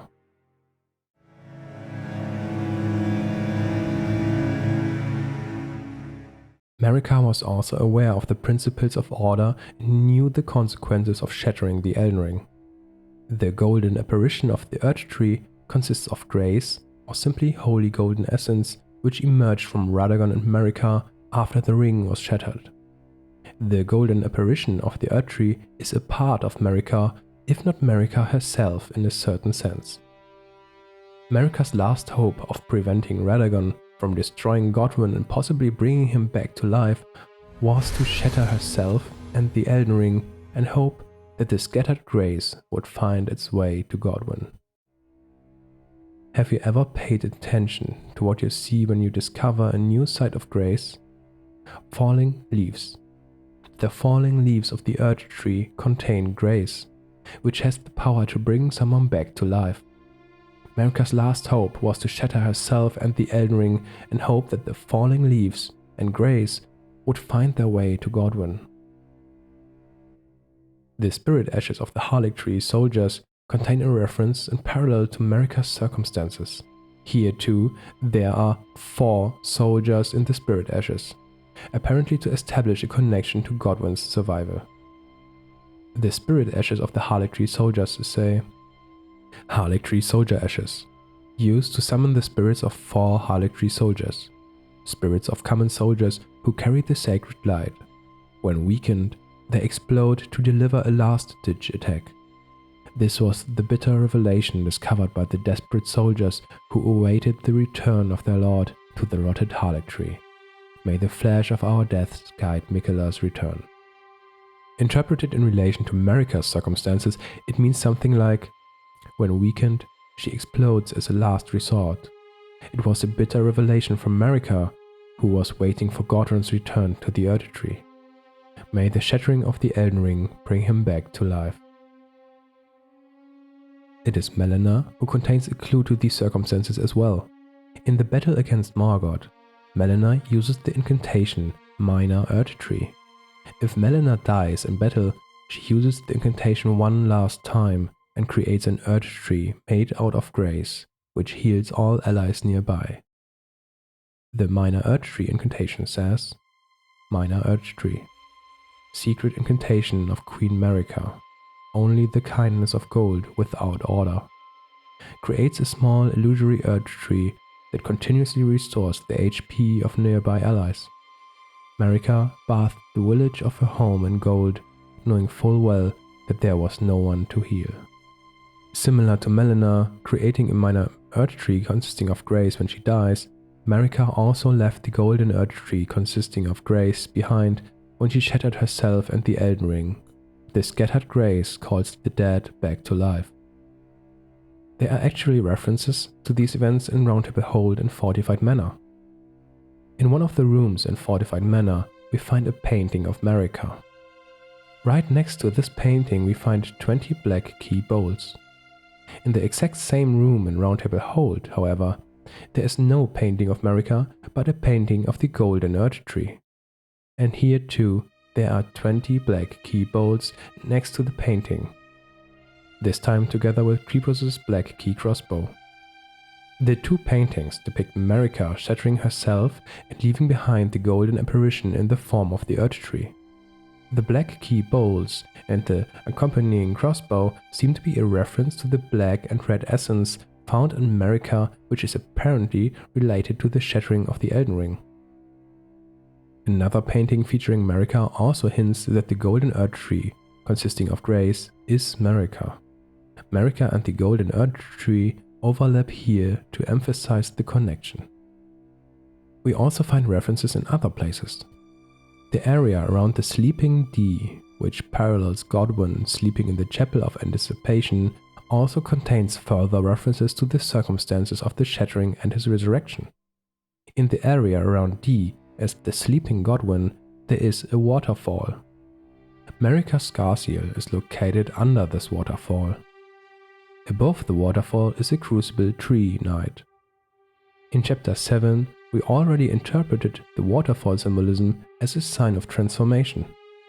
Below the waterfall is what is left behind, and above the waterfall is the new state. In this case, too, a transformation is depicted in relation to Marika. Marika leaves herself behind, sacrifices herself, and in connection with the Shattering of the Elden Ring, she leaves behind a golden earth tree consisting of grace, which represents a part of Marika herself. The falling leaves and the grace should sooner or later bring Godwyn back to life. For this we find the incantation Order Healing right next to it. The incantation Order Healing, which cures the infestation of Deathblight, symbolizes how Godwyn, like many other Tarnished, will be brought back to life based on the principles of order to restore the Elden Ring.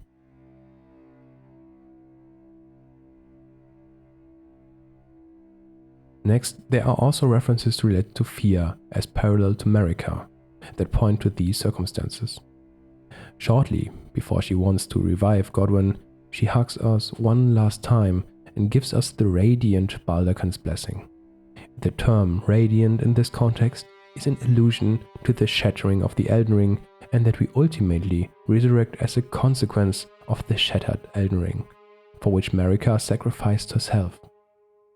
For this is what it says in the Radiant Baldachin's blessing. It said a deathbed companion will only produce a blessing of this kind for a champion but once in her entire life, with a sole blessing which she imbues of her own volition. Right next to fear is a portal. This portal teleports us to the entrance to Leyndell. The room we are teleported to serves as an additional reference. The carpet is quite unique and only appears twice in the entire game. It features a pattern of leaves, a reference to the falling leaves after the shattering of the Elden Ring. Behind us is an altar, and guess what we find on this altar? It is an altar with a faded symbol of the church bell of Stormveil. And on this altar lies a corpse with fur-calling finger remedy. In fact, there is a symbolic meaning behind the term fur-calling finger and its icon. In fact, Miyazaki often turns icons upside down to make their meaning less obvious. The term and icon allude to a specific gesture. In real life, it is known as dog call because it is considered a condescending gesture used to call dogs. The fur-calling finger remedy alludes to the circumstances in which we are called by grace and the Elden Ring to restore it.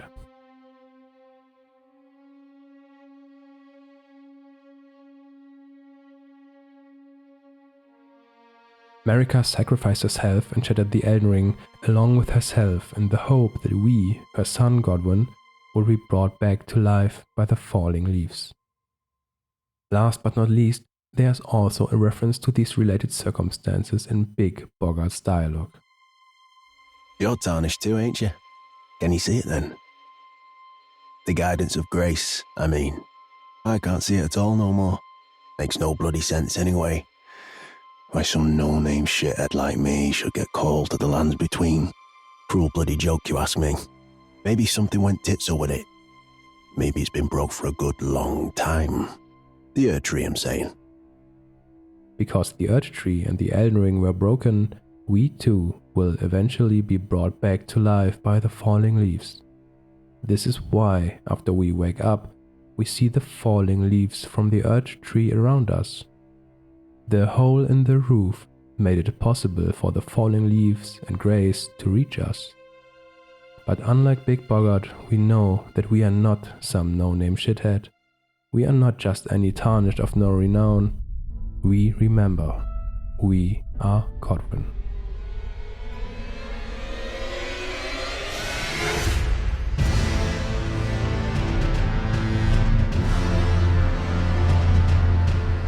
They who betrayed us, aye, they who burned us. Let them face in thy wrath their just deserts. My song will I sing in service to thee.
Marika and Godfrey, together with the demigods, did everything they could to ensure that Godwyn could be resurrected in the Chapel of Anticipation to stop Radagon and the Elden Beast.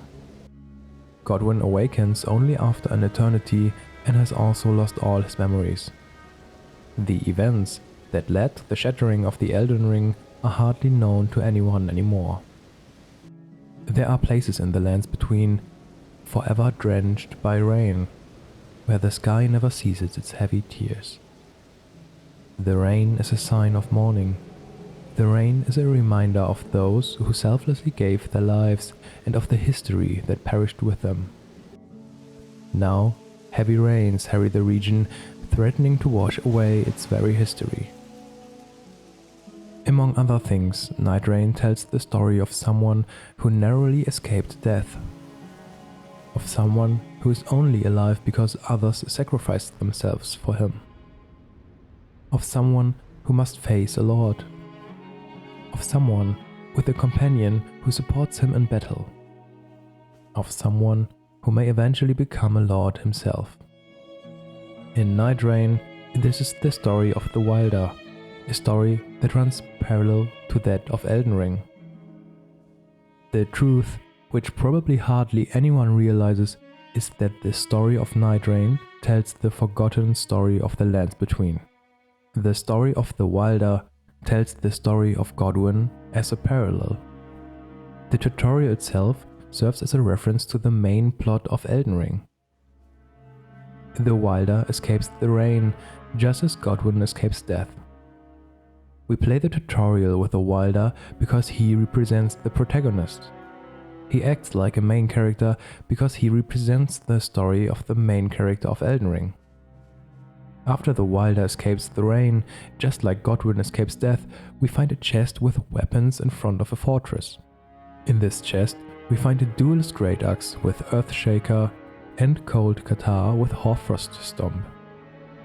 The duelist great axe together with Earthshaker is used here to evoke an association with Godfrey. The two-headed axe is an emblem of the Golden Lineage and Godfrey's weapon of choice. Earthshaker is also a skill that Godfrey uses, which becomes clear in the skill Horror Loose Earthshaker. The cold Katar with Hoarfrost Stomp, on the other hand, is intended to create an association with Marika. The ice theme is closely associated with Marika and is used very frequently in NIGHTREIGN to refer to Marika. I have not yet highlighted this characteristic of Marika in the past videos though. It is also a fist weapon, which is the Revenant's preferred weapon type. The Revenant is actually a parallel to Marika. The two weapons are intended to create associations with Marika and Godfrey, which enabled Godwyn to survive so that he, or rather we, could face Radagon. A little further on, in the middle of a room in the fortress, there is another chest. Inside it is Roger's rapier with repeating thrust and the Lord Swan's Firestraight sword with flaming strike. Roger's rapier is used to create an association with Radagon, as Roger is a parallel to Radagon. Lord Swan's Firestraight sword creates an association with the Lord and with fire. Here too, fire is a Radagon characteristic which I have not yet elaborated on in the videos. In addition to the two weapons, there are shattered tables in the room. The weapons and the room are intended to evoke an association with a broken Radagon in Leyndell. We also meet the Duchess, who fights alongside us against the Fell Omen, just as Melina fights alongside us against Morgoth. At the end, we sit on a chair that could represent the throne, because in a similar way, we sit on the throne at the end if we become Elden Lord. The NIGHTREIGN tutorial reflects the main plot of the story in the Lands Between, with the Wylder and Godwyn as protagonists in a very short and concise manner. It's incredible what's hidden in NIGHTREIGN. The community thinks that NIGHTREIGN doesn't contribute anything significant to the lore, but the opposite is true. The story of NIGHTREIGN tells the forgotten history of the Lands Between and the true story of the main characters in Elden Ring. Before I get into the Wylder's story, I would like to show you the parallels hidden in NIGHTREIGN. The characters in NIGHTREIGN are inspired by the hidden story of the main characters in Elden Ring and are full of allusions and references to them. The Wylder's story is inspired by the story of Godwyn. The Duchess' story is inspired by the story of Melina. Parallels can also be found for the main characters Marika, Godfrey and Radagon. The Revenant and the Recluse are both characters inspired by the true story of Marika. The Guardian and the Raider are inspired by the true story of Godfrey, and the characters Iron Eye and Executor were inspired by the true story of Radagon. Last but not least, the Iron Menial parallels the Elden Beast, which acts in accordance with the Greater Will and is located in Radagon, which is why he's coded with the color red. This video will focus on the Wylder as a parallel to Godwyn. I will also discuss the Duchess as a parallel to Melina and the Iron Menial as a parallel to the Elden Beast. The We Are Godwyn series revolves mainly around Godwyn, but the actual story of Elden Ring is much bigger. Perhaps the illustration of the parallels will give you an impression of how big the story of Marika, Godfrey and Radagon actually is and how much undiscovered lore we still have ahead of us. This video will focus less on new discoveries this time. It will be more about the Wylder as a parallel to Godwyn. This video is intended to show that the idea of Godwyn's story is indeed present in Elden Ring. Above all, it should be clear that Elden Ring should be understood as art that invites interpretation.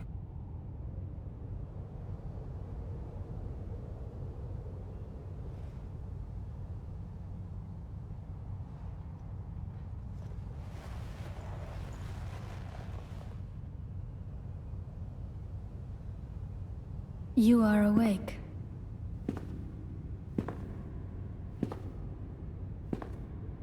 I know not why, but once again it has happened.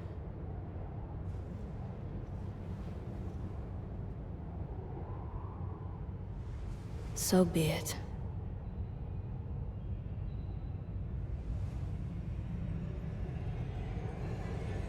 Condemned, I welcome you to the Round Table Hold.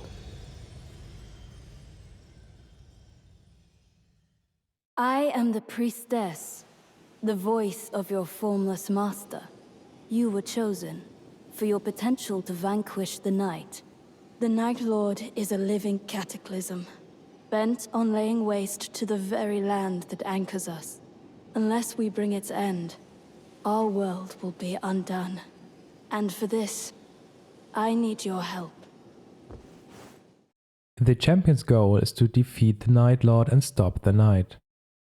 Elden Ring's true story is about Marika, Godfrey and the other demigods who wanted to defeat the Elden Lord Radagon and stop the Golden Order. The stories of the Nightfarers as parallels are incredibly artfully crafted and contain a lot of metaphors and symbolism. Miyazaki speaks in riddles, and to truly understand Elden Ring, we must try to correctly interpret Miyazaki's words. The Nightfarers. The will to cross the endless night and fight on. Till every shred of their being is ground away. NIGHTREIGN in particular makes it clear that Elden Ring should be understood as art rather than just a game. Now let's move on to the story of the Wylder. To truly understand what is being told here, we have to read between the lines. Interpretation and reading between the lines are the key to unlocking the secrets of Elden Ring.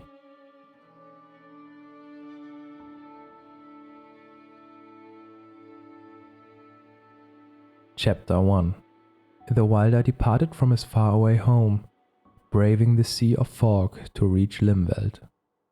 In Nightfarer's forays withered the soul in cloud recollection, causing one night to bleed into the next. But of one thing he remained certain, that he must track down the Night Lord and bury it. There was no choice. He repeated the words to himself, all the while clenching a precious object in his hand, a solitary earring, its counterpart long lost. These lines are about Godwyn, who in the distant future crosses the Sea of Fog and appears in Limgrave. Crossing the Sea of Fog symbolizes his awakening. Past events have caused Godwyn to lose his memories. Each day is just like the other. Only one thing is clear to Godwyn: he must seek the Elden Ring. However, it dawns on Godwyn that something is missing. Chapter 2. In a corner of the Round Table hold, light shines in through the ceiling to a dimly lit room.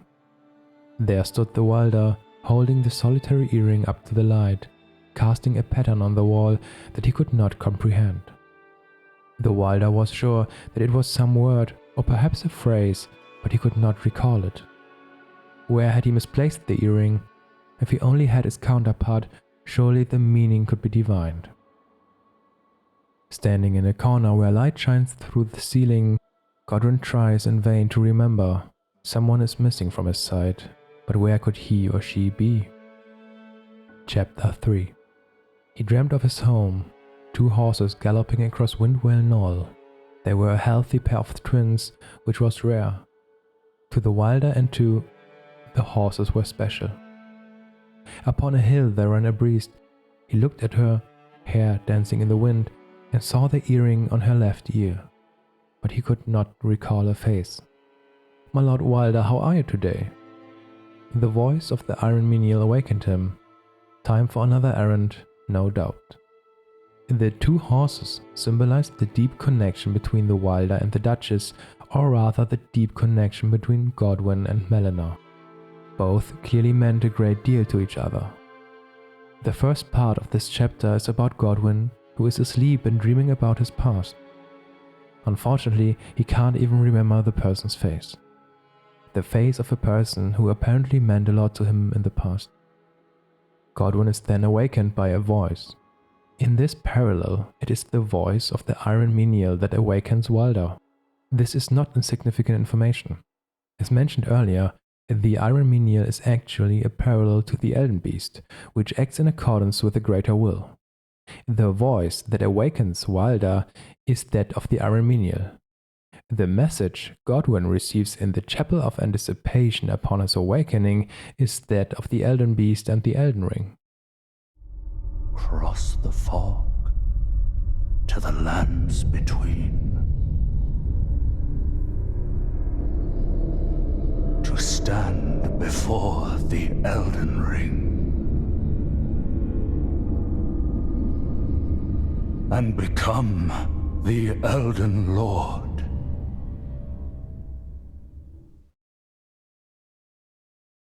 After the Armenial awakens the Wylder with his voice, he asks him the following. Wylder, I have a boon to ask of you. Would it be possible for you to procure me a whetstone? I consider it my inviolable duty to keep everyone's armaments in tip-top shape, but I'm afraid there's very little life left in the stone I have here. You have a discerning eye, do you not? Would you be willing to hunt one down for me?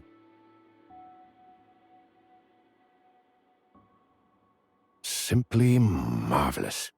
I advise you to make your way to the mining tunnel. The underground passageways are sure to contain ore suitable for metalwork. There are whetstones to be found there, I'm certain.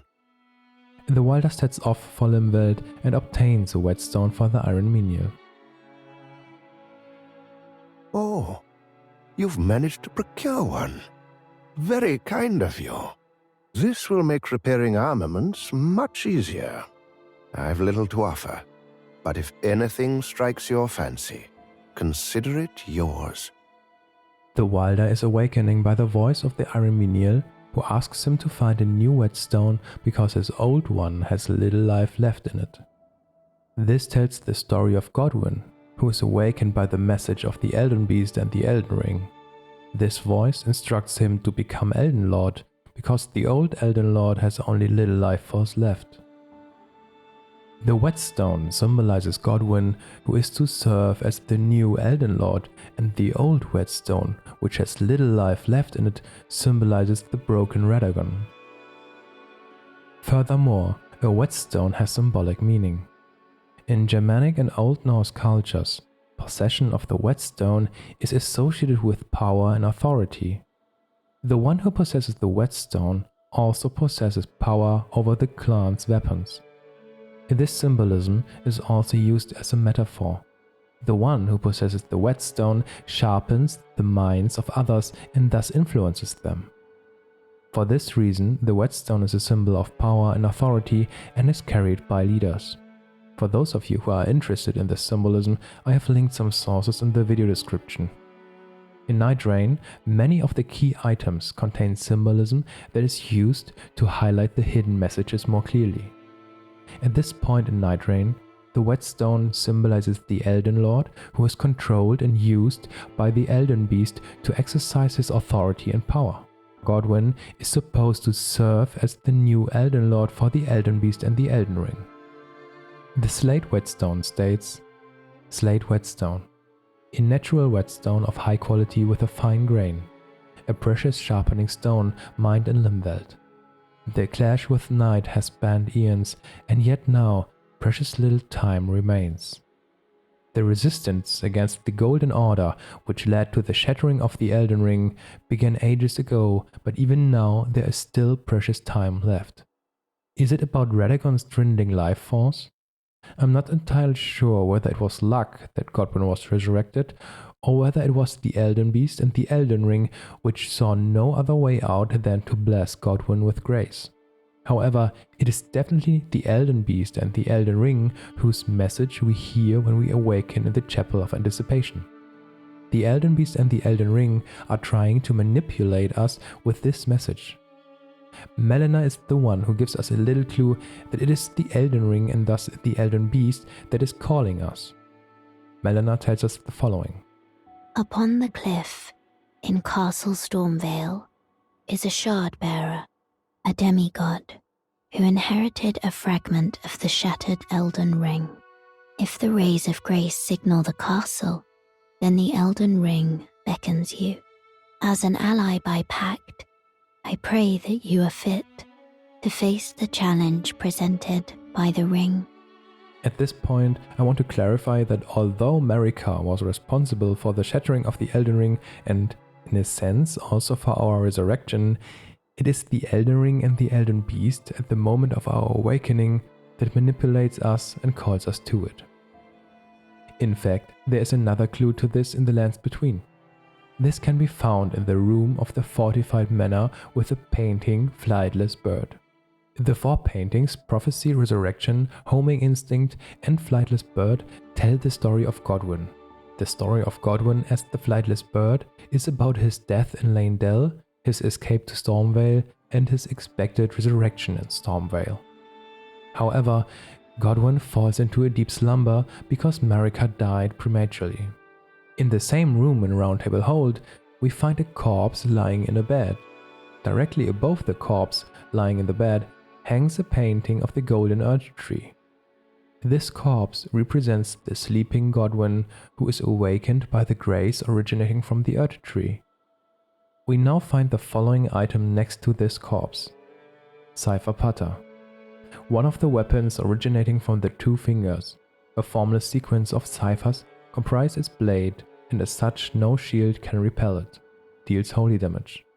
The furtive inscription appears to hang in the air, the language of light spoken by the two fingers. In addition, there is the coded sword, which makes it even clearer what this formless sequence symbolizes. The coded sword states, "Coded sword, hidden sword once granted to the tarnished of the Round Table by the two fingers." A formless cipher comprises its blade, which deals holy damage no shield can repel. Champions would gather at the Round Table Hold in days long past, when the two fingers were masters of oration, their flesh yet full of vigor. The language of light, spoken by the two fingers, contains the words of the greater will, which they use to influence and manipulate the tarnished. The association of the greater will's influence with light makes perfect sense when you look at the mirror helmets. The Cipher Pata and the coded sword represent the language of light, spoken by the two fingers, which contains the words of the greater will. The association with light is particularly important here. The mirror helmets, on the other hand, serve as protection against the influence of the greater will and its vessels. They are primarily associated with the properties of a mirror, namely to reflect light and thus keep it at bay.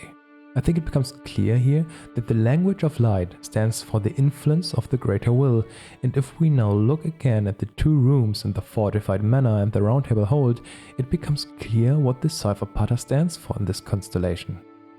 It stands for the influence of the greater will and the Elden Beast and its words, which Godwyn perceives upon awakening. Without memories, and only with the message of the greater will and the Elden Ring, Godwyn, and thus we too, are manipulated into becoming the next Elden Lord. Let's return to the Wylder's story. After he has procured a whetstone for the Iron Menial, the latter is allowed to borrow an earring as a reward. An earring. The ornamentation seems to change with the intensity of the light. I'm very sorry, but that belongs to the priestess. Anything else? Oh, you merely wish to borrow it. Very well. But once you're finished, be certain to return it to her. Mended earring.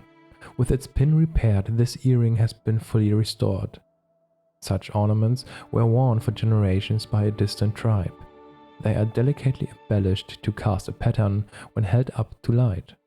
Closely resembles one owned by the Wylder.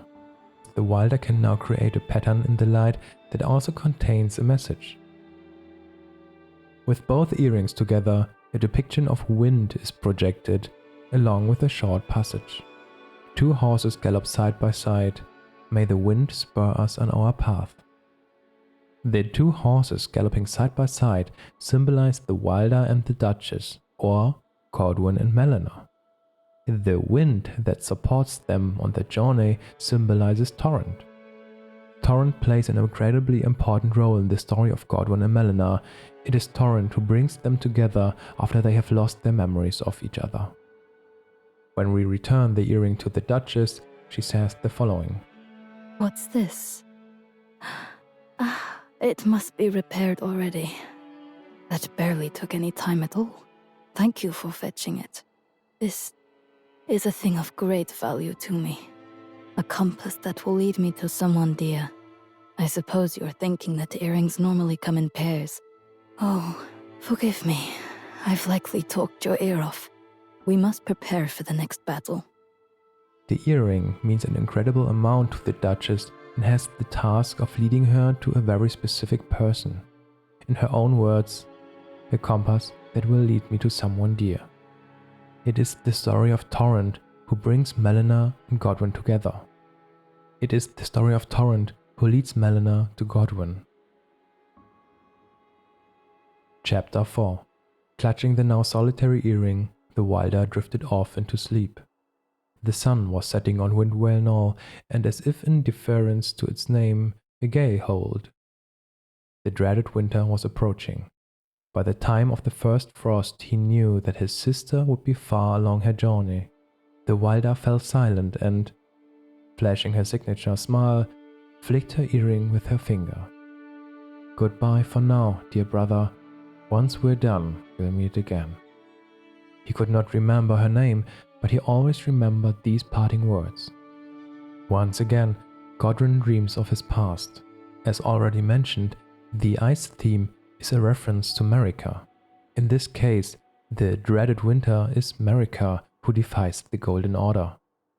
The time of the first frost symbolizes the beginning of Marika's conspiracy against the Greater Will. Even at the beginning of Marika's conspiracy against the Greater Will, Godwyn already knew that Melina would embark on a journey with the task of a kindling maiden. The moment when the Wylder falls silent is the moment on the night of the Black Knives, when Godwyn, as a martyr, faces the power of the Rune of Death and goes through death itself to be reborn in Stormveil. Melina's last words to her brother Godwyn on the night of the Black Knives were exactly as stated here. "Goodbye for now, dear brother. Once we're done, we'll meet again." It was planned that Melina and Godwyn would meet again after the night of the Black Knives and Godwyn's resurrection, but unfortunately, things did not go as hoped. After the failed resurrection, the shattering of the Elden Ring, and Godwyn's awakening after an eternity, Godwyn has no memories of his former self. Chapter 5. The Wylder continued to fight, never mentioning his younger sister. There was no way forward except to soldier through the war at hand. He returned to the Round Table Hold that day to discover a note from the Iron Menial. "I've considered what might explain your singular obsession with that earring. Then it came to me. The two of you possess a striking likeness, so much that I simply cannot deny it. There's something that you must know. Please check the study." A short passage on the priestess of the Round Table. The priestess, mouthpiece of the formless master. Rooted to the Round Table, she must share its fate. A short passage on the passing of the night. "Hark, warriors, fell the Lord and thy sins absolve. Upon the breaking of the night, the hold shall crumble, and thou too shalt be unbound." A short passage on the underground crypt. "We lie the condemned of the first nightfall, whose sin is too great for absolution by our own deeds. Thus we shall ever guide our progeny until the night breaks." In relation to NIGHTREIGN, the Round Table Hold will decay along with the Night Lord, and the bound souls will no longer be bound and thus finally be able to rest in peace. The passages we read in the study refer to the circumstances of the Round Table Hold. The Round Table Hold is a kind of inner space belonging to Marika and the Elden Beast. Souls that have been consumed by Radagon and the Elden Beast are subsequently bound to Marika and the Elden Beast. This means that all souls bound to Marika and the Elden Beast are unable to die completely. This is also true for the Tarnished, which is why it is said, "Ye dead who yet live." The same circumstances also apply to the Elden Beast. Only when the Elden Ring and the Elden Beast are destroyed along with Marika will the souls no longer be bound and able to die. A spirit in the Ashen capital, Leyndell, says, "Behold, the Earth Tree yet stands, tall and unwavering, mindless of the scourge of the flame of ruin. Ha! Then we are yet golden ones." This spirit is glad that the Earth Tree is still standing. This is because the Elden Beast is the one to which Marika and thus also the Earth Tree and many other souls, such as this spirit, are bound. Only after the Elden Beast is destroyed will these souls be free and able to die. I will discuss this topic in more detail in future videos. The Iron Menial tells us the following in the crypt. Yes, the crypt is filled with the ancient people of these lands. I still remember looking after them long, long ago. As you know, mortality does not apply to those such as myself. These souls were laid to rest here in anticipation of the threat we now face, in a ritual required to draw the minds of their descendants here. From the perspective of the Iremenial, who parallels the Elden Beast and the Elden Ring, the crypt filled with ancient humans represents the bound souls of the Tarnished and other souls, who are to rise if the Elden Ring is shattered. We find the following inscriptions on the stone coffins. The ways of cutting point to the deep woods. Bestow branches to those who are worthy and wise. The ways of cutting point to Windwale Knoll. Bestow branches to those who wander and roam. To atone for the first sin, we elect to become the foundation. The phrase ways of cutting alludes to the participants in the Night of the Black Knives. The deep woods represent a reference to the recluse who parallels Marika. Windwale Knoll represents a reference to Duchess who parallels Melina. The inscription referred to Marika and Melina who rise up against the Greater Will and the Elden Beast. The two stone coffins symbolize that both Marika and Melina are bound to the Round Table Hold. Despite these circumstances, both have decided to go down with the Round Table Hold and put an end to the Elden Beast. The Iremenial continues. Brave champion, there is something that you should know. The priestess was here long before the rest of you. Indeed, she is held captive by the Round Table itself. So, dear caretaker let the cat out the bag. It's true. I'm imprisoned by the Round Table Hold.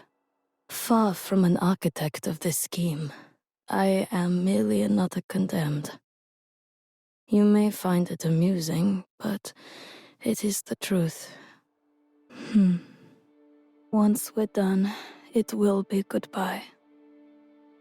The Round Table Hold and I are one and the same. I am rooted to this place, my exit forbidden. I'm glad we're in this together. It could be worse. We will win this war. I promise. Although the Duchess is aware that destroying the Night Lord will also mean her own death, she is determined to follow this path. The same was apparently true for Melina in the past. Marika and Melina were both aware of what destroying the Elden Ring and the Elden Beast would mean for the bound souls. Chapter 6. The Wylder had the same dream time and time again. A long night persists, driving his clansfolk to madness. After a horrific battle, all that remains upon Windwale Knoll is a sea of gravestones. After the deaths of cousin Farad, little Shireen, and his own father, the clan's chieftain, the Wylder discovers that only he remains. And now only he can avenge his clan, only he can bring an end to the night. But even if he can, once we're done, it will be goodbye. Even if the night were extinguished, the twin horses will never gallop beside one another again. Godwyn dreams of events in which his companions descend into madness. After the Elden Ring was shattered, the demigods received fragments of the Elden Ring. However, the fragments of the Elden Ring influenced those who carried them. That's why the following is said in the intro cinematic. The mad taint of their newfound strength triggered the Shattering. The demigods fell under the influence of the great runes and began to wage war against each other. The characters cousin Farad, little Shireen, and the Wylder's father, the clan's chieftain, are references to Radagon, Marika, and Godfrey. Radagon, Marika, and Godfrey also either died in the course of history or fell under the influence of the Greater Will. In the end, only Godwyn remains who could put an end to the Elden Beast. However, destroying the Elden Beast and the Elden Ring also means the final death of the bound souls. That is why it is said, once we are done, it will be goodbye. Chapter 7. Holding his greatsword, the Wylder drifted off to sleep. Out of nowhere, he heard the rustle of cloth and the clink of something being placed on the table. The Wylder awoke and slowly sat up. The note attached to the key reads, "Take this, warrior. I apologize for mine intrusion." Once again, the Wylder was awakened by the iron menial, this time by placing a key on the table along with a note apologizing for his interference. Virtue's Thief's Key. A small key featuring fine ornamentation, fine work of craft made by Gillian, the Duchess steward and de facto patron. The Duchess once lived under the Viscount's roof, where she applied herself as a virtuous thief. She locked the tools of her trade inside a box of prized possessions, which she hid in a dim cellar. This practice has not changed since coming to the Round Table Hold. She yet keeps her secrets safe from prying eyes, concealing them in darkened corners. The key opens a box that apparently belongs to the Duchess. But why is the key in Iron Menial's possession? Inside the box we find a torn-out paper scrap. It reads, "Torn-out paper scrap. A scrap of paper detailing the new night, written in the tongue of an ancient people. The passage, torn from its former binding, reads, "The priestess is the very cornerstone of the Round Table, indispensable. Should the Night Lord fall, the Round Table too will crumble, as their fates are together bound. Yet should the Round Table be remade, perhaps the priestess may be emancipated from her bindings. This might be done upon the falling of the new night, should the Lord's power be lost. And if so..." And this information makes it clear once again that Duchess is bound to the Round Table and will go down with it should the Night Lord fall. Supposedly, it may be possible to save the Duchess if a new night follows and the Round Table is restored. All in all, I find this information very dubious. It was definitely not written by the Duchess herself, is incomplete, and describes circumstances that may or may not occur. In the hope of avoiding the Duchess' inevitable death, Wylder now attempts to take the Night Lord's power. He receives helpful information from the recluse.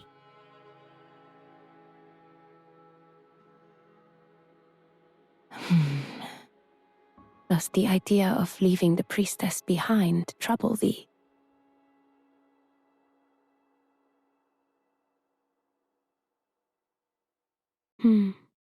What a tender soul thou art. In that case, I have knowledge I would relay.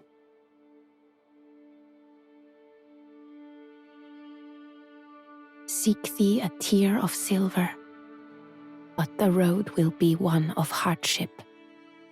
All the same, I wish thee good fortune, for the fortitude required is a rare thing indeed. The fact that the recluse possesses knowledge about silver tears is considered here to be an allusion to the circumstances that Marika also possessed knowledge about silver tears. When you first awoke, I did not believe you had any recollection of this Round Table, or those of us here, for that matter. But we have fought together countless times. Do not be afraid. Remember well that above all else we are allies. It is good to have you once again. The Duchess emphasizes their shared past and that they are allies, but the Wylder is apparently acting against the Duchess' wishes without telling her. While Duchess wants to defeat the Night Lord and accept her own demise, Wylder plans to take on the role of the Night Lord to ensure her continued existence. In the end, it is once again the Iron Menial who gives the Wylder the information where he will find a silver tear to become the new Night Lord. Well, I shall expound upon the matter. I've heard stories of the Eternal City. Some postulate that the tears are the essence of life itself.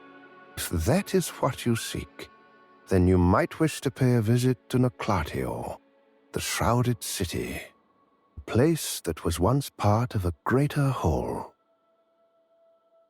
Wylder obtains a silver tear in the Eternal City of Noclateo. In the end, the Wylder informs the Iron Menial that he has found a silver tear. The Iron Menial tells him the following. I see you have procured your prize. Excellent. I would do anything if it means we might save her.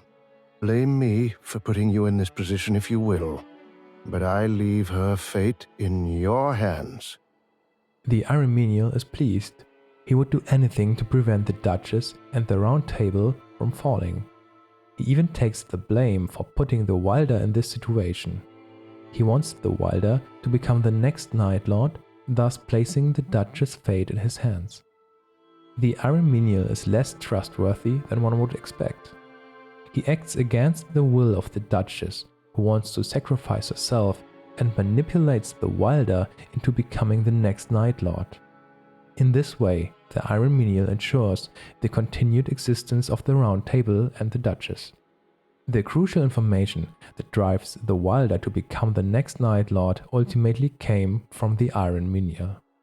If we consider the parallels between the Wylder and the Iron Menial again, it becomes clear what story is being told here.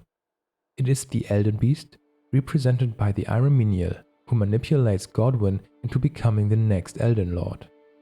Restoring the Elden Ring ensures the survival of the Elden Beast, Marika, and the bound souls. Chapter 8. The silver tear he grasps gently throbbed. The Wylder discovered a familiar brooch by his belongings. In his tribe, when one warrior gave such a gift to another, it was a promise to ever fight side by side, whether separated by land or sea. Did his younger sister remember such customs? He pinned the brooch to his coat, as was the practice, and gently placed his hand upon it. Once we're done, it will be goodbye. He knew the twin horses would never run free again, as once they did, side by side. But perhaps just one could gallop onward. The Wylder remembers the promise he and the Duchess made to each other, to always fight side by side, no matter what may come. However, it is unclear whether the Duchess can remember this. The brooch that the Wylder carries with him, which is part of the remembrance skin, is the Duchess' brooch, symbolizing the connection. He knows that if he defeats the Night Lord, it will also mean the end of the Duchess. Once we're done, it will be goodbye. They will never be able to live freely together again. Only one of them may be able to do so. The same circumstances also affect Godwyn and Melina. Both promised each other that they would always fight side by side to overthrow the Golden Order and destroy the Elden Beast. Melina was always aware that she would have to sacrifice herself for this. The tragedy is that Melina, just like us, can no longer remember the reason for her journey. She subconsciously carries out her real duty. Thank you for guiding me here.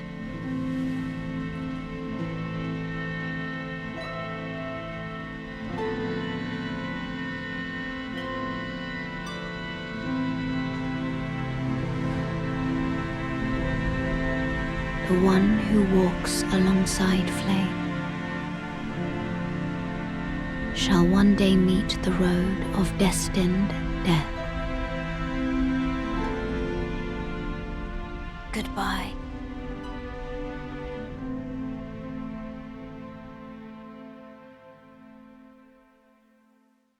Chapter 9. After a time, a new Night Lord came to be. The Round Table Hold, spared from annihilation, would be formed anew in preparation for a new night. But would it be enough to free the priestess? He would never know. The Night Lord lumbered on, indifferent to whether or not the twin horses would ever ride again. The silver tear states, a kernel of life that straddles the living and inanimate, also known as a larval tear.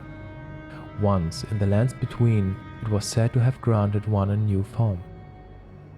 It was because the Wylder was reborn as a silver tear he was able to take on the role of Night Lord and usher in a new night. Would it actually save the Duchess? This remains unclear. After the Wylder takes the power of the Night Lord, he ceases to be himself.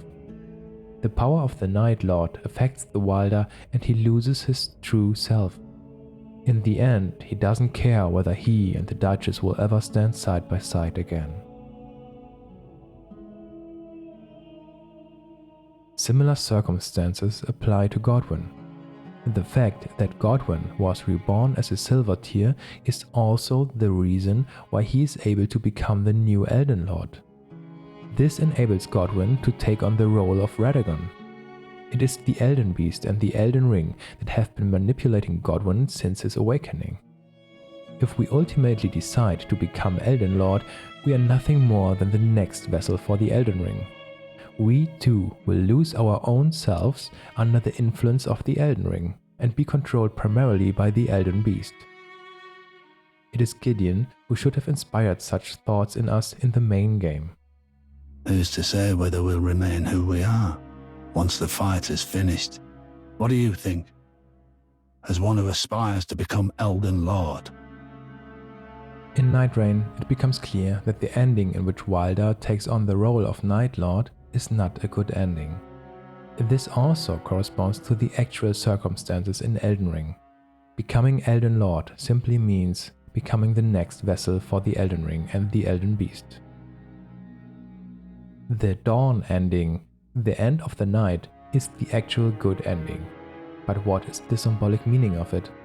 And why is the Lands Between shown with the Earth Tree at the end? Let's take another look at it. The most important clues are often small and inconspicuous. Right from the first few seconds, one thing becomes clear. The relationship between the falling leaves and the grace, which seemingly brings the dead back to life. Here it becomes clear once again that the falling leaves contain the grace of the Earth Tree. This is what brings the giant back to life, just as it did with Godwyn.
Finally, the giant looks at the Earth Tree, but turns away from it and wanders off into the distance.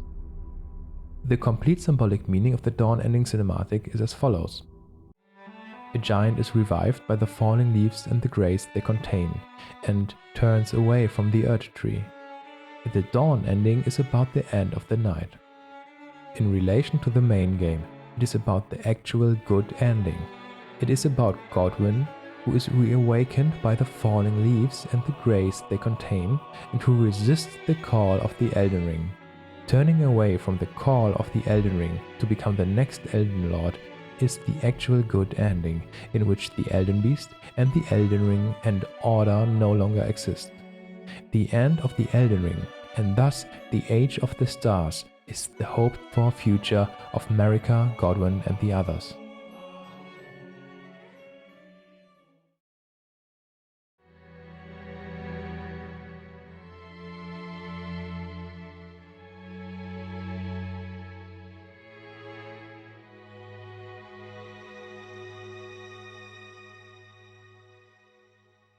To make the parallels even clearer, I would also like to address the story of the Duchess in this video. The interpretation of the Duchess as a parallel to Melina will still be incomplete in this video, as Melina has a lot more lore than you might think. I will nevertheless note some references but will not discuss them in detail. While the Wylder's story is about becoming the next Night Lord, among other things, the Duchess' story is primarily about saving the Wylder's life. Let's take a look at the Duchess as a parallel to Melina. One of the first items we receive in NIGHTREIGN, which apparently belongs to the Duchess, is the old pocket watch. Inside it says, "Old pocket watch. A well-kept antique pocket watch engraved with an intricate design, likely a prized possession. The influence of the encroaching night clung to the expecting woman, preventing her from ever giving birth.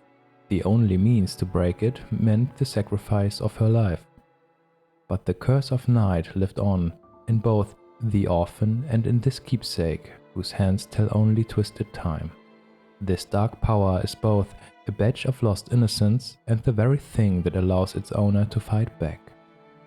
The old pocket watch, described as a prized possession, is what the Duchess had actually hidden in the box. The choice of words, prized possession, is exactly the same as that used in the Virtuous Thieves' Key. Virtuous Thieves' Key. The Duchess once lived under the Viscount's roof, where she applied herself as a virtuous thief. She locked the tools of her trade inside a box of prized possessions, which she hid in a dim cellar. It was the old pocket watch that was hidden in the Duchess' box, and the only explanation for why the key was with the iron minion and how the old pocket watch could have gone missing is that it was the iron minion. The iron minion made the old pocket watch go missing and put the torn out paper scrap in its place to manipulate the Wylder. It is the old pocket watch, a tool belonging to Duchess, which she uses as a thief and which defines her as the thief that she is. The iron minion, on the other hand, wants her to remain solely the priestess and was the one who talked her out of being a thief. Only when she got her pocket watch back from us did she resume her role as a thief. She dislikes the role of priestess. It was the iron minion who forced her into the role of the priestess. Here again is the moment when we return the pocket watch to the Duchess.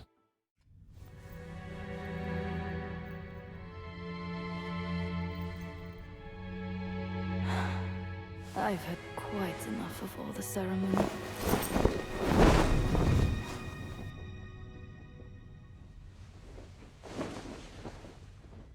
Now I'm ready to get my hands dirty.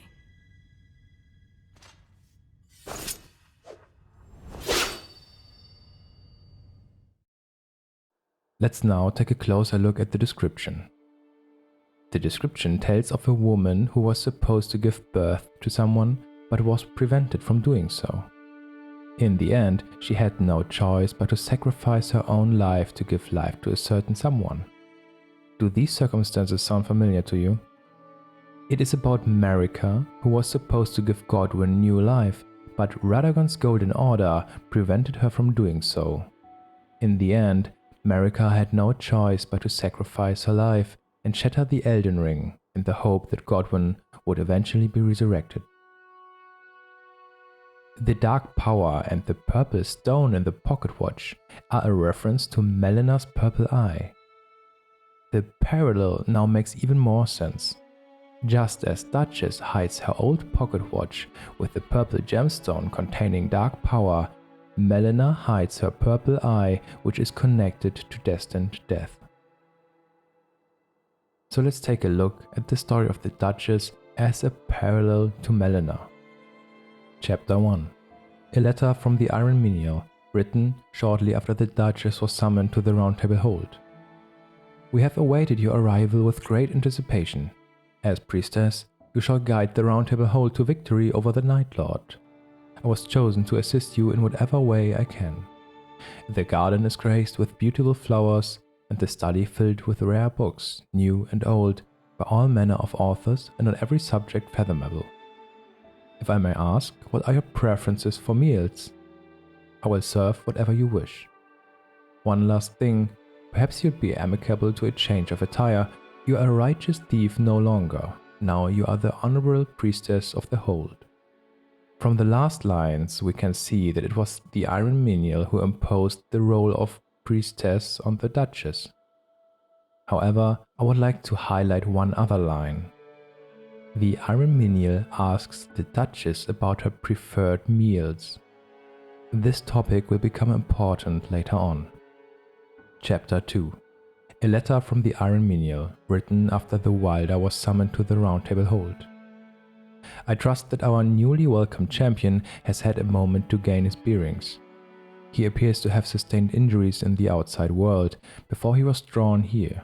Rest assured, I will make certain that he is properly cared for. In any case, I am delighted to welcome a new Nightfarer to our family. He seems to be the master of a very large sword. No doubt, he will make good use of it in our campaign against the Night.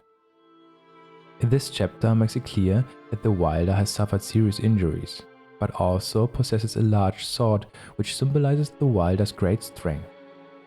The Iron Menial wants to take care of the Wylder. Chapter 3. A routine letter from the Iron Menial concerning everyday affairs. Baking the bread you requested is proving to be far more difficult than expected. I've recruited the raider to assess the results of my trials, and surely this will help me approach your specifications. Which reminds me, the raider said he wishes to speak to you about something. Perhaps you might pay him a visit? Here too, there is talk of a specific meal that the Iron Menial wants to prepare. The Iron Menial is having difficulty finding the recipe for a very specific type of bread. The raider seems to be familiar with the taste of this bread. You have a moment. Something's been troubling me. Maybe you could help. It's the lad with the great sword. He seems off. Just stares into the distance when I talk to him. I have an inkling the constant combat might be taking its toll. Maybe you'd have better luck than me if you tried to get him to talk. This part of the story, as a parallel, is about Godfrey, who is concerned about Godwyn's condition. Godwyn may have arrived in Stormveil, but without Marika he cannot be fully reborn. Well, I take it you need something. Come back once I finish mending my tools. Alright? The statement that the Wylder will only be ready to talk again once he has finished repairing his tools is a metaphor. It refers to Godwyn, whose soul is struggling with death and needs healing. So, how was he? Not looking good, I take it.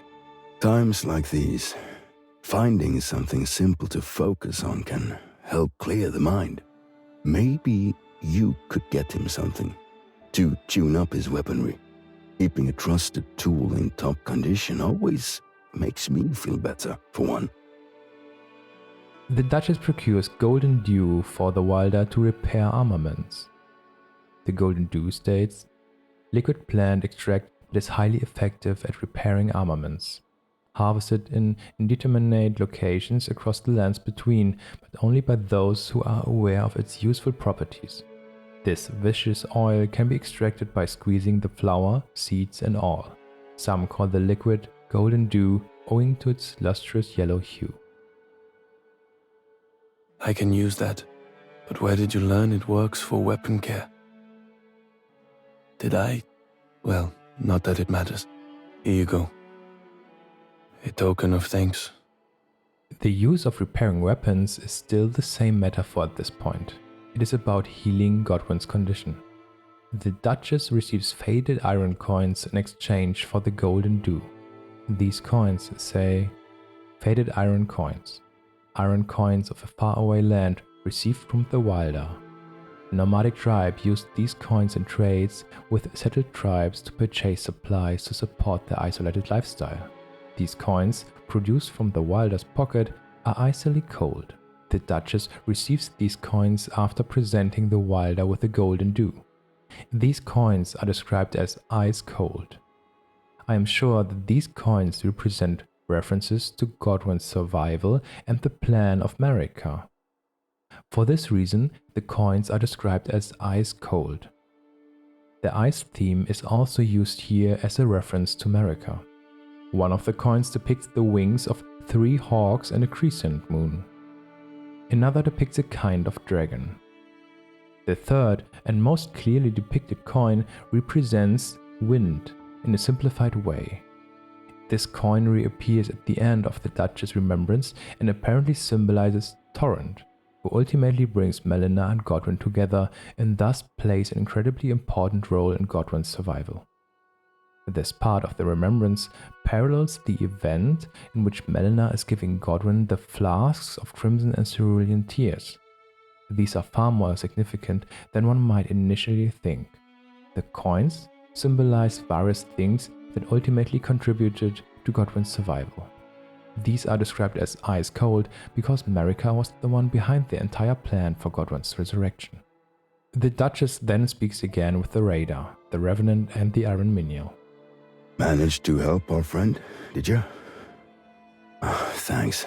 I like a woman who wants to pitch in. Let's see how things are going to play out before we meddle any further. And pray the passage of time does our work for us. One more thing. The doll's looking for you. Go and see her. There you are. Forgive me, but I didn't want anyone to overhear.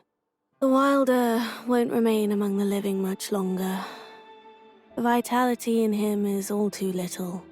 All that's left is the lees. In this form, I am attuned to life's ebb and flow.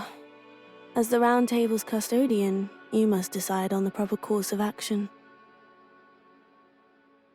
It is your choice whether to allow him to continue fighting. Is something the matter, my lady? His vitality ebbs low, does it? There is no cause for concern. He is yet able to fight. However, should we accomplish our great mission and cast down the Night Lord, he will depart this life. Even so, we must continue to walk our path. That is your ultimate desire, is it not? The Iron Minion points out to the Duchess that the Wylder will depart this life at the end of his mission. Could it be that the Iron Minion is trying to manipulate the Duchess and talk her out of any hope of Wylder's recovery? Is the Iron Minion telling the Duchess this because he already expects the Wylder to take on the role of the next Night Lord? Chapter 4. A letter from the Iron Minion that appears to have been rewritten several times. I know you are worried for the Wylder, but such things happen more than you might imagine. It appears that the injuries he sustained in the outside world before his arrival here have made him terribly weak. If we should defeat the Night Lord as we yearn to do, I am afraid the Wylder may not return alive. And yet we must carry on, as tragic as it is. This chapter makes it clear that the Iron Minion is trying to talk the Duchess out of any hope for the Wylder's recovery. Chapter 5. A letter from the Iron Minion written in an anxious, scrawled script. My Lady Priestess, I am well aware of your grave concern for the Wylder. You should know that when I checked in on him, he appeared to be making preparations of his sort. And today, he is nowhere to be seen. The Wylder's weakened constitution places him at risk. Please seek him out. He should be somewhere inside the Round Table hold. This chapter is particularly important. It states that the Iron Minion is worried and has anxiously written down his words in the letter. He observed the Wylder making preparations and then disappearing. These circumstances parallel Radagon and the Elden Beast, who were deceived by Godwyn and the others on the night of the Black Knives. Godwyn has disappeared and Radagon and the Elden Beast are clueless where he might be. When we set out as the Duchess to search for the Wylder, we discover that the Wylder has left footprints behind. Some manner of powder has been spilled. Footprints can be seen leading on. In exactly the same way, Godwyn has left traces, which we found in the form of pustules and cysts of the Prince of Death.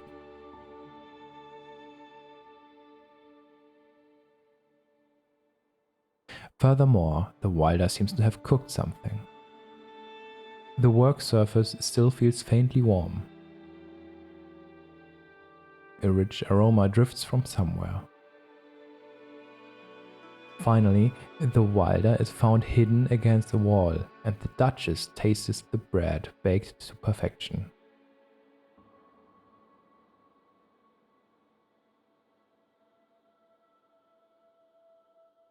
The taste is a wistful reminder of childhood. That's how we make it, back at home. Good, right?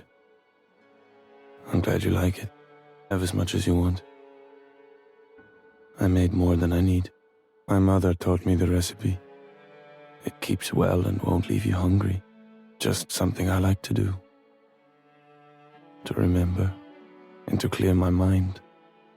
The bread in question is the following. Pita bread. Flat bread with a rich aroma offered by the Wylder. The traditional food of a nomadic tribe from a distant, vast grassland, passed down from mother to son. I know this, the gently sweet and salty flavor of this pita. Baking the pita bread is a metaphor for realization of the Night of the Black Knives. This is now the third time that the cooking metaphor has been used. In previous chapters, we already identified the cooking metaphor in the Horns and Grandam and Scorpion Stew, as well as in Big Boggart and the boiled prawn and crab. The Horns and Grandam and her Scorpion Stew represents Marika planning and executing the Night of the Black Knives.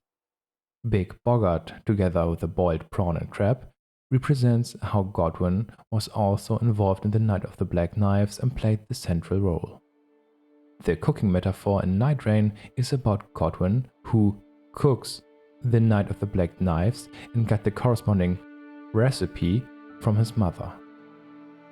In addition, pita bread, which is also considered the oldest bread in the world, has cultural and symbolic significance. In many Middle Eastern traditions, sharing pita bread is an act of profound communal bonding. Breaking bread collectively, a ritual practice across cultures, takes on heightened significance with pita representing shared historical past, collective identity, and familial connection. The recipe is usually passed down by the mothers. The Wylder shares his bread with the Duchess, which highlights their family bond. The fact that the Duchess is familiar with this bread symbolizes how Melina was also involved in the Night of the Black Knives and knew about the plan. The Raider, and thus Godfrey, is also familiar with the taste of the bread as mentioned earlier. The recipe ultimately comes from the Wylder's mother, a reference to Marika as Godwyn's mother. The Duchess then goes to the Areminial.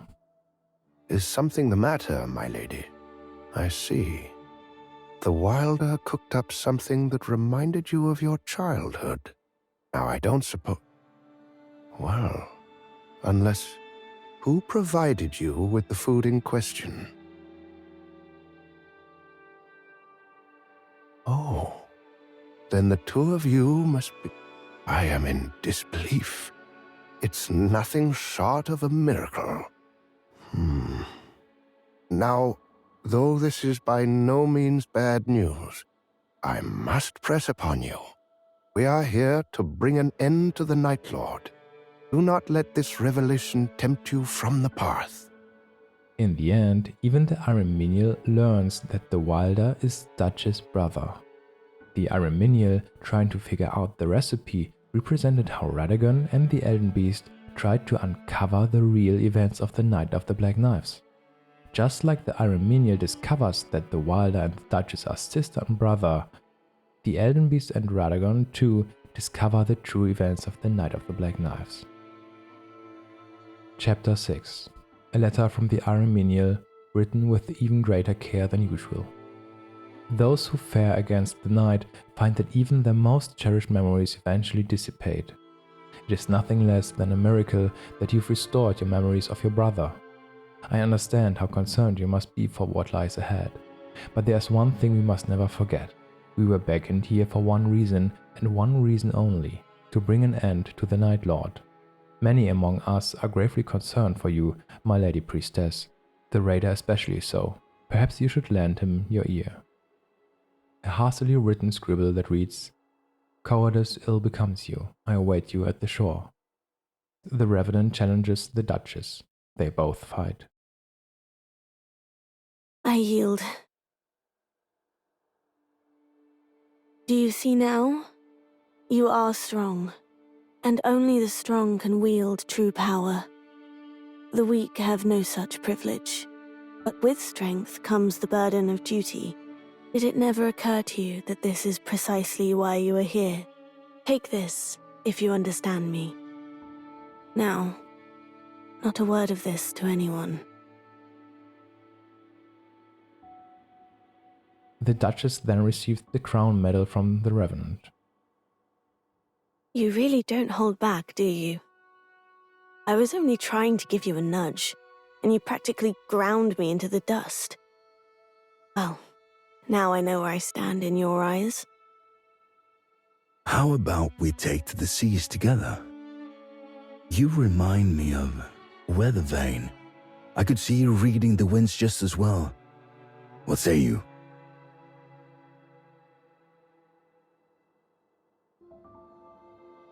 What is it now? Got something funny to say? Apparently not. Go on then, spit it out.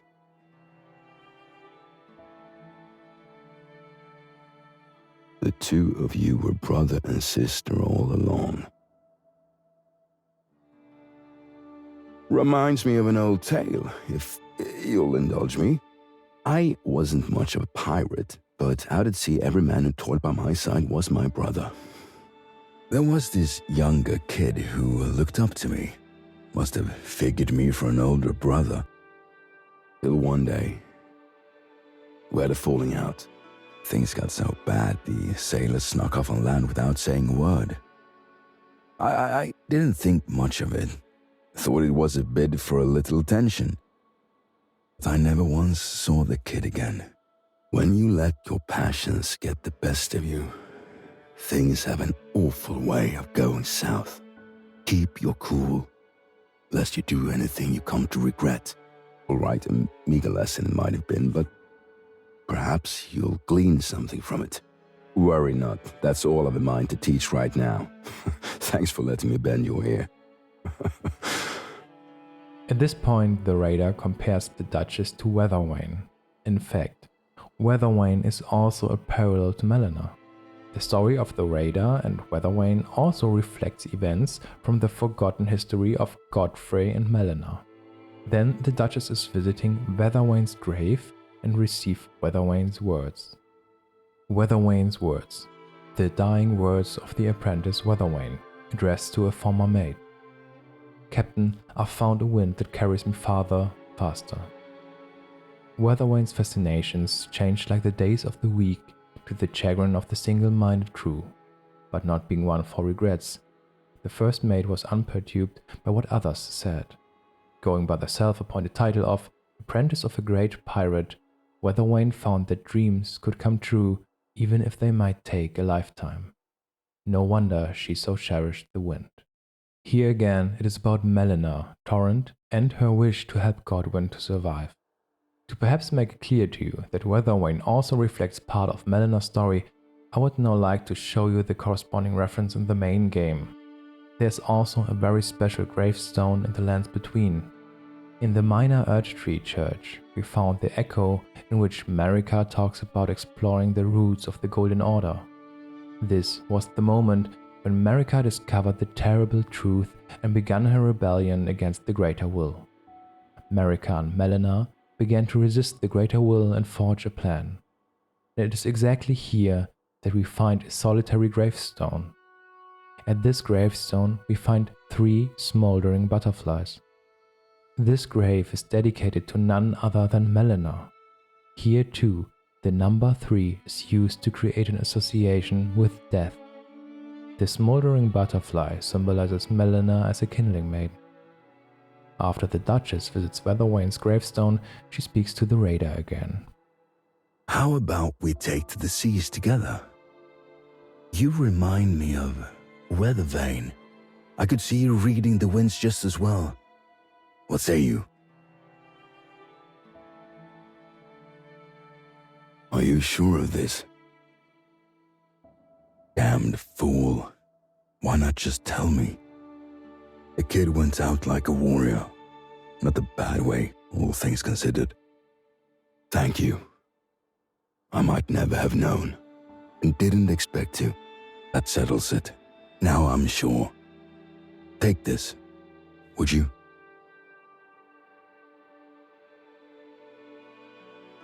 You said you were on the fence.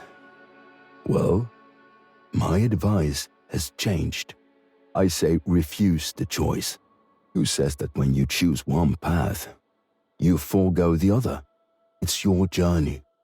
Take all the paths you like. I know you won't let it come to nothing. Take it from me. You'll be good as gold. I will discuss the symbolic meaning of the double-sided coin and present the complete interpretation of this part of the Duchess story in future videos. Chapter 7. A letter from the Iron Menial that was torn up and discarded without ever reaching its addressee. As you are well aware, my Lady Priestess, you are bound to the Round Table Hold. But if the object were not born of flesh and blood, it could venture beyond the Round Table Hold. But to make such a thing possible, the Duchess clutched the paper scraps in her hand, as if clinging to a fleeting dream. This chapter deals with a piece of information from the Iron Menial that was torn up and discarded. The Iron Menial ultimately did not want this letter and this information to reach the Duchess. However, the Duchess found it and is still clinging to a fleeting dream to save someone very special. Chapter 8. A letter from the Iron Menial that was torn to pieces, then later patched together. But to make such a thing possible, to connect the Wylder in the outside world before he draws any closer to death, we require a fetish. Such a bond could be established if the object that he kept on his person was to receive a blessing. But the chances of success are slim indeed, and I cannot bear to think of leaving you, Lady Priestess, all alone.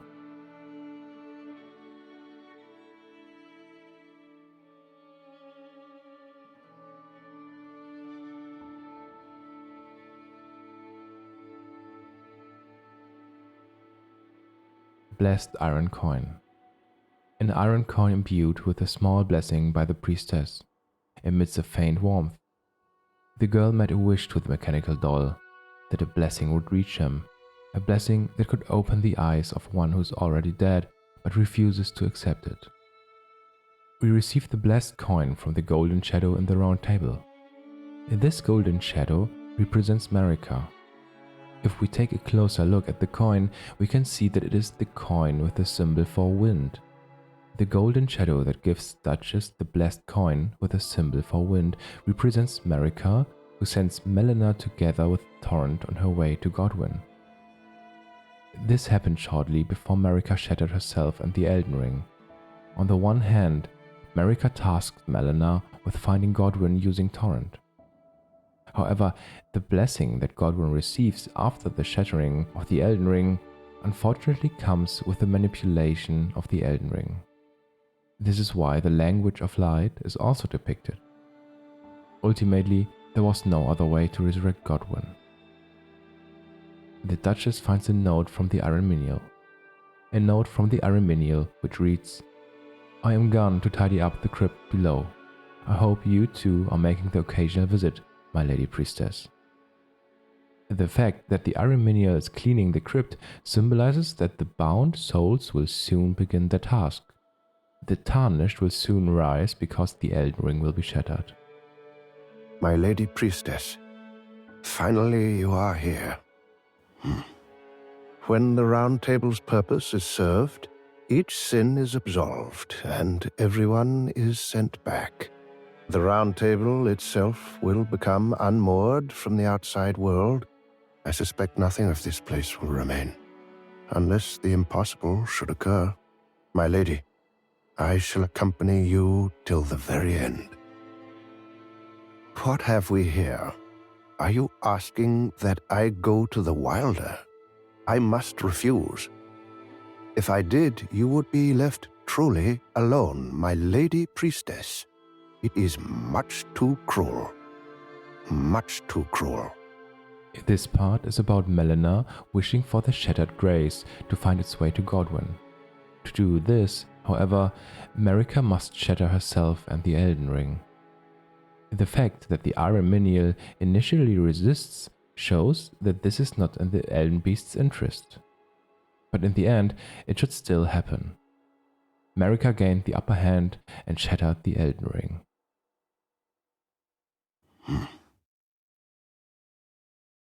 Apologies for my petulance just now. I should respect your wishes. Of course. I will see the task is done. The Duchess then meets the Wylder. I know. You don't need to tell me twice. It's the whole reason I'm here. I vow to slay the fiend with my own 2 hands. After meeting with the Wylder, the Duchess speaks to the Iron Menial again and shows him the barret she received from the Wylder. What's that you're sporting? Did you pinch it from the Wylder? That was hardly very becoming of you. Fine. I'll keep mum for now. You remain as extravagant as ever. Oh, most ambitious madam.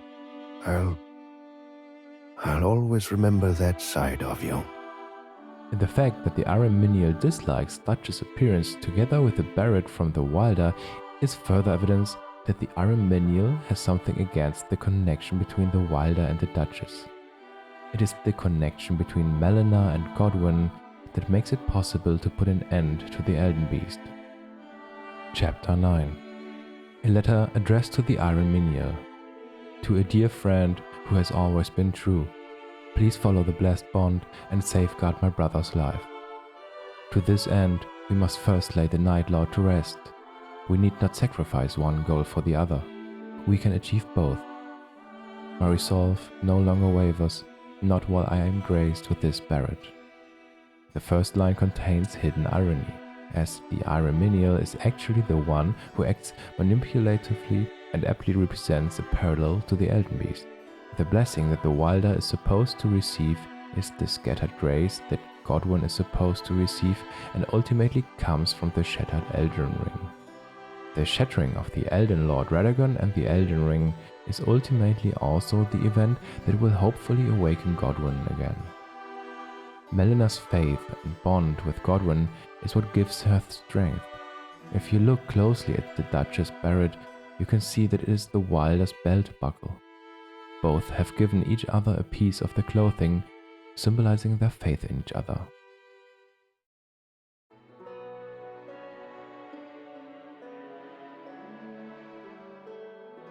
Even the design of the champions and their abilities reflect some parts of the hidden story of the corresponding parallels. The Wylder as a Godwyn parallel, for example, has the abilities Sixth Sense, which allows to cheat death a single time, Claw Shot, which launches a grappling claw to rope foes in or move swiftly by retracting, and Onslaught Stake, which is a powerful single attack that launches an iron stake with a great explosion. The Sixth Sense ability fits perfectly with Godwyn's story, which is about how he escaped death. The Claw Shot fits Godwyn incredibly well, with the story of the flightless bird telling the story of Godwyn's escape. The Onslaught Stake ability uses the device on Wylder's arm. This represents a winged creature whose head resembles a dragon. This could also fit Godwyn's story. We also find symbolism on the weapons, which serve as references to Godwyn's story. The hilt of the Wylder's greatsword resembles Marika's crucified posture. It is also corroded by the power of the night, symbolizing Marika's death. The half of the greatsword corroded by the power of the night represents Melina's death. The description states, Wylder's greatsword, a single-edged greatsword that is tattered and dull, worn beyond repair but ingrained with unrelenting vengeance. This weapon recalls the numerous foes felled by the Wylder. Strike, smash, gouge, any foe's game, as long as a weapon is handy. The deaths of all his companions, including Marika and Melina, turned the Wylder, and therefore Godwyn, into the last Revenger. The Wylder's shield seems to contain a reference to Torrent. The description reads, Wylder's small shield, a small wooden round shield. It is light and easy to handle, but cannot offer the damage negation of a metal shield. The crest on the shield, of a particular style of a faraway land, is interpreted as a depiction of grasslands and blowing winds. It's not just because it depicts blowing winds that is probably a reference to Torrent. The three figures on the shield are reminiscent of horse heads. The three horse heads symbolize Torrent's death. Torrent also died a long time ago and only then became the spectral steed, just as Melina died and subsequently only appears as a spirit. The horse crest wooden shield in the main game was probably already hinting at the same circumstances. Here too, it already hinted at Torrent's death. In addition, the Wylder small shield also features a depiction of wind with 4 lines. These symbolize the great fortune that Torrent continued to exist as a spectral steed and supported Godwyn and Melina in their fight against the Elden Beast. There are also small references in the dialogues and other places. Between the Wylder and the Arminiel, the one who awakens the Wylder in his story, is the church bell symbol of Stormveil. A small reference to the circumstances in which Godwyn is awakened by the message of the Greater Will and the Elden Beast. When talking to the Wylder, he tells us the following, among other things. We've seen our share of sacrifice, but we always knew there would be a cost. I ask myself how I'm still alive, and all I can think is sheer luck. It is a reference to the circumstances that Godwyn survived only by sheer luck and was resurrected in the end. It is a reference to all the clues associated with the number 4, whereby the number 4 stands for great luck. The Revenant also alludes to the circumstances that she and the Wylder are seeking revenge. In reality, it is about Marika and Godwyn who are seeking revenge. My resentment has festered far too long to be so easily assuaged. You as well, if my instincts still serve me. The Revenant is a parallel to Marika, and Miyazaki and FromSoft didn't hype up the Revenant trailer for no reason. They released the Revenant trailer last and even produced a completely separate trailer with the soundtrack Bring Me to Life for a reason. Do you really think this was just a fun idea? The trailer shows the Revenant resurrecting the Wylder because in reality it's not about the Revenant and the Wylder, but about none other than Marika and Godwyn. It's still about the same story. The story of how Marika sacrificed herself and shattered the Elden Ring to bring Godwyn, who was slumbering in the Chapel of Anticipation, back to life.